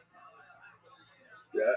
Rename it with the word plugins. PLUGINS. I hit rename it and it says, oh, okay, all right, new folder. I'm done. I deleted new folder and I'm gonna write plugins. Wait, you deleted it? I deleted the name new folder. Excellent. Okay, cool. And just type the name plugins. PLUGINS, all lowercase. All lowercase. Yes. PLUG plug space in. No spaces. Just one word. PLUGINS. INS plural. Yes. PLUGINS. It's plural. PLUGINS. Okay. Did you do? Now hit enter. Yes. Okay. So now you should have two folders in there. One that says plugins and the other that says shader cache, right? Yes. Excellent. Okay. Now what I want you to do is go back to your downloads. Let's see here, because I know you closed everything. let's see here. No, I want you to keep the where you made the plugins. I want you to do you see where you have plugins? I want you to double click on that folder. Double click on plugins. Yeah. Right. Okay. This folder is empty. Excellent. Now I want you to minimize that tab. We're going to go back to that window in a moment, but just minimize it for right now. Okay. Okay. Yeah, it is. Excellent. Now go back to your browser. I think probably Chrome or something like that. And we need to go back to your downloads. Microsoft Edge or Chrome. Whatever you use to download that OBS background remover. Microsoft Edge. Please open. Okay, so I'm at the browser. Excellent. And now go to downloads. Leave the browser open. You can. That's fine. But go to downloads. Okay, and your downloads. Yeah. And,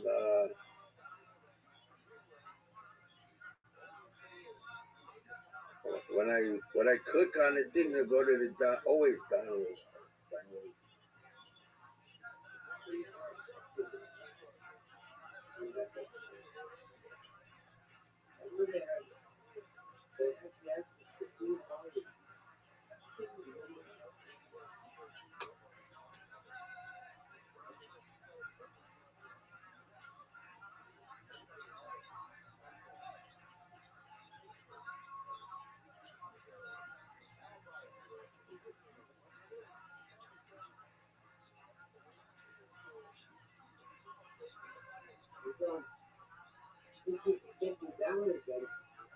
Rabbi. Yes, sir. I'm at download. Okay, do you see the thing that says OBS background removal 1.41? Yeah, it's zip. Yep. Reopen it. Open up the zip. Open that. All right. Right. Is it open? Yep. Excellent. There's 4 lines. Okay, so right above the thing that says how to install plugin on windows.txt, you should see OBS-background removal. Do you see that? OBS background removal. Yes. One line, how to install plugin on Stop. Windows. Yes. Okay, so above how to install plugin, where it says OBS background removal, I want you to right-click on that folder. On which one? How to install plugin on Windows? No, or on OBS background removal? OBS background removal. Okay, I'm right-clicking. Okay. And do you see where it says copy files to clipboard?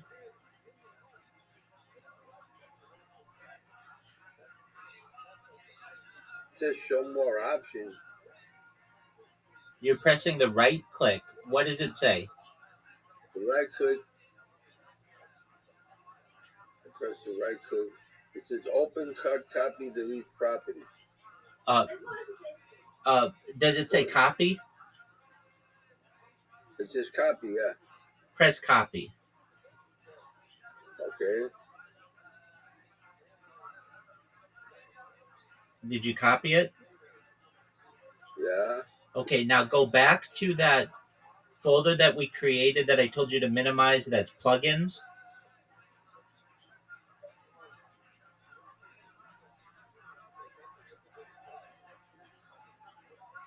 It disappeared when I opened up this when I opened downloads. It disappeared. That's okay. Type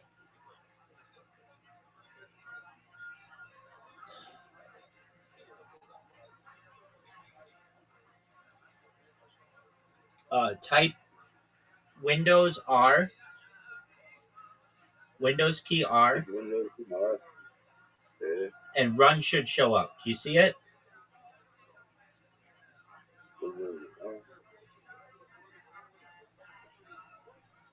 No, run didn't. No, it's a Windows.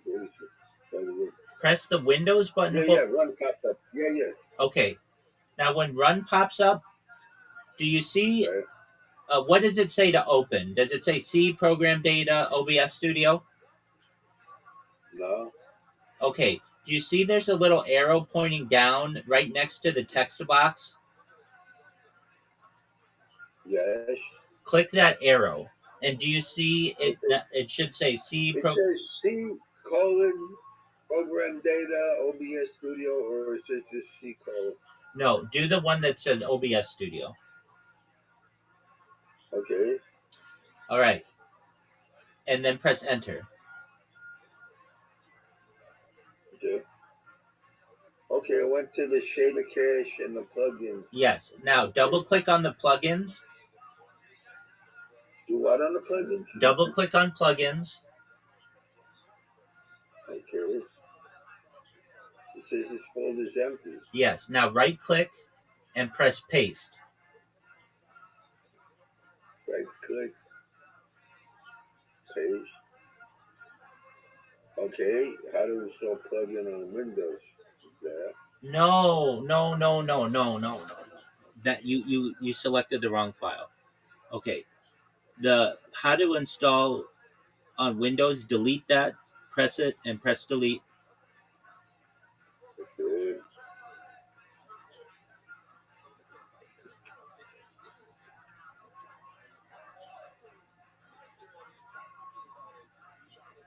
Okay, so is the folder empty now?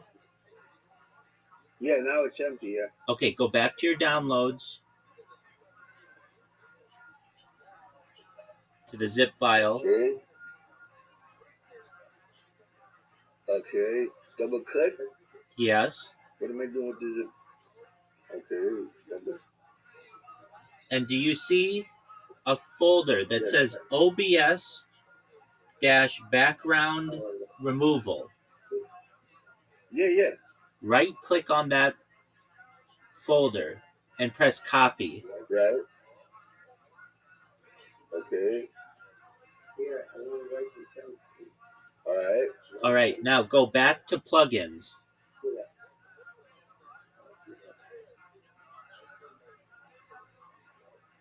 In other words, go back to where it says this folder is empty. Yes, that's correct. Go back, Yes, back to it. that's correct. All right.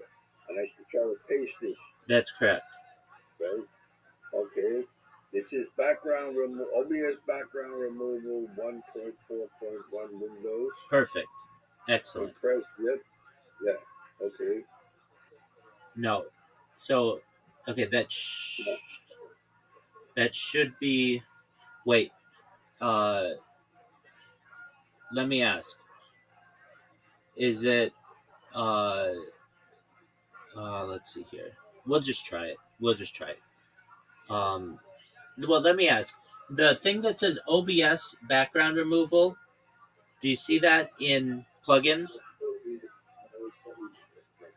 What do you mean plugins? I'm lost. I have no idea what's going on. You're not lost. What do you mean by plugins? You made a folder that said plugins. Where would it be? It's the one that had... Oh, plugins. Oh, plugins. Yeah. I clicked on plugins on the left. Yes. It says OBS background removal 1.1 Windows. And then if I click on download, the zip folder thing comes up. Background removal 1.1. The zip folder thingy. And Hold on. Okay, so you got a folder in plugins that says OBS background removal, correct? I go to plugins. It says OBS background removal 1.1 Windows. Okay, double click on that. Double click on it, and then I get the OBS background removal. One line, next line, how to install plugin on Windows. Next line, install it to here. Stop. Next line, Stop. Do you see the folder that says OBS background removal? Right. Right click on that and press copy.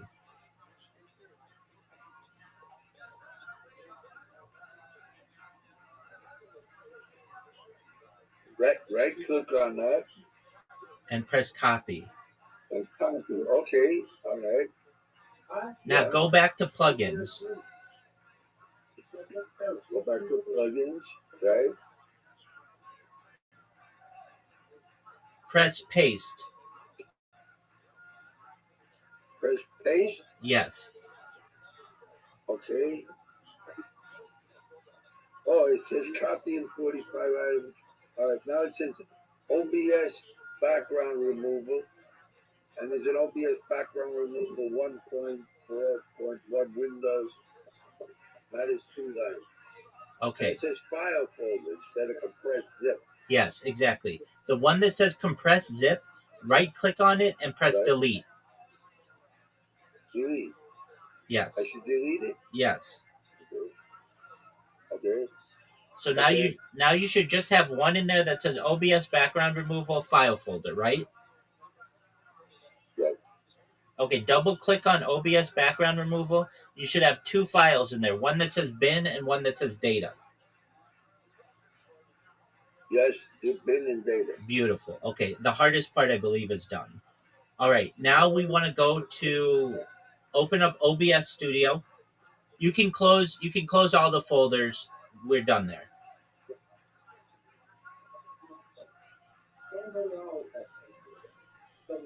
Okay, everything's closed. Excellent. All right.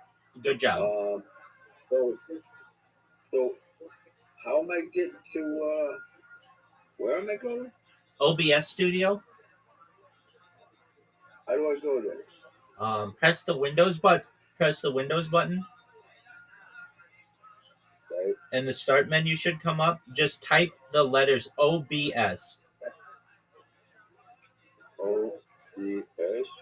And you should Studio. Yeah. Open it.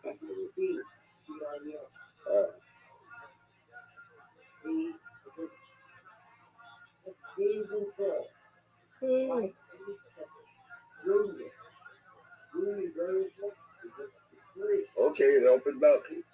Excellent. Now, at the very top of OBS, it should just be a blank canvas, correct? Yeah. Excellent. Black screen. Yes, sir. Yeah. Right click on that black screen and you should see add. Do you see that? Add source? Add source. That's exactly right. Yeah. All right. Now, when you do that, a box should open that says add source, correct? Right. All right. Add source. Yeah. Do you see video capture device? It should be like the second from the bottom. I should click on it. Video. It says, I clicked on it. Right click and on the bottom what? Video capture device? Yeah, video capture device. Open preview projector, preview scaling, lock preview, enable preview, add source. No. Hold on. Paste reference. Hold on. Go back to your blank canvas. Right click and press add source. I should right click where? On your blank canvas. Right. And press add source. Add source, right. What do you It says microphone, desktop audio in the middle, and then on the left side there's a list of window capture, video capture device. That's what you want. Right. Stop. Video. Video capture device. Yeah. Right. Okay. What happens when you click on that? What happens when you click? Okay, so what happens when you click video capture device? I get a list of a recent list. This is OBS Studio, download, camera, Riverside Studio. I guess it's what I looked up. A list of what I looked up. Are you sure you clicked video capture device? Video capture device. Yes. Okay. Oh, wait, I did that again. Oh, now I see myself on a camera. There you go. Then it says HP True Vision HD camera, deactivate, configure video, configure crossfire, deactivate, not show. It should just say just press OK or add existing or whatever. Press OK what? Add existing. Add existing. No, what are the option? What's the option in the bottom right corner? Does it say add? The bottom right corner, it says OK. Press OK. Press OK. Okay. All right. So now it says, now the camera is in the upper left corner of the screen here, and it says 408 px on the bottom and 726 px to the right.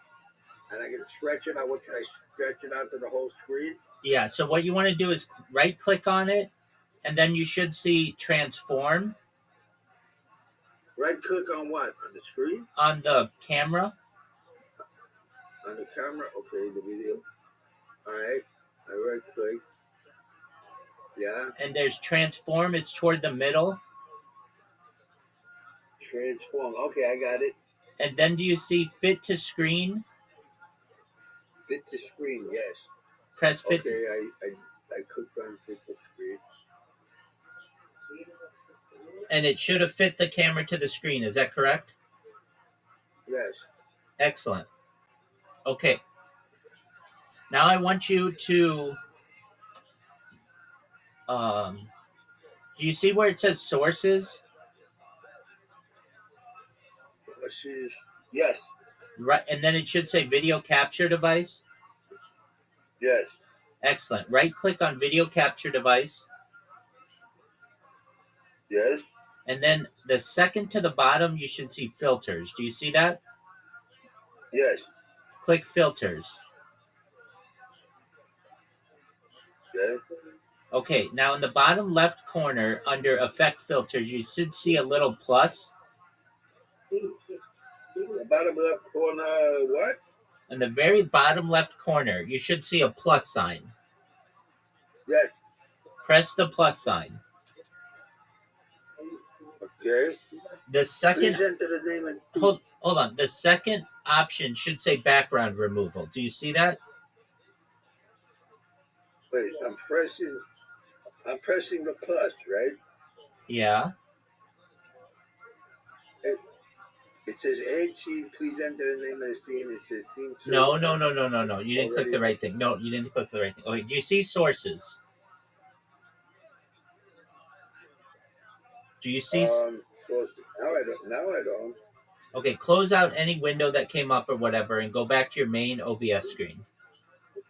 Okay, yeah, I see sources, yeah. Do you see underneath sources, video capture device? Yeah. Right click on that.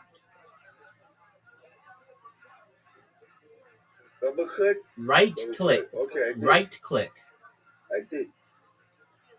Now, the second. Right click. Yes, right. Wait, right click.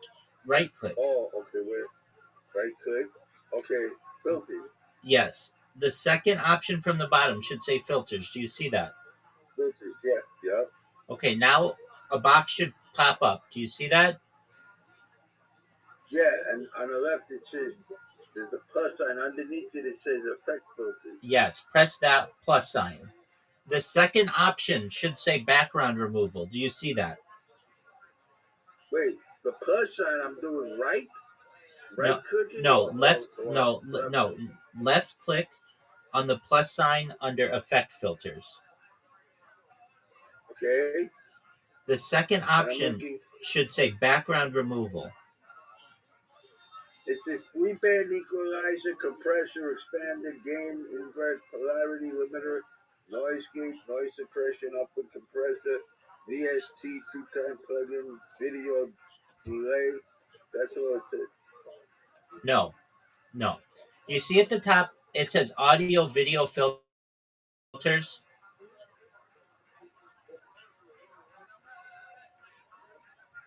Do you see at the top it says audio/video filters? Yeah. Okay, below that section, then do you see it says effect filters? Yeah. Under effect filters, there's a plus sign there. I think that under effect filters. Oh, the plus sign is that I was hitting was under the audio video filter. I think that the tab here, the taskbar, I think is blocking it maybe. Let me see if I can get rid of the taskbar. No. Don't get rid of the taskbar. That's fine. Just press the button in the far left corner that's getting cut off. The furthest to the left. The furthest to the left is plus. Yeah, press that. And a trash can, press the plus. Press it or right click. Press it. Select it. Left click it. Please enter the name of the machine again. No. Left click. No. Right there. Right click. No, stop. Close everything. Go back to your main screen.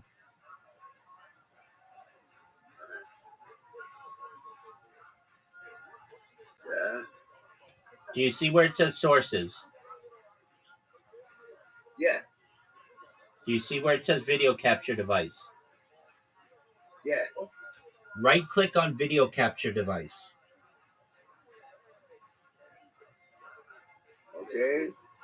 Do you see filters? Yes. Press filters. I did. It's the same thing again. Does it say at the very top, filters for video capture device? Yes. Okay, what you want to do is make that window that opened a little smaller. So go to the very corner of that window and drag it slightly so that you can see all the options. Which corner? The upper left corner is fine.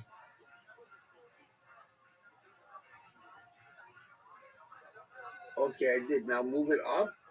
No, make it smaller, just slightly, so that the window is just a little bit smaller.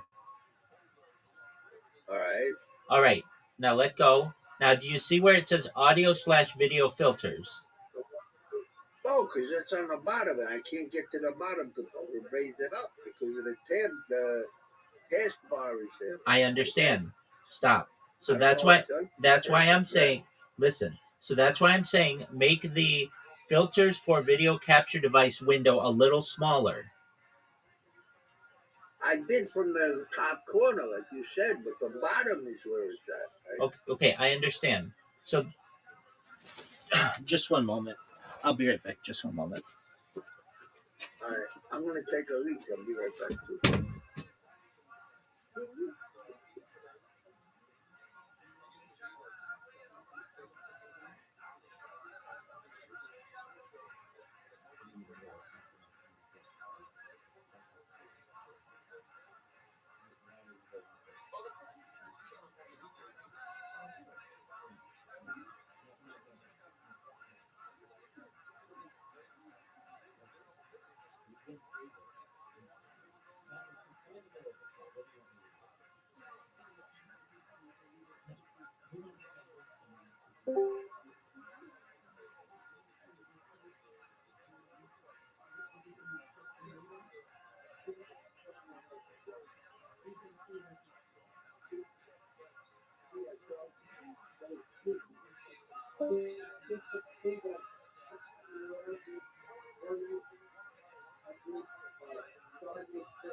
Reverend Andrew, if you could hear me, I'll be right back. I've got to restart my system.